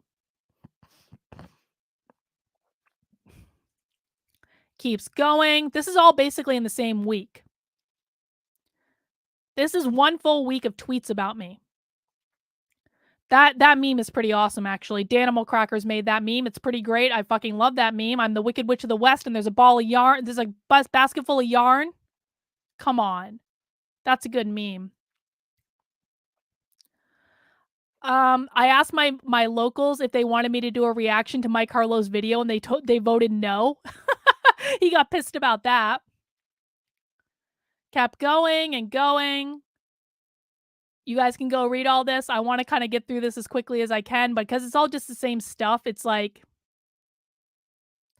I tweet something to James Lindsay, and so I'm kissing his ass, of course. Okay, yep. Casually talking with the stalker account like it's no big deal. Accusing me of blackmailing people. Another thing they accused me of. They've never presented evidence that I'm blackmailing anyone, but okay. All of those tweets were in the month of December 2021. During the month of December, Mike Harlow sent 100 tweets about me. His best friend Keri sent 106. Mike Harlow sent 100. Like, really think about that. Moving into January 2022, he keeps going. Remember, he wasn't going to talk about me anymore, but he just really had to. He just had to expose me and everything, and how horrible a person I was. And he just had to do it, even though he didn't want to do it. He just had to do it. Keeps going and going and going. Oh, this is funny. Oh, we're not there yet. Okay, we'll maybe come back to that. Just keeps going. You guys can go and read this. He's just so abused. Oh, this is when they started trying to get the libertarians to denounce me. Something that Mike Harlow worked very hard at was trying to get the Libertarian Party to denounce me. It never worked, but he made a lot of people's lives difficult. I can never apologize enough to my friends who have been impacted by all of this.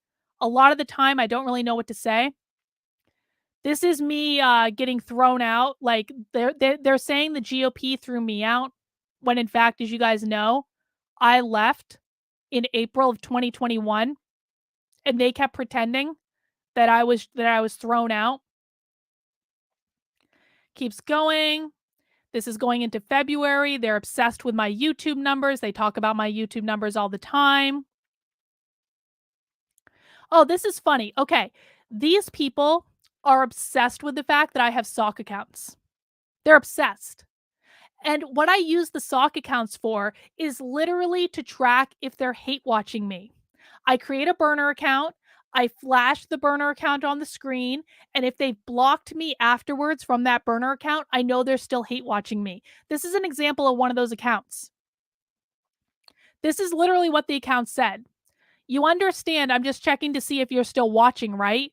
You can just move on. It's not that hard. Focus on your own life. I haven't even tweeted from this account.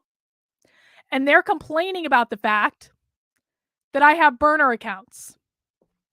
And they're trying to get my account banned because I have burner accounts that I use specifically to track if they're hate watching me. Keri's obsessed with my burner accounts.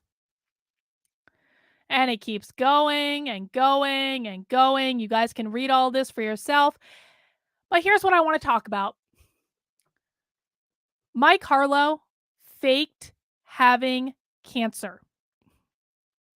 He faked having fucking cancer. On February 12th, Mike Harlow tweeted, and it was in response to me. I was exposing his ass for being a fraud. And Mike Harlow tweeted, for anyone wondering, I'm going through tests to find out if I have cancer. What I would love is to be left alone by this ham beast. Ham beast is me. You don't wish anyone well. You've been smearing my name for a year. Take your fake well wishes and shove them up your copious ass. Get a hobby. That's for me. And he did this to send his mob to attack me for being such a horrible person for attacking someone with cancer. Now watch what happened in his replies with his audience when he tweeted this. This is Mike Harlow's replies. Get well soon, Mikey. You're so brave. She's a horrible person to say she's a horrible person to attack someone that has cancer. How dare she? She's an awful person for attacking someone with cancer. You're so stunning and brave and beautiful. There's Keri. She's a con artist and a narcissist and a psychopath. Keeps going. You are so brave. She's a bitch. She's a horrible person. She's an abuser. How dare she? You have cancer. Oh my God. This is so awful. Mike Harlow faked having cancer to spin up a mob of dozens of people to attack me. And it worked. The problem is that Mike Harlow doesn't know how to do anything but lie. So I gave him enough rope to hang himself with and continued to needle him. Here's where I said, so what did I say? He first posted he was sick over a week ago in his locals as an explanation for why he hasn't posted it in his community. How long does a cancer diagnosis usually take? I hope he's not sick. I genuinely do. But if he is sick, he should consider which of his own actions caused it. Okay, I was being kind of a bitch there. But I believe that our actions will cause our illnesses. I do. I'm sorry. I believe that. I'm allowed to believe that. Since Mike Harlow never gave a public update about his alleged cancer, even though I was being attacked for being so mean to someone with cancer, I made sure to check in. Did he ever get his cancer test back? Unsurprisingly, he didn't answer the question. Because Mike Harlow never had cancer.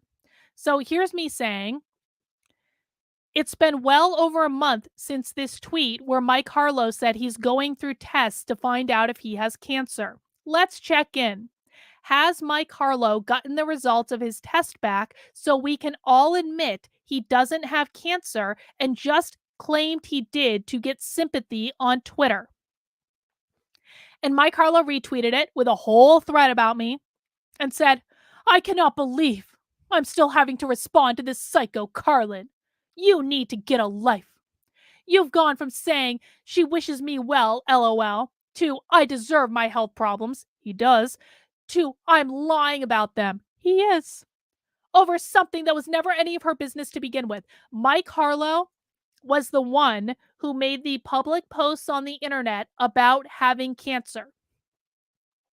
If you don't want people to ask about your cancer, don't make public posts on the internet claiming that you're being tested for cancer and then deny you ever said it.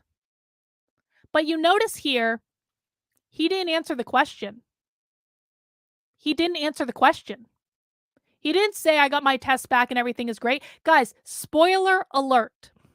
If you are being tested for cancer and you post publicly on the internet that you're being tested for cancer, then if the cancer test comes back and it's negative, you're going to be like, oh my God, thank God, I don't have cancer. This is great. Life is beautiful. Like, if you get a negative test result back, you're going to be like, this is amazing. Life is awesome.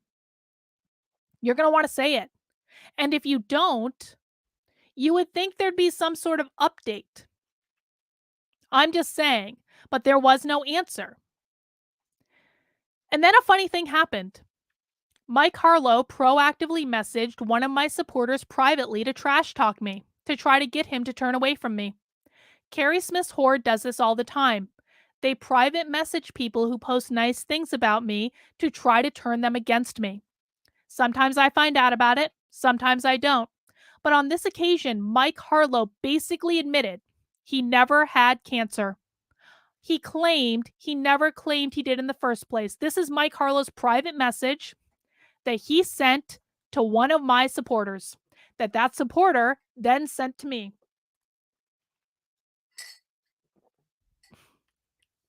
He said, dude, someone just sent me a clip. This woman is now on a stream falsely accusing me of faking a medical condition I have, which she previously claimed was cancer. I have never said that and don't know that it is. This was months after. Mike Harlow posted on Twitter in February that he was getting tested for cancer. Months later, he says, I don't know that it's cancer. I never claimed I had cancer. This was like 6 or 7 months later. Your test results are going to come back sooner than that, Mikey. I promise you. I promise you that if you get tested for cancer, it is not going to take several fucking months for your test results to be returned. Honestly, I need to know, how do people support this monster? I don't get it. It's all vile. They do this because they know that most people will not go back to check his previous posts. There are a lot of them, as we've already seen. But in this case, we have pretty clear proof that Mike Harlow made people believe that he had cancer. And then a month later, when he was asked if he had gotten his test results back, he refused to answer the question. It's almost like Mike Harlow faked having cancer just to have ammo to use against me. If only Mike Harlow had learned from my other tweets, like when I tweeted out the art of war. And then these are just the rest of his tweets about me for the rest of February 2022. And this is today. This is today. Epilogue. I woke up today. Mike Harlow is still fucking claiming that he didn't fake having cancer. This is today. This is all in there. Still tweeting about me today. Keri Smith swooping in to retweet him. This is all in real time. But we know, because we saw it, that Mike Harlow did, and these are all the replies from today. Carlin is a horrible person. Carlin is awful. Chrissy Mayer. Does she go to a gym yet? She promised me she joined a gym. That's all from today. And that, ladies and gentlemen, are the first 6 chapters of Surviving Keri Smith. 4 hours. 4 fucking hours. Thank you guys. You're champions for hanging in. I'm going to make some smaller clips. That gets us up through the end of 2021. You think that's crazy? Keri loses her fucking mind in 2022. And I will be documenting all of this bit by bit. Hopefully I'll have all the major stuff done by the end of the year. But that's what's been going on. And if you want to learn more, you can see all the evidence for yourself at survivingkerismith.substack.com. You can read it all for yourself. You can spend some time with it. And make sure you subscribe while you're there, because I will be emailing people when I post a new chapter, so you'll have the update. And I think it's pretty clear what's going on when you look at it in this context. Maybe it's just me. What do you guys think? Let me know. Chat in what you think. Give me some feedback on your response to all of this. Is it worse than you thought it was? Is it not that big a deal? Am I making too big a deal about this? Am I exaggerating? What do you guys think? I know there's a slight delay in the chat. I'm going to drink some water.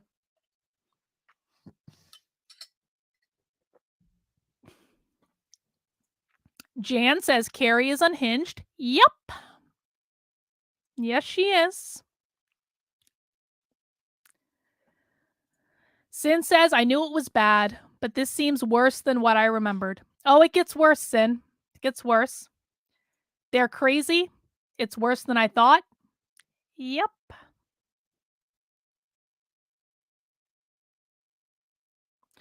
So for people who don't understand why I keep talking about this every once in a while, it's because it really is that bad. Reagan says, I just forgot about all the tweets. The quantity of them is astounding. Tinge says, hearing it all, it's worse than I thought it was. It's tribalism.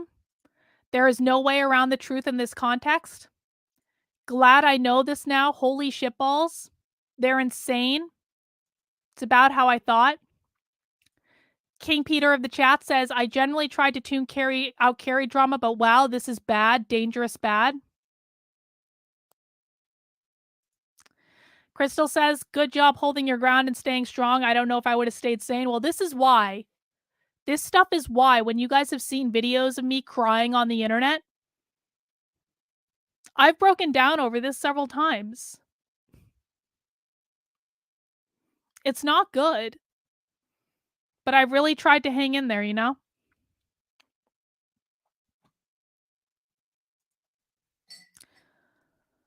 Nick says, minus the private stuff, I witnessed all this and was part of the madness of them hounding me. Yeah, they hound my supporters. They do. Julie, it's worse than you shared, respectively. You're a beautiful, true soul. Sad people don't have the consciousness to see. Thank you, Julie. I appreciate that.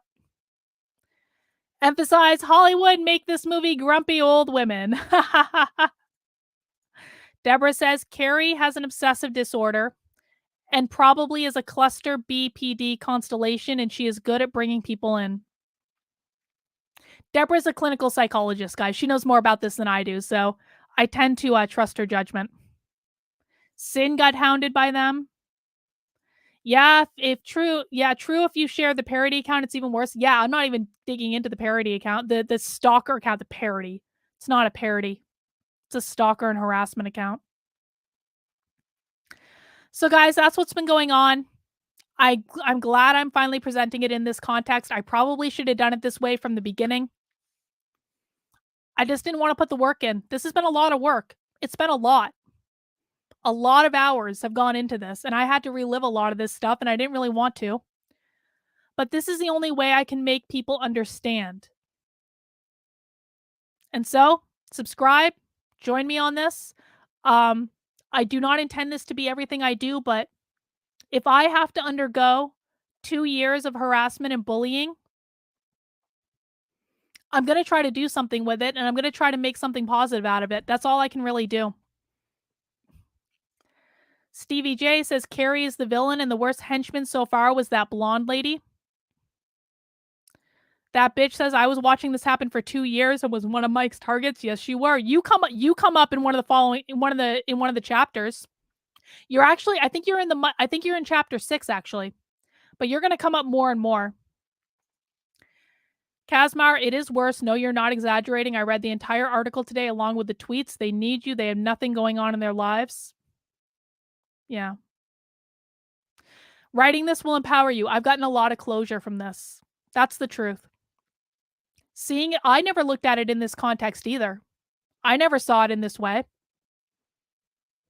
It has been a lot of closure for me, which is generally a good thing. Flowers Against is pretty bad. She looks like a cokehead. I'm not going to accuse people of being a cokehead, but if you look like a cokehead, and I don't know, maybe. All right, guys, I really can't talk anymore. My voice is gone. So thank you for spending some time with me. Again, go subscribe on the site if you want more about this. Please mount the like button on the way out the door. We will be doing happy hour on my second channel tomorrow at 5 p.m. We'll see you guys then.